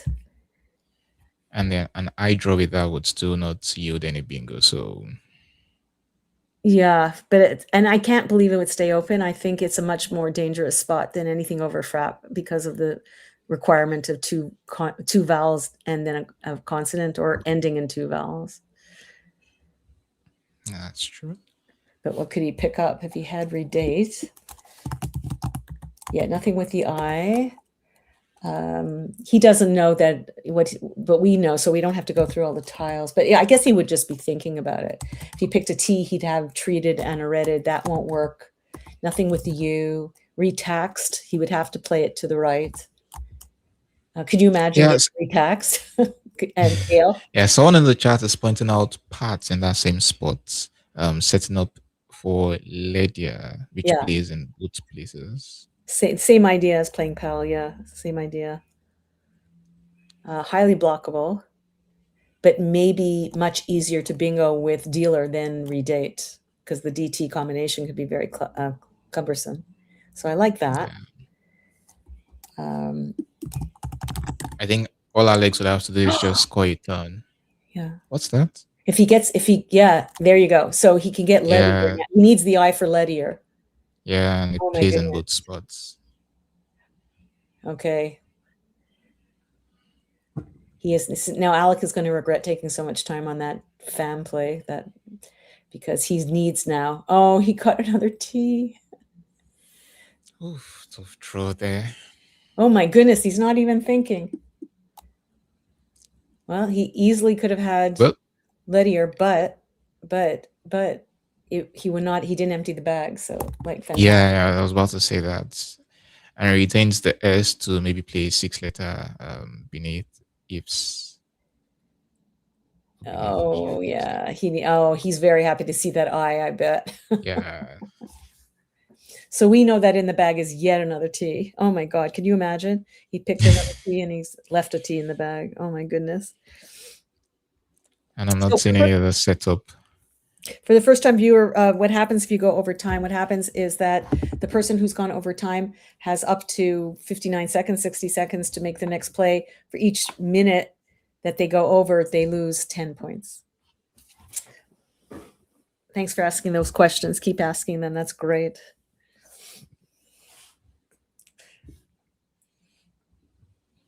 Oh, look at the obeism. Isn't that pretty? To the right of Katu and XU. And it's pretty much unblockable. XL, I think he's going to get it no matter what. What a pretty play. Ooh, that's going to score a ton. Yeah. I think at this point, Austin knows the game is gone. Yeah. If he had Ledier right now, 2, 3, 4, 5, 6, 7, 8, 9, 18, 9, 24, 78, 32, 82 points. So he would be at 407 to 395. But obeism, I think, would beat him no matter what. Yeah. So that it was just an absolutely, and especially if Alec was setting that up, hoping to pick up the eye. Yeah, now that I think about it, XU was a very good move there. Yeah. You're setting up your I and your S. Yeah, this is Scrabble 301, 401, not 101. Not only that, but the B hits the double letter. I mean, it just does everything he wants it to do. That just an absolutely brilliant play. I just love it. And really, there's nothing that Austin could do other than just play something like JEED or something just to block, But that's only to cut spread. Would blocking be the best in here? Yes, that's a good point. If he had Ledier, obeism would not have been on his rack. That's a very good point. But he still would have scored very well to the right of XU.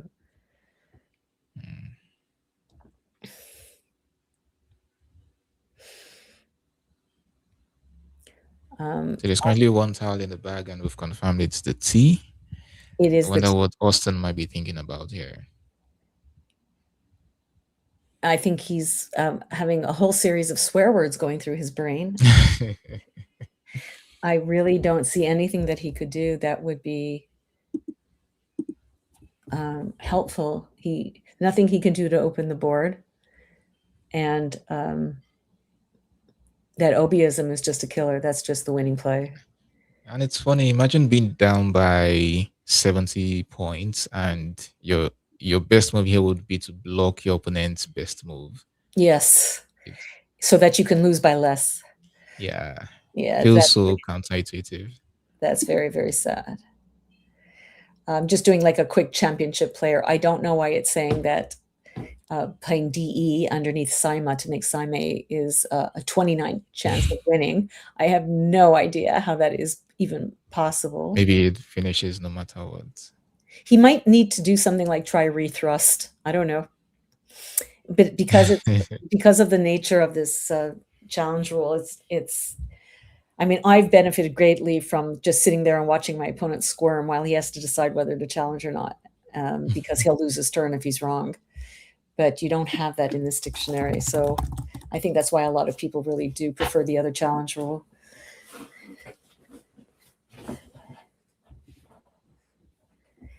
There is only one tile, two tile fish. Yeah.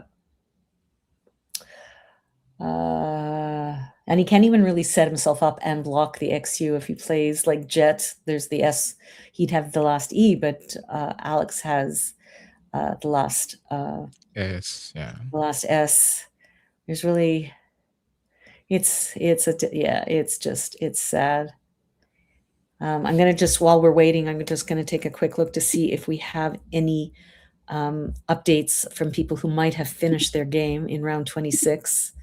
No, all of the top 5 game players are pending. Jason Keller did beat Becky Dyer by 146 points to go up to 15 and 11, but his cum is only 238, so he had a very low cum going into this if he won by 146. So I don't. It is no longer an issue. There was no way that he could be in contention because he's 3 games behind. So I Yeah. have no news for you there.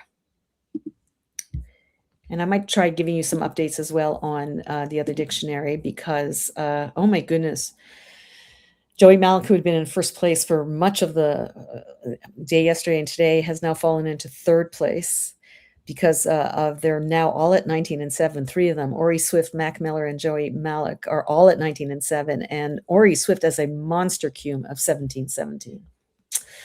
All righty. So it seems Austin has made his move here. I wanted to see his face when he plays the T, when he picked up the T. Hey, what do you got to do? What do you got to do? So many towels available. All right, so I think we're going to see Obiism very quickly.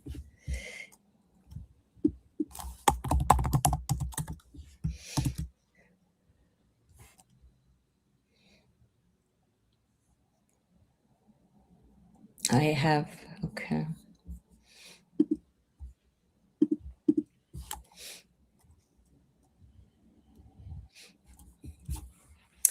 Very, very nice. That's going to end the game. And for the 3rd rack in a row, Austin has altered, related, treadle.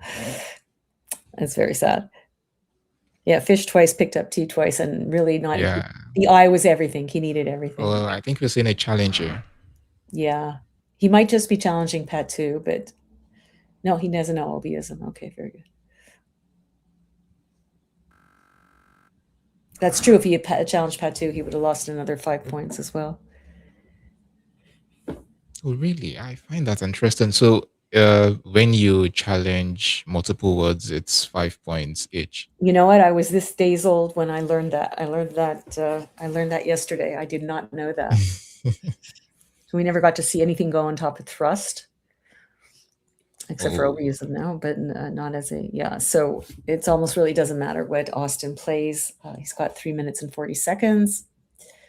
We'll just keep an eye. We'll keep having an eye for you guys on any news that comes in terms of winners and losers still pending. So Austin is going to lose this game, and he's going to go to 18-8.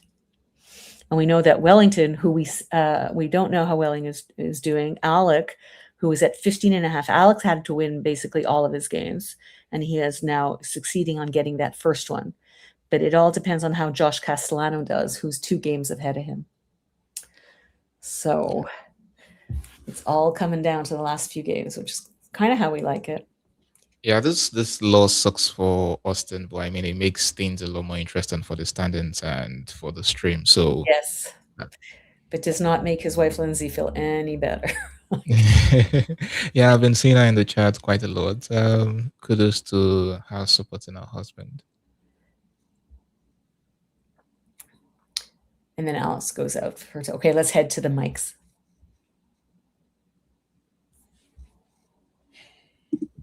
$361. Yes, I agree. Yeah, okay.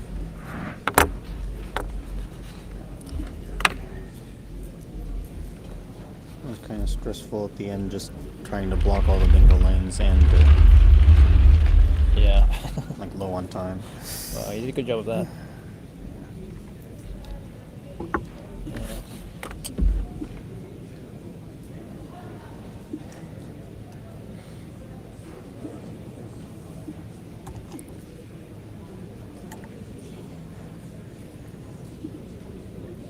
Give them a second to put in their scores and let's see if they have anything to say.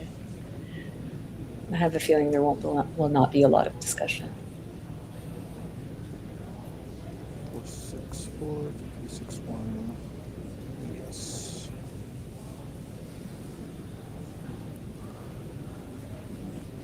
I was considering so many things when I played Frape.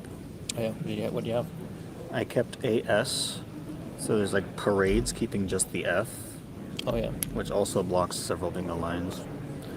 There's stuff like Fame or Ramp here, Oh, which is more opening actually, and setting up the S yeah. with an S unseen, a D unseen. So I didn't want to do that. There's stuff like Fear and Fray.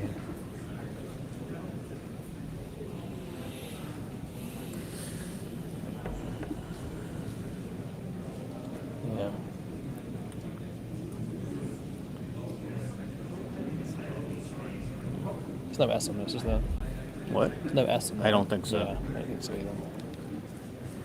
I would have challenged it. Yeah. I would have challenged it too.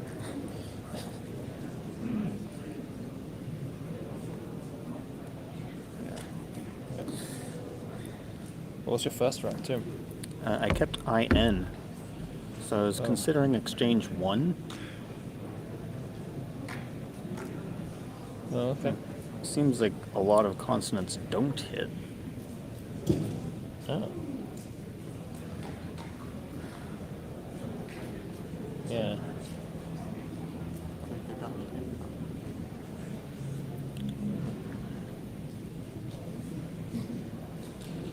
Can you make sure you submit? You guys are. Oh, we've already done We it. submitted ours. Oh, okay. Oh, there it is now. Okay, thanks.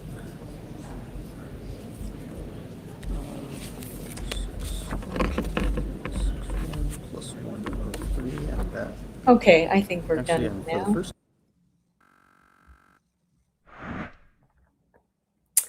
So now the pairings are going to go a little bit slower because we have to make sure that everything is exactly right to get the last 2 games. But we will be able to give you some updates. Josh Castellano did beat Wellington Gigari, who could not really afford it, just by 32 points to go to 18.5 and 17.5. Not all of these are up to date. So, they actually are. So you want to take us through them, Excel? Unless you're muted. Sorry about that. Yeah, Josh Castellano won his game, currently on 18 wins, and in second place, Austin Shin, who we saw on stream. A painful loss there, but there's still 2 more games to go. And Alexei Home creeping in slowly but surely on 16 wins and a draw there. Charles Reinke also making a comeback into the top 5, same on 16 wins. And Wellington, who has been consistently on the top 5, top 10 since the tournament started, currently in 5th place. So 2 more games to go, and I think things are getting pretty interesting here. Well, I'm not sure who the next games are. I'm not sure if they're going to put Josh and Austin to play each other. If they do, then it'll be far more interesting for the other players. They might have a chance to get in because only one of them can win. Just to remind you, so 18 games for Josh. Actually, Josh has 18.5 games, and Austin has 18, and Alec has 16.5. So they might have people duke it out who have an opportunity to knock each other out. I'm not sure exactly how they're going to do it. We're going to keep waiting on that. We are going to take a break, however. And please understand that the break might be a little longer than usual because of the fact of the delicacy of the pairings that need to be done. Excel, we are just thrilled to have you back, and don't feel badly at all. Technical stuff happens anytime. Yeah, it's great being back here, and hello to everyone in the chat. Thank you so much for understanding, and of course, Robin and Josh too. Great job to you guys. I'll see you in the next round.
And then there were two Yeah, it's a yep. more games. I'm not doing a peace sign here. I'm telling you. The much anticipated Scrabble Players Championship of 2026 is down to its last two games before determining the top two players to go into the final match. We are going to be showing you Josh Castellano versus Alex Sion. And talk us through this, Excel. All right. So Josh here on 18 wins and one draw there. Hoping to retain his top position in the standings. Austin, who we saw just drop down from that top spot, still in currently in second, 18 wins and 8 losses. Alexi Home on 16 wins and 1 draw. Charles Renke, 16 wins there. His chances of creeping into that top 2 spots might be very slim, but with 2 games to go, maybe he could vie for the second spot. But still, Wellington, 15 wins there. I think it's safe to say he's not making the top 2 spots there. Wellington went through a rough patch the other day, and I think that ended his chances. Even though we have seen David Eldar win Causeway with a huge losing beginning, and Alex Seahom started. You might be aware of this, Excel. He started the tournament. Yeah, his streak. So you never know what's going to happen, but as we're reaching towards the last few games, your chances are no longer existent. So we are going to turn to the match as soon as the gentlemen are ready. Remember, everybody, Alec must win in order to have any chance of making it into the final 2. Yes, we wish indeed. them both good luck. Excel? Yeah, the current head-to-head stats, we see Josh with 8 wins over Alexis 6. The tie they had in this competition is, we can say that in the stats there. And for their current rating, I believe they are pretty close. Yeah, we see Josh there in 2091 and Alex on 2180. So these are strong players, and I'm sure Alex knows he cannot bear to lose this match. I mean, Josh could still maybe tank a loss here, but it's a must win for Alex. So they're ready to go all in on this game.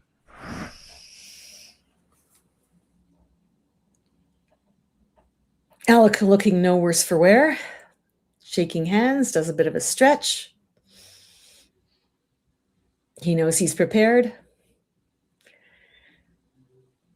Trouble is you create your own fate to some extent, because you're the one picking the tiles out of the bag. No one's doing it for you. You have no one to play with but yourself. So we're seeing a J and a V on Josh's opening rack, but I don't know if I see a 5. I think I'm seeing a lot of consonants. Yeah.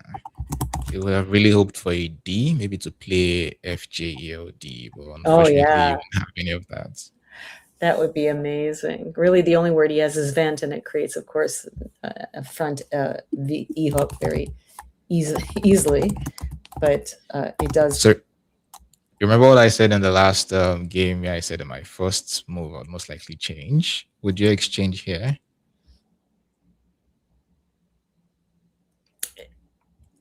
I think vent is good enough, but it gives you 3 gorgeous tiles to play through. Would you? Oh, wow. Thanks for asking that question.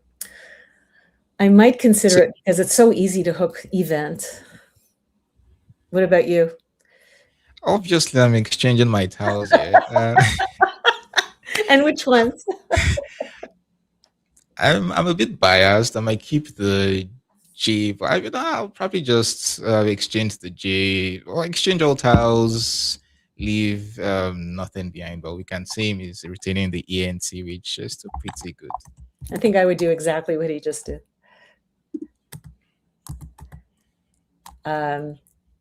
I believe the only bingo with this rack is with a G, so he would not have given him anything. But look at this. I see a blank, but I think he's regretting holding on to the The E. exchange is yielding dividends for Josh.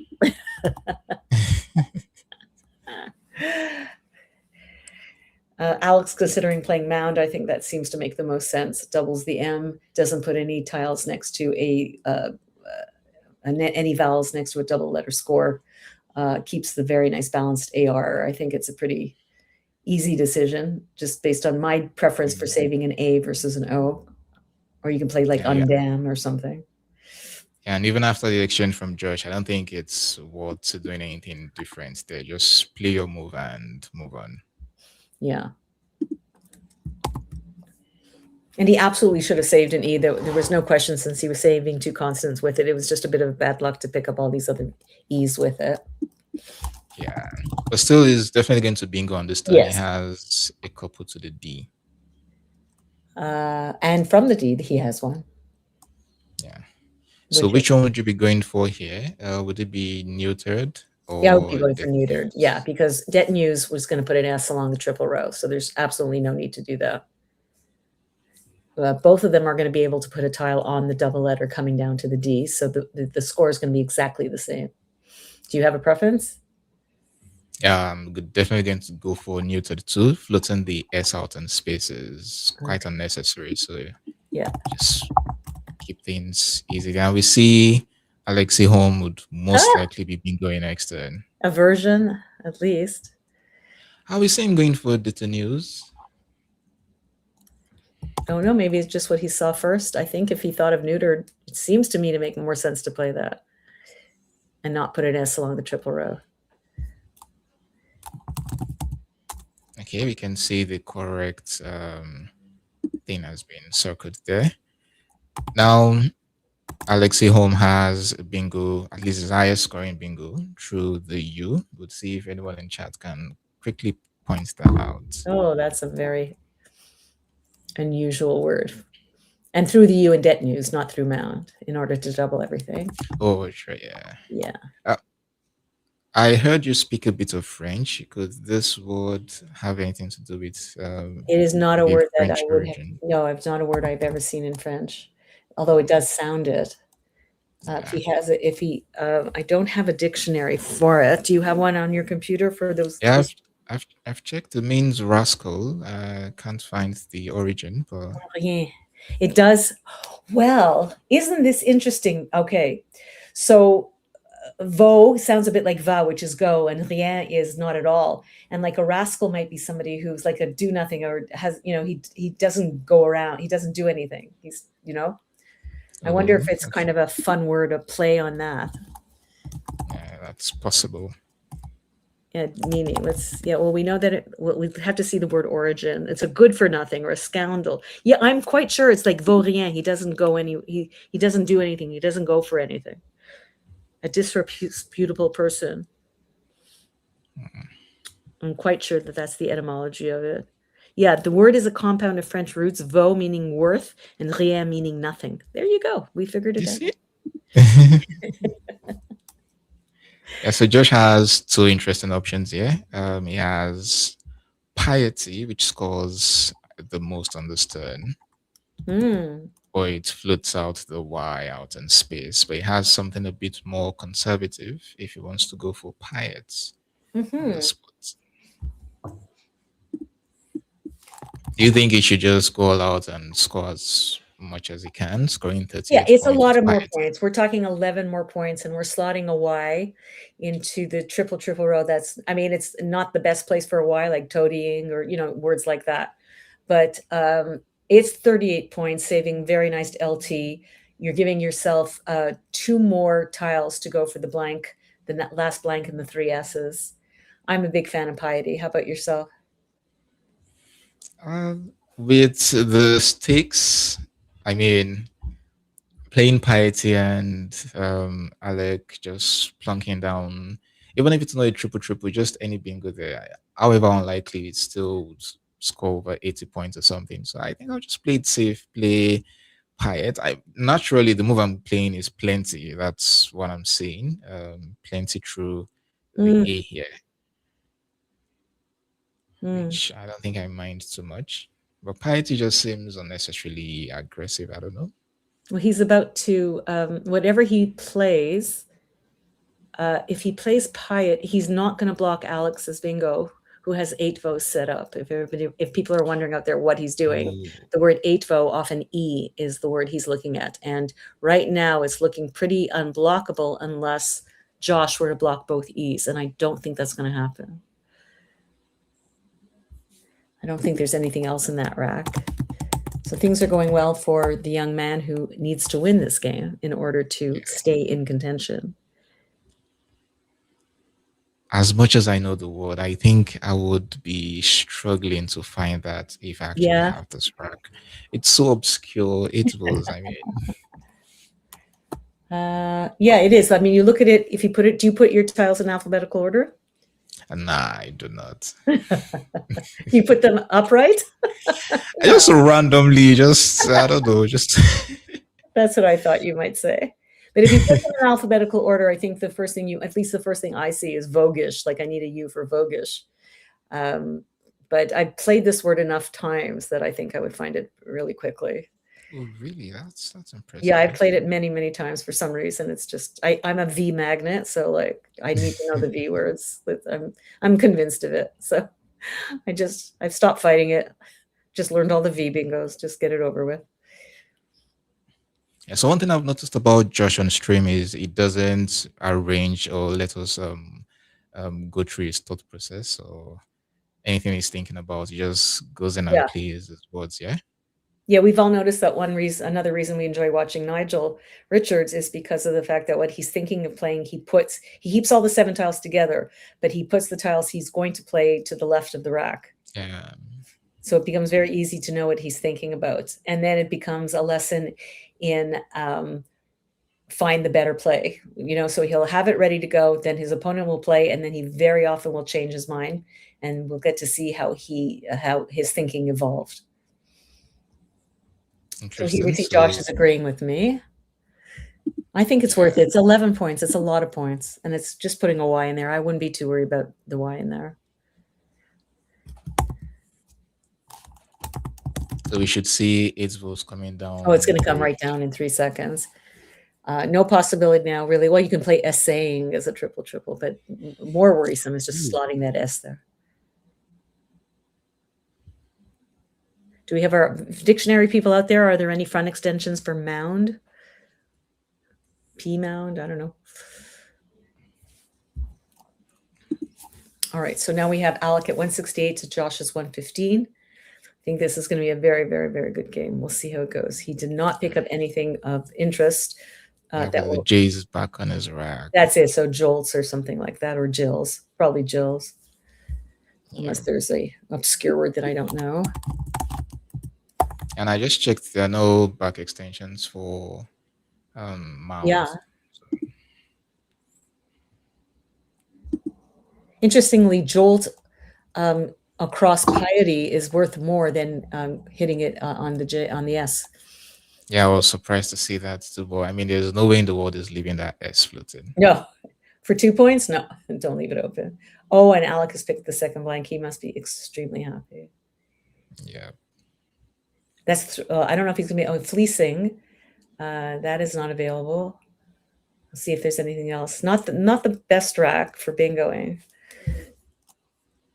but good for scoring little bits. Yeah, fleecing is the only bingo on that rack. So he's not gonna be playing that next round. So so I think I like Jills over jolts. How about you? Especially with only T's unseen. Well, the retaining the O or the I. I mean, I would retain the I and just play Joe's. Okay. Oh, okay. You can play Joel's, right? I see what you're saying. I know. And when I play the computer, it's always telling me to hold on to the I, and I just don't get it. I just don't like the I. I don't. If I had 2 O's, I'm so much happier than 2 I's. That's how I think about it. What is playing Joe's retaining IL? Oh, that's I think a mistake. Although there's a T available on the board, 2 T's on the board, maybe that's why he doesn't want to have to play through 2 T's. Or it just was a slip. I can't imagine it was a slip. So that was intentional. We'll listen to him after the game to see if he says anything about it. So Alex has a simple 3-letter play here. FEG at the bottom. Seems pretty standard. We are such a fan of this telestrator. I love it. Yeah, well, apologies for my chicken scratch. No, you're doing great. Are you kidding? Nice big letters. They're great. Will Anderson does it too. He's got chicken scratch. Fag is it's so funny. This word has come up for me. I've played a lot of games this year, and just the word keeps coming up, and it's not in my dictionary. And I'm just so envious of this word because look here, 37 points, saving a beautiful CEL blank. Yeah. Rack. I mean, what more could you ask for? Yeah, with the S floating, the O, the E. I mean, it's looking pretty good for Alec here. Oh, Deliria. Is there anywhere to play it? What did I say about 2 eyes? Yeah, no spot for his bingo on this board. No He has spot. 32 points. And If if he he had wants- played Joel's and saved if he had played Jill's and he had Yeah, I would have Dario, T. he would have bingoed if he had see if he had saved the O. If he had saved it, he would have had Darioles to the S in Detenews, okay, or Dialoguer through the G. Unstoppable bingos. I'm telling you, don't hold on to your eyes. I'm telling you, there's something about them. I think I'm kidding. See, yeah, so this sort of racks here, it's always very confusing for many Scrabble players. Do you want to fish out your tiles, or you just want to play for as many points as you can, blow up your rack, and Yeah, hope for the yeah. best? Because you have a bit of a stem rack here, right? Dialer is a bit of a stem rack. Yeah. So do you just play off, one tile, but you're down by 54 points. So it's very, very difficult to do that. You want to keep scoring, but you also don't want to blow up your rack. But you also haven't seen the other blanks and you want to go for it. And you really want that O back so you can play Darioles and stay in this game. So there's no way he's going to block the S, and Alec will play there. Lackherders. And he'll do something and try to double his C if he can figure that out. Is there anything that doubles the C? We could try to figure that out. Or does he have a double through the O, even more so? So it's very hard. I mean, if you do something like play IN or something just to open the board. Oh yeah, there you go, Eider. Oh, how pretty is that? That's very nice. But it blows up your rack. Well, the stop choice would be Arid in that spot, but that would retain IL. The computer seems to prefer just EIDR, scoring 29 Arid points is nice. It also likes HI, just getting rid of that I. Yeah, guess what the second best move is? It's a one tile play, but it's not even HI. Is it getting rid of an I? Yeah, obviously, yeah. It's I in here. I where? Oh, yes, that's what I'm saying. If you play IN, so that was my suggestion as well. I think. Yeah, but it's weird saying like it's about the fifth move, you're just playing IN for 3 points. Do you like IN? And I'm going for either. And you like it better than Arid? There's a lot of A's. Yeah. Are you sure? I mean, I'm retaining AIL. Seems to go pretty well with the M and other Yeah, but floaters. there's On 7 the board. A's on C. And you're playing a lot of tiles. 4 tiles off. Interesting. It's an interesting thought process. It is a dangerous spot. I've done IN countless times, that kind of a play, and gotten burned for sure. But I think it will. I mean, you get Arid or Eider. So Eider's 29 points. If you bingo the next turn, that was brilliant. If you play IN, yeah, you'd be beating yourself up. Yeah. Oh, he's going to play Relied. I think that's much worse. Too many consonants with so many vowels unseen. But there's a lot of consonants unseen. So we'll see. We'll see if it works out. You did not make my sim. And here, just a double for Alec. There are a couple of options here. Let's go 86 Oh, yeah, points. some easy Just ones. 2, actually. Well, I see relocate. And the second will be recalled. Recall. Very good. Very good. Co-leader, recalled. Or do you take out the S spot? Can you hit the C on the double letter and make it more worthwhile? Yeah, that would be words like rescales for just 3 points less. That might be worth it, but you're sticking an R there, which is also highly bingleable too. Is there anything besides rescale? So I think I might do that. I think I might take away that S. What about you? Is leading with about 20 points. 86 points is just too tempting. I mean, it's just 3 points more than leeches or reskills and the likes, but I think I'm just going for my 86 points here and moving on with the game. Well, it's 3 points, right? Relocate is 86 and rescales is 83. Or he could play per. Yeah. How about percales? 3 less. Yeah, that's a bit. He has to bingo to a P, which is not going to happen very often. What do you think of that one? Yeah, I mean it's a defensive, but do I want to start being defensive at this time? It's not like, okay, if Josh made the move of RN, then I'm most likely going to think about blocking the S. But after relied, it doesn't really mean he left the best house or something. Also, Recold also allows for a big X comeback. I think I'm playing percales personally. What would you have played? The double. You would have played the double, okay. Yeah. Okay, so going very quickly for a very big score and saving the Z. Oh, but he had ZE next to, he's saving next to Jolts, the Z spot. Yeah, ZA still plays there. Was he very far behind when he played Jolts? Was he setting himself up, hopefully, that like the only way I'm going to win this game is with a Z? Possibly, eh? Maybe that was the reasoning. He had a reason. He had a reason why he did it. Because I don't think he knows Jills, he knows Jules. It's not an issue. Oh, so now he's got a huge Z spot next turn. I think he saved a knee. Yes, he did. Unoaked almost. And now might be the time to take out that Z spot and play Ka or something like that, even though it's yeah. I think this is a no-brainer here. Just score your 30 points. In which case, do you think Josh should have played the ZE first or ZA?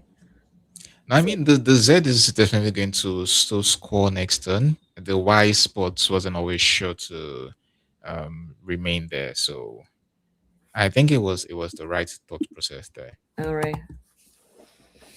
I know what you're saying, and but because the other Y was already out, I don't think I would have worked. I would have played. I think I personally would have played ZE first, saving Yagi next, because I don't think it was going to be taken that spot. As I said, the other Y is already played. But it's interesting, that how we get different perspectives. Yeah, I don't think we've agreed on a move since. That's okay. I love it. I love that we have different ways of thinking about it. Yeah. I guess worst case scenario is probably just thinking he could play Zep here no matter what. Well, it's worth so much less. He can play Zep now, yeah. But my God, I mean, how much did he get? He got 50 for Yagi, and in a game where he's really losing, he had 68 or 62 for Za or whatever. So it was a lot to give up. But I love the comment that David Elder made when he was doing some commentary during Causeway, when somebody was playing off the Z very quickly, and he says, this person is not appreciating the full value of a Z. And I thought that was a very, very powerful comment. And especially in your dictionary, how you have now 3 two-letter words with Z, how there's no need to play it so quickly.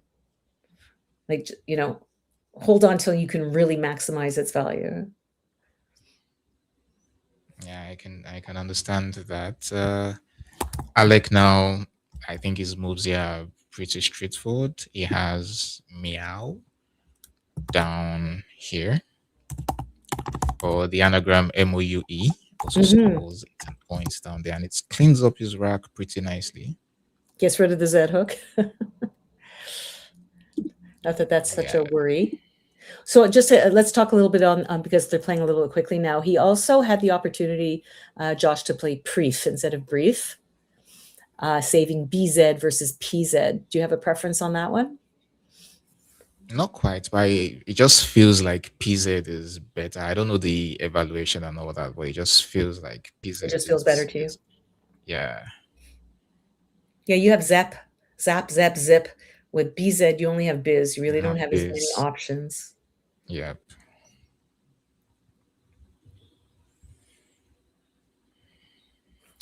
So if Alex takes that spot, he's got Zonda in that spot. Not that far behind. Not that far behind. He needs to really use that Z for some good points. Do you think there's any difference in playing Meow, Yell, MOUE? No, I think they both just take an S. Is that correct? Yeah. Probably I'd prefer to put a U out. No, it's much harder to, well, the X is unseen. So, and that's, can I use the X in any way against that OD? I don't think so. It would be very hard to use the X there. So I don't think it really matters, to be honest with you. Probably. I think it. Yeah, go ahead. No, I just want to say it's probably just going for the one that constrains this spot here the most. Well, the difference is just too little. Yeah. Yeah, it's much harder to come down and hook onto the U. So I like Mu better. You're right. Because EME is easy and the OD is easy to hook. So yeah. Yeah, very good. Good thinking, yeah. So I think we're going to see Zonda here almost immediately, unless Josh is. Oh no, it's absolutely no pardon. Yeah, absolutely what he's going to play. It's worth 53 points. Now, he also has, listen, he's got pause to the left of Mu now, which he would not have had if he played it the other way. Yeah. And he slows down. Remember, we're starting to get towards the end of the game, and he does. Playing Zonda gives the possibility of a comeback along the triple, and it also plays off two more tiles, which speeds up the game's end. So I think pause. There's something. I think he should have given some pause to pause, given some pause to think about. Nice. I think he might get away with it. Let's see how it goes. So score is 325 to 343. He cannot use that Z. Yeah, he doesn't have any moves to the Z. What does he have? Now, he can block the Z by playing to the left of Zonda. So that's easy enough, I think. Something like noob or doob. And then that whole Z issue is gone. Yeah, that's true. And it scores about 30 points, DOOB. So that's something we're considering.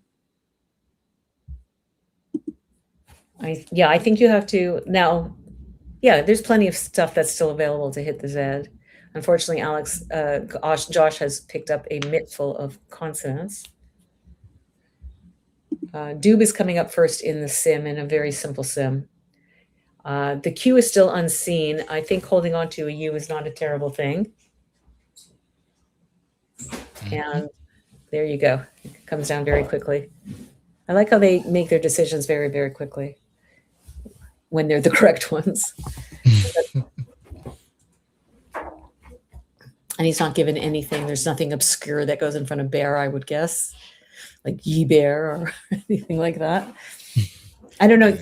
So as a person who plays with the North American Dictionary, I just feel that if I were to switch over to your dictionary, I would live in a constant state of paranoia. That's true. With words like why boar, I mean, why isn't there why bear? Ye bear. Oh, look, Alex is one away from a bingo with an H. Can you see it? Did I spell it correctly? I did it in my head. Acanthus or acanthi. Right. He has another one with another C, or he has a bingo with an H. But it doesn't fit, does it? Nothing will fit, and we're just doing it, just for fun. Yeah, I believe there's acanthi, so there should be acanthos. Very good, excellent. Yeah. And the other one is through a C. I hate to see, so I'm not even going to bother racking my head for that. Accusant. I guess the person who does the accusing is an accusant. Ooh, nice, nice, nice. Oh, now, so we had this discussion yesterday about how to pronounce this word, PWN. It should be pawn, isn't Yeah, they said it's like own because it's a misspelling of own for some reason and went viral, I guess. So he can play pawns Yeah. and moves and save ERT. And that will score him 38 points and bring him up to 363, 10 points behind Alec. Yeah, but We I'm may sure not he's have not a really. choice. Yeah, burning the S there might be something he's skeptical about doing. So it does score well, but you'd probably be hoping to retain that S if he could. The other, this is for the people who do the North American Dictionary. TWP is also good in Collins Dictionary, but it does not take an S. I'm kind of liking pawns and saving RET. I would love if I created a letter that I could bingo down to more reliably, but you still have the B, the R, and the I through brief to play. You still have the G. You're playing your N, and there's a G open for an ING bingo. But I think you got it. Yeah, so I think he's not afraid to play he wants to hold on to that N. Yeah, I was about to say it now that pews might be worth considering because even the E2 could be a floater down there. Yeah. You're not going to bingo down to a W. You're not going to play like inter row or something like that. God, the things we know, it's crazy. So you're liking pews better than PWNS? I'm not even going to try to pronounce it. Yeah, that's the last E in this game, but I think it might be worth it. Just trying to gun for maybe an ING bingo or something ending with Yeah, E. I think so too. It would kill me to play it, but it does make more sense because you can bingo down to it far more than a W, that's for sure. Interesting thoughts we're having here. Very, very nice. Nice. So this is an interesting rack. The Q is still unseen. I don't see open eyes. Ugh. I think I'm now the T is open from 8 votes for Kat. And yeah, I think I'm pretty safe. Am I pretty safe to play off my U? Let's see. You can play Well, there's Yagi. there's the I in Yagi, so Yeah, it's worth nothing. I don't think it's I going to think what matter. Alec is setting up is NAUTCH, which would really close down a lot of things on this board. And what's really nice about it is that it puts the U next to the triple letter, and he's saving an A in case he has to play qua. Yeah, wow. But there's another A on the board available, and Josh has it. Kintar with an H. His highest scoring play is actually using his S and his U, and it's to that E in pews, and it's Cause, C-A-U-S-A-E. But I don't think it does anything for him if he picks the Q up. Oh, there's a QAT available to the left of Adu, and right, he could play Adu and Ton. So does he really want to play off that T? Ooh. That's a huge spot for his cot. He can even play the S there and close off the whole board, although Ton is not going to give him anything. You think his priority here should be worrying about the Q or closing down the board for bingos? Yes, and the answer to that question is yes. Because there's no correct answer. Yes, I totally see what you're saying. Notch does that beautifully. It unless you bingo off the B or to the E, you're not bingoing on this rack. It takes care of everything. So it is a great thought. It is a great thought, but it gives away qua just in case. Josh did pick up the I he needed for Kintar with that N with an ING bingo that he saved. So we'll have to see if he's going to feel compelled to fish, just play off QI next turn. But here he's blocking the cot area. Interesting. Yeah, for some reason the engine prefers this. Yes, because he's blocking cot for Josh. Yeah, and you're still retaining the U for the Q draw just in case. Of course, it's also assuming he doesn't pick it up. And now all of Josh's plays that score you know, in the 29, 27 range, do not play off that Q. You would be off the E and pews, like something like hay and hate. Yeah.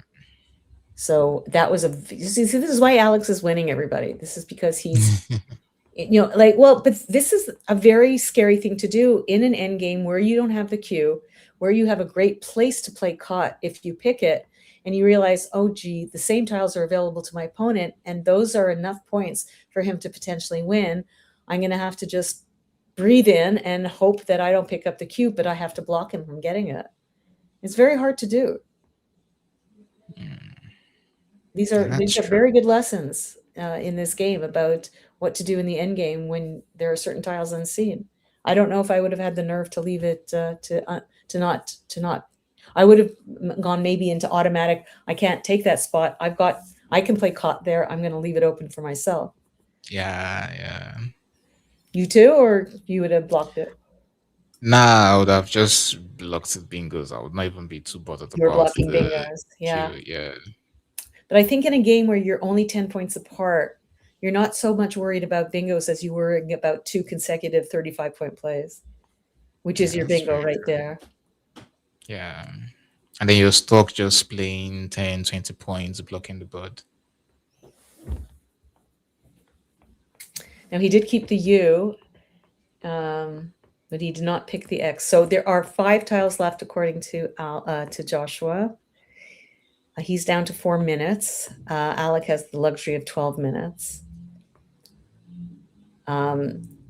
He cannot score a lot with his Q, and he knows it. So I think he's looking to play Harn to the left of Moose to make Rod, and Nu, which doesn't do anything for him in terms of setting up his Q.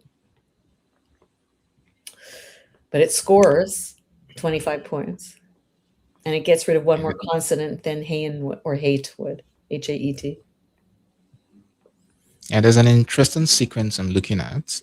If you were to fish off just the Q, let's say he plays QI here, leaving the G open and the E, it could try to hit something like Tarwine down to the E, but I don't know if... Which word? Tarwine, Tarwhine, yeah. But I don't think the same rack God, what a thought. give anything to the G's. So with the leave of HARINT, it has to hit something that would play to the G and to the E. Exactly. And so I'm wondering if he should also just play off the QI, and Alex will be very aware that ING bingos are possibly available. So what would he have to pick in order to hit it with his HARINT? He could play Raving, WRATHING, which would be devastating. The W and the H hitting the triple letters. Yeah. So a W draw there would do a lot. I don't know. I don't know. Well, this is an interesting play, but he's made the decision that this is the correct one. He could have picked Trashing with an S, Thrawing as well. Sharding was available, and I don't think Harding is available. No more E's left. So he did have an opportunity just by playing off the Q. I'm not sure why he did what he did here. He's clearly trying to block something. And maybe at the same time just setting up his QI. But I don't think it scores enough. I think he needed more points. I think if he had played Hayat or Harn or whatever, he would have made far more points. He would have made another 10, 12 points. And he would have been at 392. He would have been within striking distance, 10 points. Now Alex has the X. If he had played the Q there, he would not have X there, which I think is what he's looking for. But the thing is, Axe would empty the bag. Yeah, so he has to see if there's any possibility for him having a bingo. He could just play Ox right now for 25 points underneath the O of 8 foes and keep a very nice balanced wrap for himself. If he had played Horn, did he open up a bingo lane to the left? I think he might have. I think that's why he didn't want to do that. And he wanted to block any bingos to the E. I'm just speculating that this is what he was thinking about.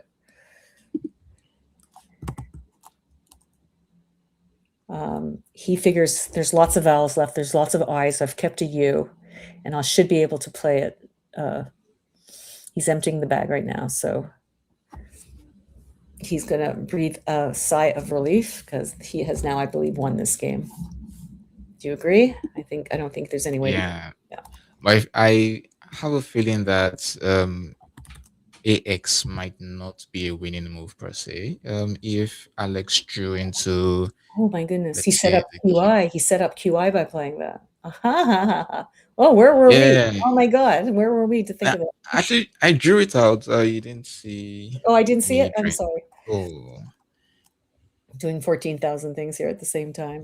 Very nice. So the only QI. issue is it still just doesn't score enough. Yeah, because he needed to pick the X as well. That was the problem. He needed both in order to have a chance to win this game. So I just do a quick shout out to our annotator. I believe it's Heidi, who's just like, I can't even look up fast enough, and she's already put the score in and done the tiles. So thanks to our annotator, who's doing a fabulous job. Thank you so much. Yeah, well done, Heidi. I saw in the chat earlier. Well done to her. Yeah. So he's got a nice word, unwish. That's such a crazy word. Does that fit anywhere? I don't think it does. Oh, to the H in Eight Foes, unwish. Just a 6-letter word just to get rid of all his stuff. I'm just looking to see also, does Joshua have any way to go out in that area, and should he be blocking it? Nothing through the G, nothing to the H, nothing to the T. He has ration, of course. Is it worth even blocking it? I don't know. Oh, unwish, will unwish block it? I believe it might. No. Yes, it does. Yeah. So it's Yeah, it another reason to does. play unwish. Yeah. Otherwise, anyhow, just made But it. there's Bonita, so Yeah. there's Bonita, so Josh is finishing no matter what. He's going out no matter what. Very good. Good catch. Okay, I'm looking to see if we have any updates on round 27, but I think it's a little too soon. Everything's pending. Wellington, unfortunately, again lost his game against Jason Keller, 401 to 426. So we knew that he was already out of it, but this just confirms it. We have just one more game. It's just unbelievable, and we're going to have to see what happens. So we're keeping our eyes on it for everybody, just to let you know what's happening, keep you up to date. If you guys, as you're waiting, if you haven't hit the thank button, the thank button, the like button, please do so. Over in the North American Dictionary, Ori Swift, who was in the lead, has won his game against Joey Malik, 408 to 371. He is at 20-7 and 1754. So I think we can safely say that Ori Swift is one of the finalists for this tournament. I think Ori was also a finalist last year and believe lost to Mac Meller. If I did get that correctly, please correct me if I'm wrong. Joey Malik, who has been a long time deserver of this accolade, has lost his game. That has just come in. He is at 19-8. So it will be between, I believe, and Joey Krafchik has won, but he's at 18.5. So I do believe there are 3 possibilities, but I think they're going to match Mac and Joey up. And if Joey Malik wins, if Joey Krafchik wins, it won't matter because somebody will be at 20-8.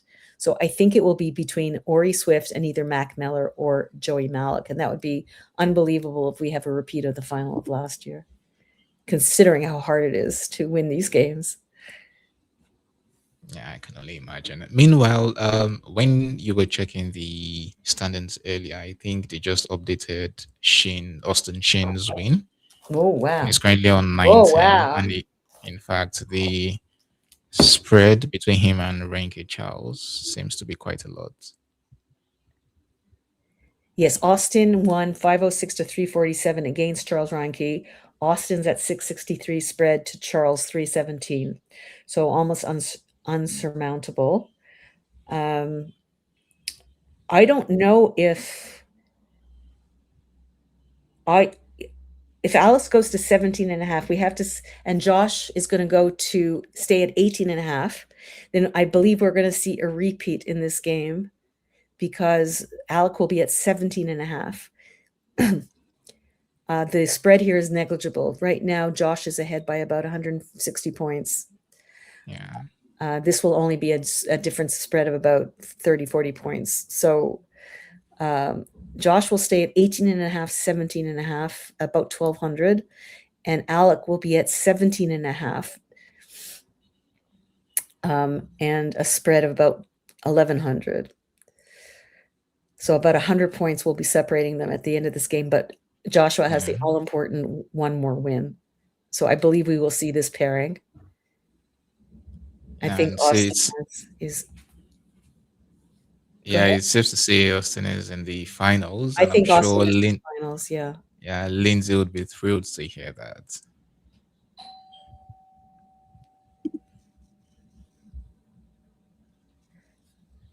Lindsay, are you there? If Lindsay's out there, congrats. We believe your husband has made it into the finals. Yeah. You'll be here tomorrow, won't you, XL, to do the color commentary? Yeah, I'll be doing the finals with Anand. Fantastic. Have you watched Anand do color commentary? Yeah, I watched you both. He's fast. Have fun. And it's very good. So the way he spots the words very quickly. Very quick. I mean, this man has a memory. Like, he was pointing out games that people played 16 years ago and who won how many, and he just has an encyclopedic memory. Yeah. Well, back to the game. I wondered why Alec was taking so much time in that turn, on which seems pretty straightforward, although it's not his best endgame sequence because this allows Josh to play Tau. And since Alec can go out next turn, this would rack up less points for Alec. So Josh is better off playing Toya than Bonita? Yeah, he is. Okay, but I think he just wants to get out of the game. I can't blame him. All right, let's go to overhead mic, please. Did I have 426? Didn't mean 416. Before adding the 10, yeah. Oh yeah. 325. Yeah. 363. 325. 363. 380. 416 416. after T, and then 426 after Bonita. 430. Yeah. So win by 17. 457. 457. Yeah. So win by 27. 27. Okay. All right.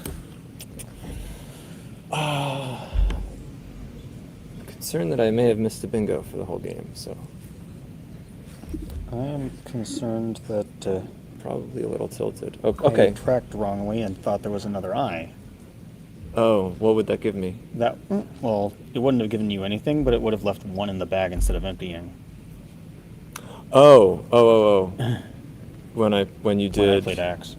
Oh, yeah. Okay. So fortunately, the word I was thinking of is no good. It's only prettily. I had pettily on my rack. I don't think it played. I hope it didn't. Yeah. That's why it took so long at the piety turn.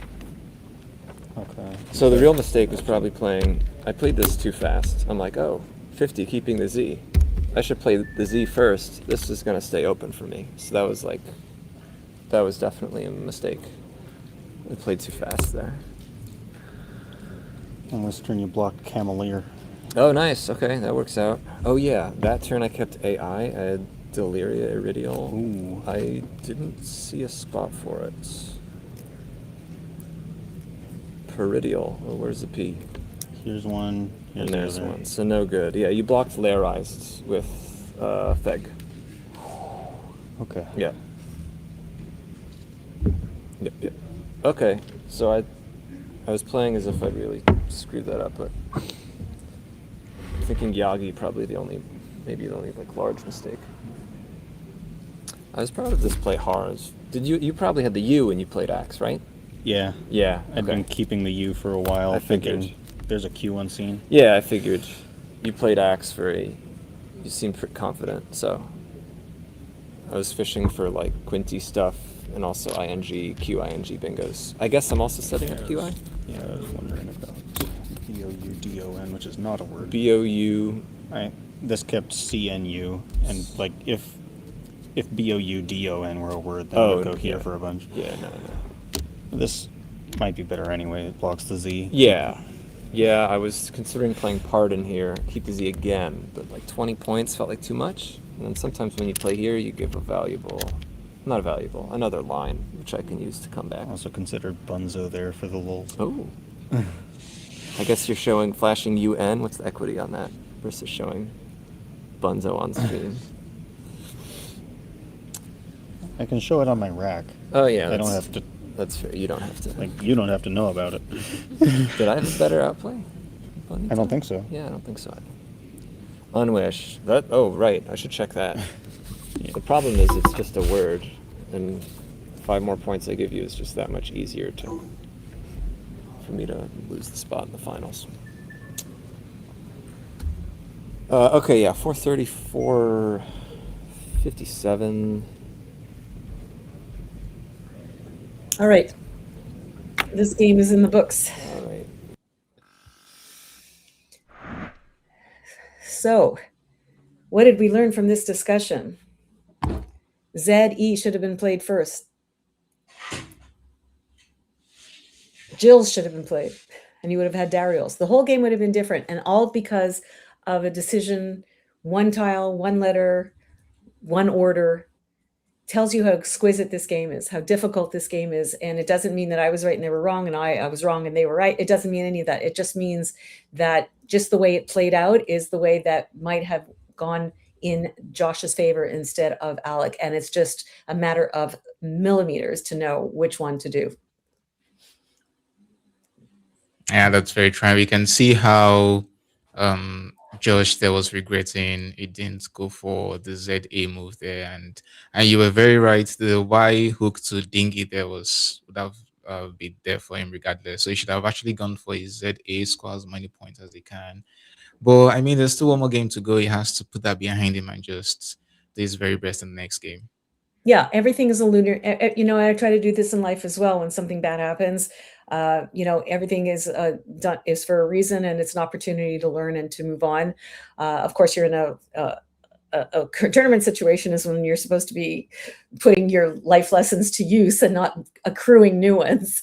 But if it doesn't work out for you this tournament, it will work out for you in the next tournament. So we have one more game to go. We think that Austin Shin has pretty much locked it up, and it's going to be between Josh again and Alec again. But we're going to see what the pairings are. We're going to see what the decisions are. Talk us through this, Excel.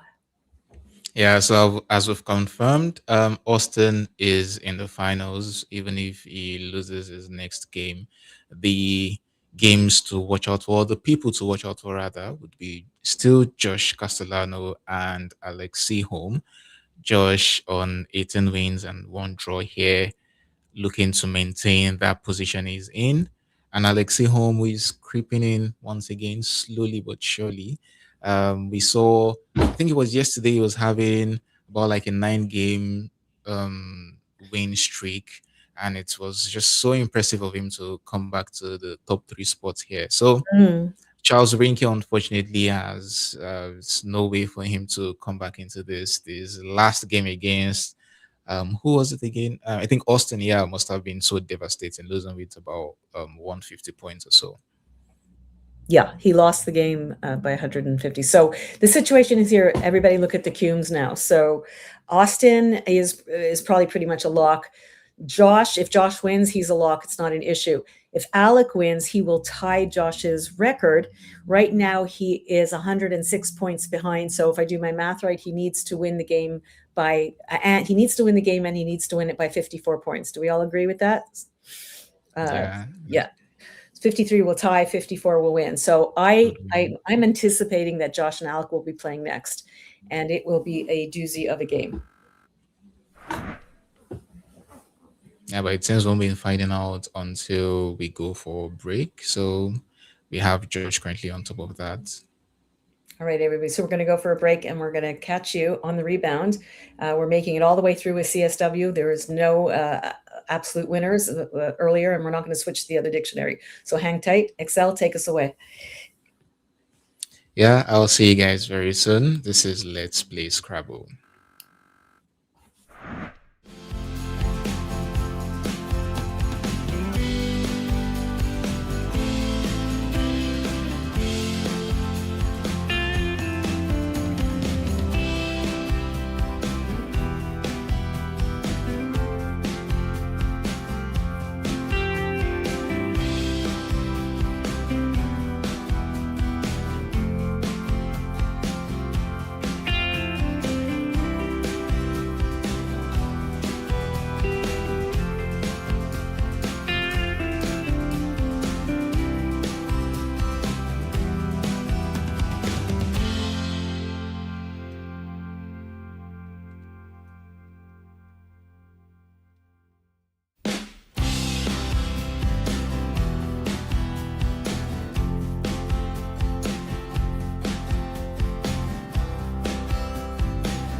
What am I going to say? And then there was one. One. This is it. One. This is Yeah. it. This is it, everybody, before the finals. It's still contentious. It's still not clear. We know that Austin has made it into the finals, and he'll be playing Wellington Giguère. But we do not know between Alec Sihom and Josh Castellano who is going to be number 2. Alec needed to win both his games, and I'm going to let Angel, because you're like an angel to me. I'm going to let Excel explain. Or you could call me spreadsheet, I guess. I was. Yeah, I heard yesterday. Yeah. All Okay, right. be like a spreadsheet and tell us what's going on. Yeah, so we see Josh here on 18.5 wins. Alec also on on 17.5 wins. Their cumulative difference is about 106. So Alec needs to win this game with 54 points at the very least to claim that second position. While for Josh, all he has to do is just make sure he doesn't lose by up to the 54 points. But who knows? These players have tied before. Would they be tying again in this game? That's, however slim it may be, it's still a possibility. So yeah, let's see what happens. And remember, I've talked to you all along about how you should never worry about taking your time in the end game to maximize your points. He needs to win by 54 points. What if he threw away 30 points because he rushed end games? And then it would have been much more of breathing room. So never, never, never feel badly about taking your time. Do we have a head-to-head again, or we're going to go straight to the game? Here we go. Oh, same old. With Alec winning the last game now on the head-to-head is 8 wins for Josh to 7 for Alec.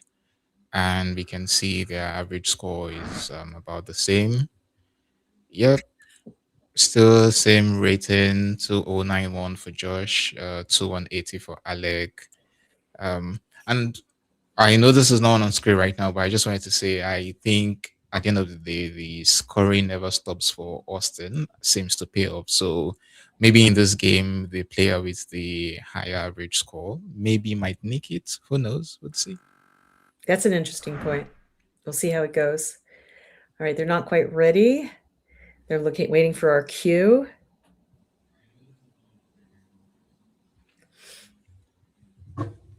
I like the comment, selfishly happy for this matchup because it generally means a decent postmortem chat. Yes, these two have been quite. Definitely. And look how he's smiling, Alec. Good for him. I mean, I would be so nervous. And, Now, in my experience, the person playing on a phone before a game loses. Let's see if that continues, but we'll see. Go ahead. I would say I can't wait to see the style of play for this game. It's not just you have to win or you have to lose. Alec knows he needs to win by a certain margin. So would we be seeing more aggressive plays, trying to open the board, and Joshua saying that he has to lose? Oh, sorry. Making sure he doesn't lose by up to 54 points, would we be seeing a more defensive play? So I would like to see how their style of play changes in this game.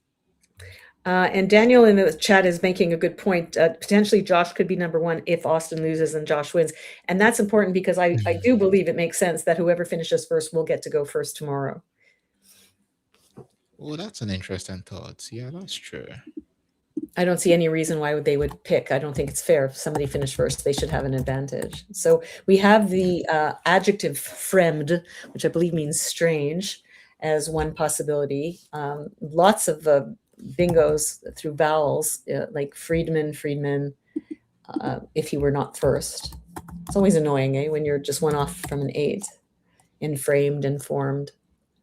And oh, look at this. Alex has picked up Yaupons to start the game, but Fremd does not take an S. And unless it does. It does? It doesn't in my Oh my God. I had to check to confirm it does, yeah. It shouldn't. It should mean strange. Oh my God. You see how difficult it is to switch dictionaries?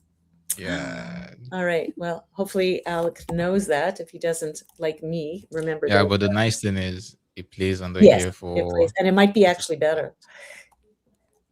Yep. Let's do the math and see. Yes. Yaupons underneath is better by 6 points. Yep. So that makes life a lot easier. Comes down in 3 seconds, doesn't even think about it. Done. And it makes life a Yeah. lot easier if you think Frem doesn't take an S. Then you don't have to sit there and wonder which one. Yeah, true, Yeah. true. And we have a nice rack. From what we want to see is a nice balanced game. Yeah, you'll be bingoing through the S. He has wiliness or There we willingness. go. I don't think he has anything else. Wiseling to a G, and that's it. So we're going to see a bingo bango happening here. I think it's going to come right down. The question just becomes where to play it at M2 or M3. I'm a fan of the other way. Yeah, I think the other way. Because this sets up the H. Everything about that is worse. Everything. It puts the I next to the double letter, a double word. Everything about it is worse. Yes, the W is next to the double word, but then you might be able to go to the right of it and go down the triple. So I think this is a much better placement. Do you like it? Would you have put it there? Yeah, I definitely like this. As we said, it needs to be a bit defensive in his moves. So just allowing that H hook to S there would be very unnecessary. All right. So when you look at a rack like this, you would love to get rid of YOU, but you can't approach it always that way. You can't approach it only by virtue of what you're left on your rack. You need to score as many points as possible. Yes, you can play YOU at above Fremd, making of an UR, and that's for 17 points. Yes, you can do it, and you can leave a nice balanced rack, but you can play OI to the right of wiliness and NY and make 28 points. It's 11 more points. And there's even YOT here for 33 points. YOTE, absolutely. Right. Just to the left of wiliness. That's another possibility, but it would be a YOU is such a perfect dump. Depends what your philosophy is when you approach the board. Early in the game, do you want to maximize your chances of bingoing? Do you want to score more Is he points? really considering just OY? Yeah, I think he's considering OY saving uteri. But that's very dangerous because NY takes an S, it takes an M, it takes an E. You know, it's very, very hookable, but the IO is not. So it may not be as dangerous as it might look. And that's what he's doing. Wow. And we can see that Josh has not just the M, not just the E, but also the blank too. He's got a maggot. Well, when I see GGMT, I always think mortgage. Does he have a place for that? He's got mortgage through the O and through the R. Mortgage. Do you know mortgage takes an E at it? Mortgagee is also good. Ooh. And I think mortgager is good as well. I think it takes a slew. Yeah. Oh, I got them all. SRED. They're all good. So mortgage is a bit, it's fun to play mortgage because if you know that E hook, that could be something, a little private hook just for yourself as well as the R. Yeah, but a much safer option is just playing the mortgage through the R in Fremd here. Now he's got a very obscure bingo through the R as well, making the blank an I. I'm going to leave that to you since you're our expert. Gregor Tim. Very good. And does it take an S? I have no idea. Let me check. It does not. Wow. So that might. So wait, Fremd takes the S, but the Gregor Tim does not. Just make it make sense. Now, mortgage through the O scores the most. It scores 72, but it opens up a triple. So Gregatim through the R in Fremd, that doesn't take an S and might set up an S hook that if you know it's not good, this is fantastic bait. I think that's, and often Hebrew words end in IM as a plural, but this is, as far as I know, is not a Hebrew word. I've never heard of Gregatz as a Hebrew word. And we can see Alec there setting up trions, which plays no matter what to this linear. And we're going to see Gregor team. I love that these guys know these words. I love it.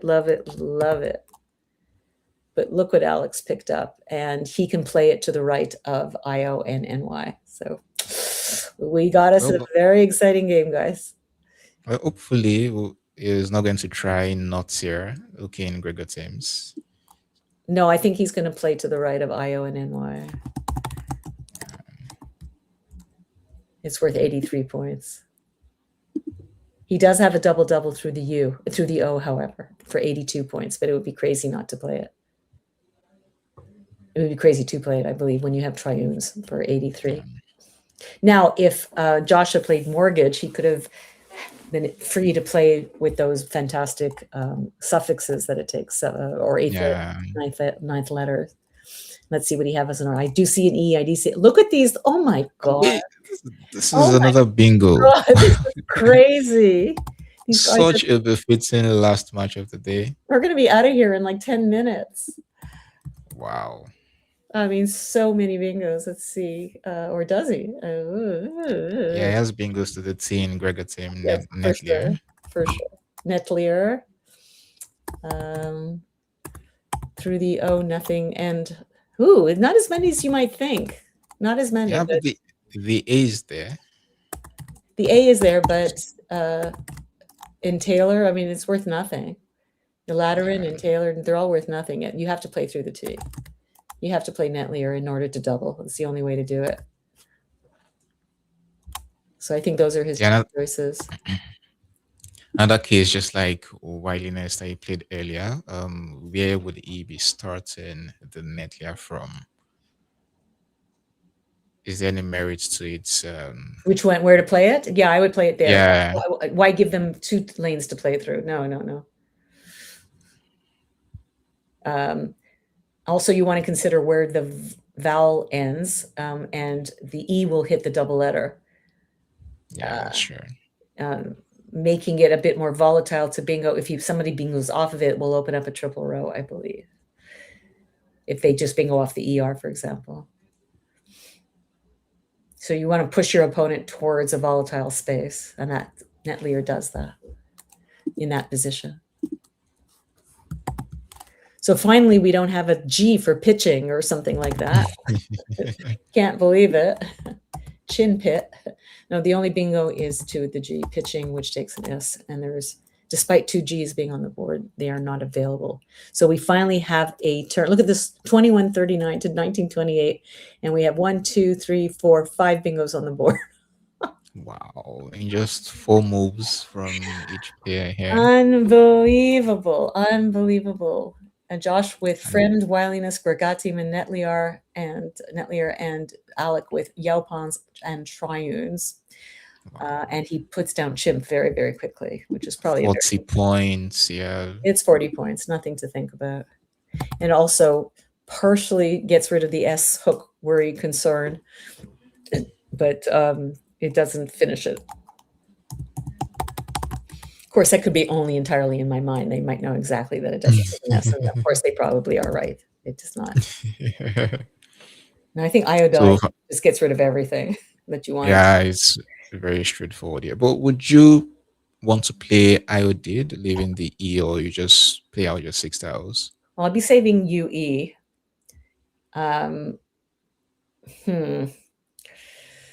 There's only 5 E's unseen. It's an interesting question. Do I even want to play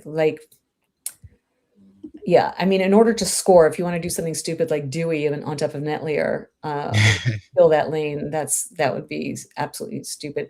I might be tempted just to hold on to the E because there's more consonants and vowels, but it's another 3 points, another chance to pick up the remaining S and blank.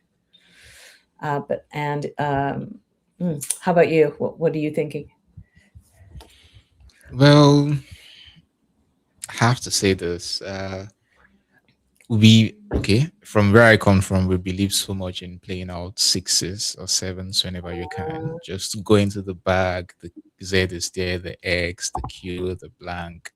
So I'm definitely going for iodide here. Just trying to gun for. Just go for it. Go for it. Yeah. Yeah. But could you imagine if he picked up 6 A's? I mean, it's possible. Yeah. Extremely unlikely, not possible because Alex has one of them, but that's just the kind of thing that just like your entire tournament, you've been fighting, you've been winning, and then everything goes away because of one rack. Yeah. which would be really, really painful. Now Alex is going to score at least 35, 37 points on this turn. All sorts of places to play this. That Z, I don't know. I wonder, I mean, I don't think they're going to be able to do this, but I think that Z value has to be devalued. You have 3 2-letter words with it now. It's no longer an obscure letter. Has there ever been a discussion about devaluing the Z? Is it even possible? You want it lesser than the 10 points? Well, it's worth a lot because there are comparatively less words in the English dictionary with Z in them. But now that your dictionary has allowed for 2-letter words with the Z, it has no longer become an obscure word tile. It is now, in my mind, worth less because there's so many more words you can play with it. Yeah, well, I understand the thoughts there, but personally, please leave the Z at 10 points. Anyway, it's never going to happen, but it's just interesting. So I think what Alex is looking at is playing Tozy in the E and Fremd to save the very nice balanced A and T. Not taking a lot of time to think, these guys, playing very, very quickly and confidently. Yeah, now Natural looking bourbon, at, but it won't fit. yeah, And that is the only bingo. I mean, you could play bourbon and save the blank. That's interesting. yeah, but Bourbon's fits. Oh, but he's got the O there. Points. Nothing to think about. Yeah, There we go. I'm looking at the wrong O. Okay, very good. Wow. Oh my God. It's going to be really hard to lose this game by 54 points after this. This, I think, is going to be extremely hard for Alex now to come back. This is huge. Yeah. This is as huge a play as Josh has ever made in his life. And it's all because he played off those 6 tiles, just get rid of the crap, held on to the U, and he picked up a dream rack. Yeah. I mean, and that's the thing. He can still lose, but losing by 54 points here would just be really difficult. But let's see what happens. Well, I've been in situations like that where I've had to, it was a Vegas tournament when I was actually having a big birthday, and I was playing somebody, and I just had to, he had to lose by 180 or something, whatever it is. And I ended up winning the game by 200 and winning the tournament. So 200. Yeah. He just kept trying to close the board out. And I just kept, I was finding 9s. I obviously had good tiles, but I was able to even make 9s if I needed to. And I ended up, so it was a very big lesson on how to hold on to a lead, how to lose by as little as possible. So I learned a lot from it too. Does that person still talk with you till today? And say that again, please. The person you won by 200 points, do they still talk to you? I don't think he plays anymore. But I wasn't the cause of that. No, don't worry. If I have any issues, you're never ever talking again. Well, I didn't do anything wrong. I did what I was supposed to do. I have to win. No. By 200. It was my birthday. Come on. Well, speaking of birthdays, happy birthday to your dad. Thank you. Oh, you really have been watching, haven't you? Oh, you're so sweet. Yeah, 92. Unbelievable. So I think the obvious play here is to play Va. That's where I would go to automatically. But is it the best play? Yeah, it's doesn't open up anything. Keep scoring. IOST. Yeah. But you have that V, and that V is such a great blocking tile. Do you want to just play it just for points, and rather than use it as a potential? Now, where are the bingos going right now? Not too many places. That has to be underneath. Yeah, perfect. Or over iodide. So even though the gut reaction is to play Va in that spot, and I think most people would just go straight there. Should he be doing something more to consolidate the win, and even playing vows to iodides? I mean, burn the S, that's fine, and make it very, very difficult to bingo. Even playing, he can't play avows because it's bourbons. But, oh, you're thinking that. Does he have the case S? That's a thought. Yeah, he has the last S, so a vowel here would actually set up. The J was just Pretty, played, so he doesn't have to worry about that. yeah. XED is a possibility underneath it, however. Yeah, well, XU is already a possibility, so it's not much you can do But about he's going to get that. XU, exactly where you're Yeah. going right now. It's very, very interesting. Yeah, I think you need to kill both of those lanes right now. And I think what you suggested, the Avao setting up the case S, is very nice play. Yeah. Somebody's suggesting Vista. Where would that go? Vita, Vista, Jagex. That's not a play. Ooh, I see the parallel play here. Vista over there. Or Yeah, Vita. No, Vista. Yeah. Visto. Visto. Or Vista. Oh, the words you have. Yeah, that's very, very interesting, Visto. But I still think you need to block those two bingo lanes. 4, 5, 6, 4. Visto. Visto is 33 points. Yeah, well, he went straight there. Okay. Something to be said for just keep scoring. When you're in the lead, just keep scoring, keep scoring. Yeah. He's also saved himself ST to go to the left of it. So maybe he'll get something like stock or stack, and score a ton of points. I'm assuming that the TWAT is still a word. Yes, it is. Okay. Okay, down. So Alec wasted no time going for his 52 points. Nor should he. It's 52 points. It's by far the most.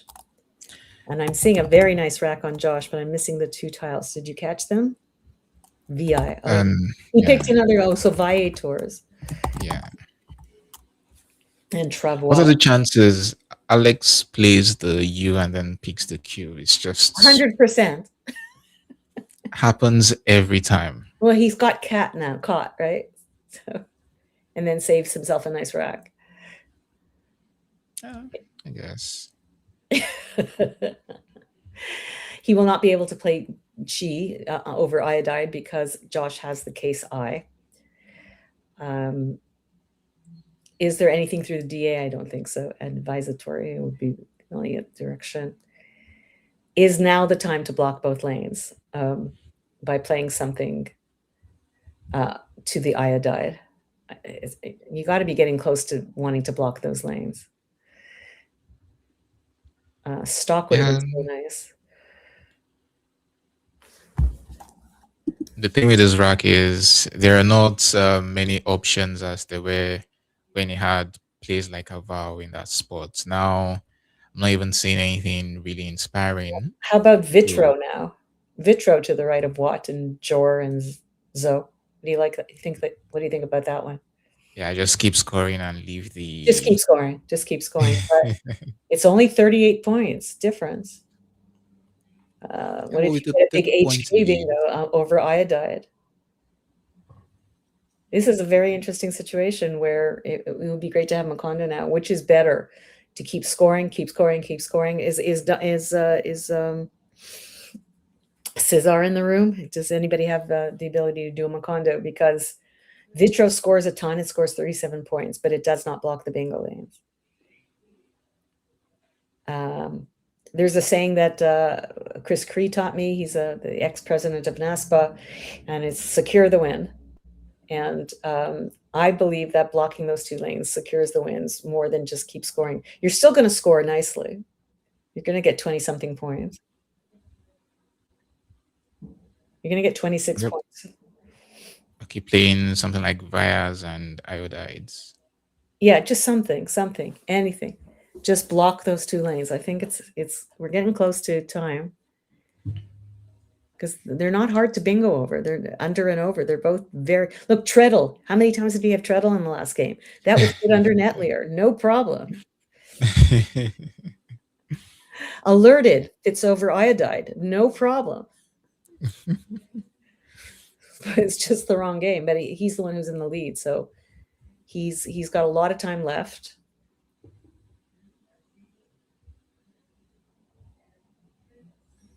For some reason, the engine wants him to play just Valve here for 18 points. To block the cot spot. I'm I guessing. maybe gone for a bingo too, since a bunch of E's and Gutels left in the back. There's a lot of A's left. Yeah, you don't want to get rid of your I. Your O is also less expendable. The A is the most expendable.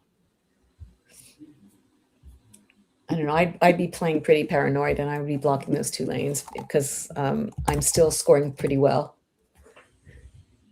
I mean, is there a way to do it without playing your S? You could, I guess, without playing your S, you could play Tav, I guess, and I over the E and iodide. Oh, it takes an A, Tava. I forgot. Yeah. There, I think he has set up Arvo. Yeah. Yeah, he's setting. It's the same concept. I guess if you play something like if you play down to the iodides, there's still a possibility of playing an 8 through that tile. So this completely clears everything. Yeah.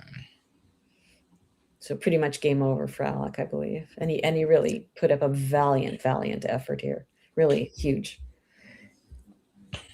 And the plan here is very simple. No matter what Alec opens up, Josh is just going to block it immediately.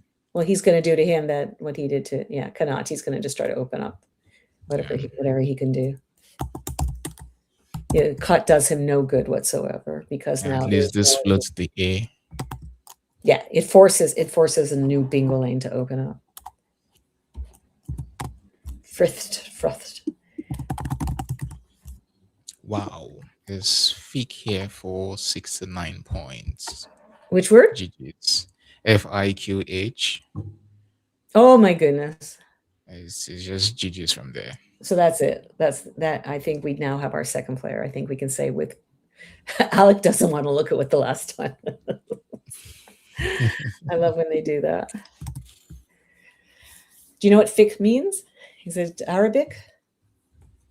Let me check. Whenever I see the keyword, I think it has something to do with Islamic jurisprudence. Yeah. So I think that he was looking to hopefully pick up FIH as a way of winning and opening up another bingo lane. So I think Kanat was absolutely the right play. Do you like it versus Cot? Yeah, obviously. You just have to give yourself that chance. Yeah, I agree. Oh, so we can agree on a move. Can you imagine if we worked tomorrow? We like every single move. We go, oh, such good thinking. I was thinking the same thing. I'm glad we agree. Well, hopefully we'll have more opportunities to work together, and we'll develop our agreement on things. But yeah, Alec knows that this is the end of the game, the end of the road for him. Wow.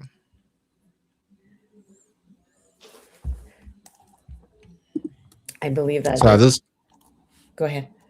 Yeah, I wanted to ask if there's anything to play for at this point. Trying to maintain maybe the top 5 spot or something for Alec. Yeah. That is a concern. That's often happens, right? You're in second place and you lose and you drop to 4th or 5th. That does happen all the time. Yeah. But I'm trying to remember. I'm going to have a quick look at what his cum was. And I think it was pretty good, but I could be misremembering. Let me have a quick look. Alec was coming into this with a cum of 1106, and Charles Reinke was at 317, so he has nothing to worry about. So I believe he will stay in 3rd place. Yes, with this loss. Josh will go into, Josh may go into 1st place. We have to see how Austin did. But Alex, I believe, will stay in 3rd place after this game. Yeah, the half points, the draw would really help him maintain that 3rd position. We don't have a winner in CSW 2 yet. I believe that they are playing each other, Terry and Elise. So I'll keep you up to date on that very exciting finish. 2 top women playing beautifully. It's always glad to see that. Cake is the correct play. Yeah, scores 49 points. Oh, sorry, 47. And he has delayed, or he has another bingo on his rack. Leotard, delator. I think that's it. There was nothing to the A that he blocked. Nothing to the DA. Obviously nothing to the C. But wow, he's breathing much easier. He needed to only lose by 54 points. It looks like he's going to pull out a win by more than that. Yeah. And for a couple of turns now, George has had certain moves right next to Tozy, and I think in this turn he should definitely be going there with. Yeah. Now is the time to do it. But Yeah, I'm going to hold steady to my agreement with him that he needed to block both bingo lanes simultaneously on that turn, even though he could score more on top. This will win more games blocking those lanes than playing for the 38 points. So let's see what he can play. What brilliant word can you find for us with your extensive knowledge? I think 3-letter plays. Sorry, 4-letter plays. Yeah, just DRO Yeah. seems pretty standard. Saving ALT, or he can play DELO in the same spot, saving ART, which may be a little bit easier to play with than the L. He could play Dartle in the same spot for all of one more point, which would make an open look difficult, but I don't see the point of that. Yep. And interestingly, he has a very, very, here's a puzzle for everybody. He can play, well, I'll make it easier for you. I don't know. He can play a 6-letter word on this board that will now make 1, 2, 3, 4 more words for 30 points. I'll give you a hint. It's with an N.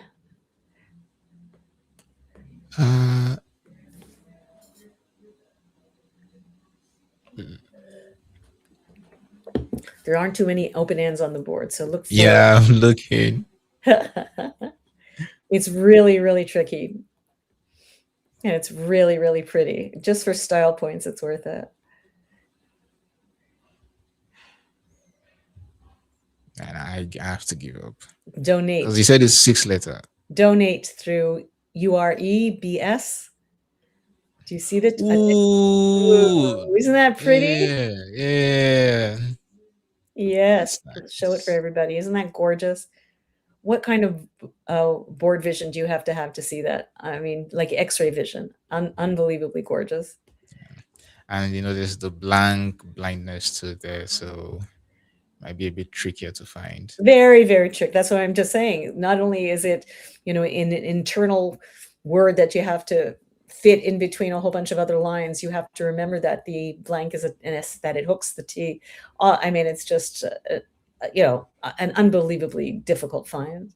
And it's so, so pretty. But it's exactly the kind of play you would need in a game where you're ahead in the game and did not want to open the board and you wanted to score. It is a perfect play for that. Yeah. So we're going to keep trying to keep you up to date if we get any more finals, guys.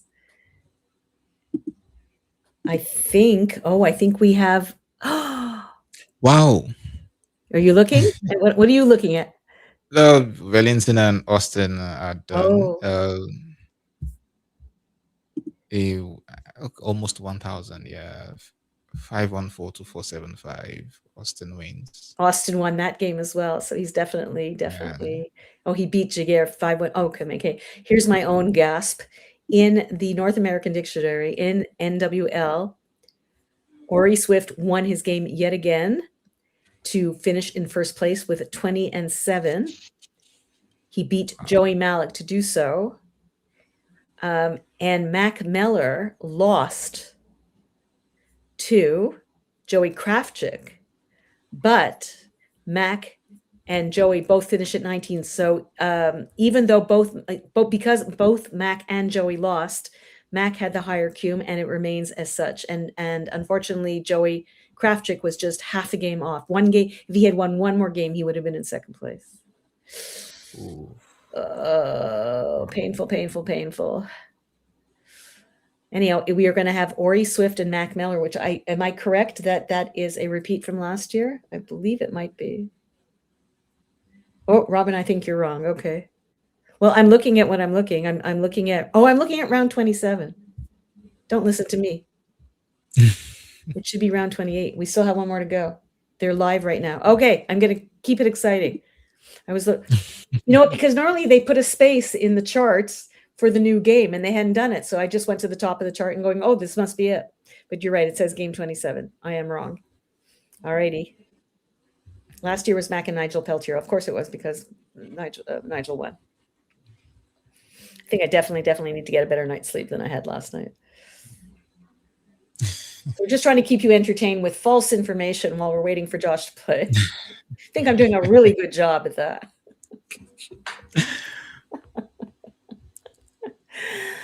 Oh my goodness, my goodness. What time is it up for you over there, Excel? It's almost 12 It's almost a.m. Do you have siblings with similarly outstanding names? Yeah, one is named Loveth. Oh, Yeah, I think that's the rest. Samson and ethnic names. Let me just put it like that. From the tribes you're from. Yeah. beautiful. Yeah, I've seen some people from your country named Precious. So love it is in that vein. Just beautiful names. Thanks. I appreciate Josh taking his time, but yeah, let's play. Okay. Oh, Tila. Okay, whatever. One, the other. Tomato, tomato. It's all good. Yeah, I think everyone wants to pull in Nigel whenever it comes to the end game. Yeah, and then he can play water and door, I guess. Maybe that's the thought. He did the math, and he can play door under. So he can play water and door.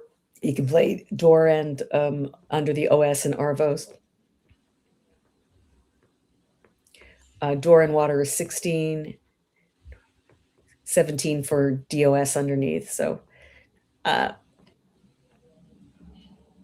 guess maybe I don't think he has anything to worry about in terms of someone else playing a game where they can catch him. I think he must have known that he needed to win this game or not lose it by more than 54 in order to make it into the finals. But I appreciate him taking his time and making the best play. Yeah. Now for And Alex. the spot you talked about earlier for donate. Yeah, that's gone. where- Yeah. Or Jean.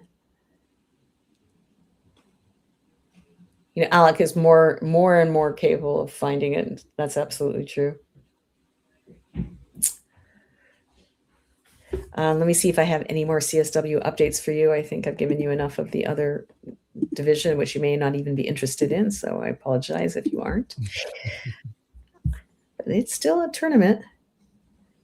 Round 28 still pending. The final between Terry Kang and Elise Bickford is still pending. So we do not know who the winner is right now. Wow, that's an exciting one as well. So if he doesn't see that spot, what is his next best play? So the N, the same gun fits here. So Oh, okay. it's still, Goon. yeah. Gone over there. Yes, gone over there. That's worth 18. Or if he doesn't see any of those spots, he can do something like Olia underneath Netlier, making IO, EL, and Road. All of them are scoring 18 or 19 points. The Olia doesn't get rid of the G, however, but it gets rid of one more tile. All the other ones only get rid of 3 tiles. So they're all very, very close. Yeah, but in actual fact, Alec needs to play Jenna here, and I'll explain why in a second. Because if he were to play something like Gun instead, which slots the E here, then Joshua can play Drone, which scores the highest for his for 21 very nice points. thought. Very nice thought. I mean, ideally, Josh just wants to finish down the board here. So, wow. It's almost like you can see into the future. You can see into the future. Very nice thought. Very nice thinking. That's exactly the kind of, so Excel is giving a masterclass in the kind of thinking that you have to go into. No, it's exactly what he's doing. This is exactly what you have to do. What can my opponent do after my play? You constantly have to think about that. And he recognized immediately that he could play drone. And so he switched it over to Jenna, and that's absolutely beautiful. Yeah. And Dor is going to play underneath Arvos, and we have our number 2 player. I don't know if Lindsay's still there and how she feels about him playing Josh, but I know it's not going to be easy no matter who he got. So and Josh is scary good these days, coming in second in Causeway. That is scary good. Yeah. Well done to him. He's done fantastically well in this tournament. And personally, I've been rooting for Alec, aside of the obvious Wellington Jigere for my country. But Alec has had to pull and drag his way to the top of the standings. And it's just unfortunate how it was so close yet so far. So and it's very, very painful to come in third, right? Like in the Olympics and anything. Yeah. Bit of a bagging. You just didn't stop scoring. I didn't stop scoring. Greg, it's him. I'm pretty sure that doesn't take an S, right? I don't like it. Yeah, I don't like it. I think it's the same thing as Gratitim. Yoppins was nice play. Yep. Greg, it's him, yeah. Yoppon, that's like an evergreen shrub. Yeah. It's like if I'd played it here for fewer points, would it have given you a bingo? I don't think so, but there's no way that playing it there is correct. This is Yeah. like so many. Liveliness is just unlucky. Yeah. Yeah, I didn't see feet coming either. I was about to play like faith, and I'm like, wait, that's a thing. That's a thing. All right, let's get this. 4-5-6 to 5-5-2. Thank you. Nice job, Alec. Really well played. Really awesome job. Sorry, just getting the score in. Sorry, Okay, what'd you say? We'll wait said for 4-5-6 Josh to to come back, and 5-5-2. then we'll do our Yep. closing remarks. Yep, looks good to me. Anytime you want to close it off, Josh, we'll say goodbye to everybody and we'll set up tomorrow. So your work is set for you, Excel, tomorrow. You're going to be seeing these two fine gentlemen playing for the finals tomorrow. It's going to be Josh Castellano playing. Sorry, my head is Austin Shin. There we go. It's going to be a very, very exciting final. Are you looking forward to it? Of course, I am. It's going to be exciting. I love to see Austin Chima on stream. He looks so focused and always going for his highest point, and it's always so exciting to see. And then Josh there, very calculative, calm. So I'm looking forward to the matchup tomorrow.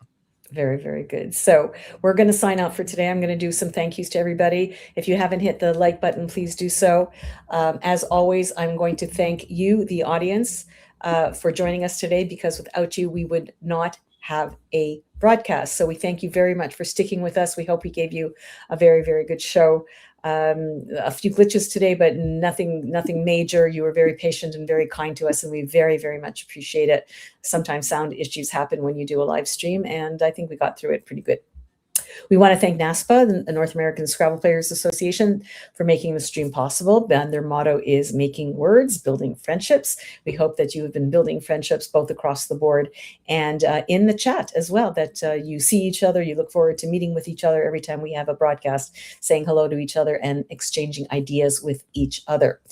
You can also learn more by visiting scrabbleplayers.org if you have any interest in joining our game, if you have not done so already. There are all sorts of resources available online for you to be able to play the game at home. And hopefully we'd like you to come and join us at one of our local clubs, which will be available for you to see online, where you can go nearby and you could start playing the game and maybe start playing in tournaments. And don't be intimidated by these top players. We can play at all sorts of levels. You see, there's all sorts of divisions. You can start in the lower division and work your way up if you want to stay in the lower division and just have fun at a tournament. That's another, not that we don't have fun in the first division as well, but it depends on, the level of play that you want to play. Just enjoy it, have fun, and create a whole new family anywhere in the world.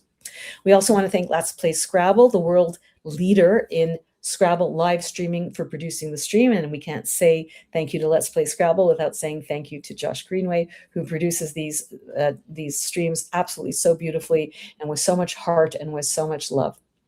Our tech tournaments, and then we have Art Moore for warjudge.me, which handles all of our challenges. Josh Koff, who makes those beautiful graphics that you see in between the games, for his LPS advanced stats, and for all the wonderful reports and updates and the tickers. We thank Seth Lipkin for Cross Tables and the Ulu clock that powers our stream timer, Video Ninja, a free-to-use streaming technology that powers these streams, and of course, Woogle's the best place to play Scrabble online. You can constantly see me there for their annotation mode, which helps us update the scores, definitions, and remaining tiles. So why don't we have a look, and Excel, you can help me with my voice that I'm losing, have a look at the final standings and see where we can give some congratulations and some information. All right, as we all know, Austin Shane and Josh Castellano making it to play the best of 5 tomorrow. But special mentions there to Alexei Home, who has done really well in this tournament. And in fourth place, Jason Keller too, who we saw on stream multiple times, doing really well. Charles Rinke, it seems almost like a deja vu from Causeway, where he has to end a bit lower in the standings in the top 10, but still very, very well done to him, especially for someone with his rating points not quite in the 2000s yet. So well done to him. Robert Lin too, in sixth position there. Erickson Smith in seventh. Wellington Jigere in eighth position. Your personal favorite, Robin, Joel Wapnick there in ninth position. And Bradley Whitmarsh there in 10th position. Interesting to see people with negative cumes, even with this dictionary, but that just tells you how even the competition is. So we definitely want to thank everybody, and we want to congratulate our two finalists, and we want to congratulate everybody. Yes, 2 people made it to the top of the heap, but everybody played absolutely beautiful Scrabble. We never had a game that was boring, uninteresting, full of oh my God moments. What were they thinking? All sorts of opportunities for us to learn, for us to help teach you, and hopefully we did that for you in as gentle and fun way as possible. So I'm going to sign off. As I told everybody, I will not be here tomorrow, but I will be watching from the car as I drive to Montreal. I want to thank Excel, who came in, I think, a little bit nervous. I was always nervous the first time when I started, but it never showed. Your total equanimity and grace and kindness and intelligence, and we are in good hands tomorrow. And I'll leave it to you to say goodnight to everybody. All right, everyone. The finals tomorrow is starting 10:15 a.m. City time, and make sure you tune in because it's going to be amazing. It's been Excel Muiwai here, and Timmy. Good night. Night, everybody, and we'll see you tomorrow.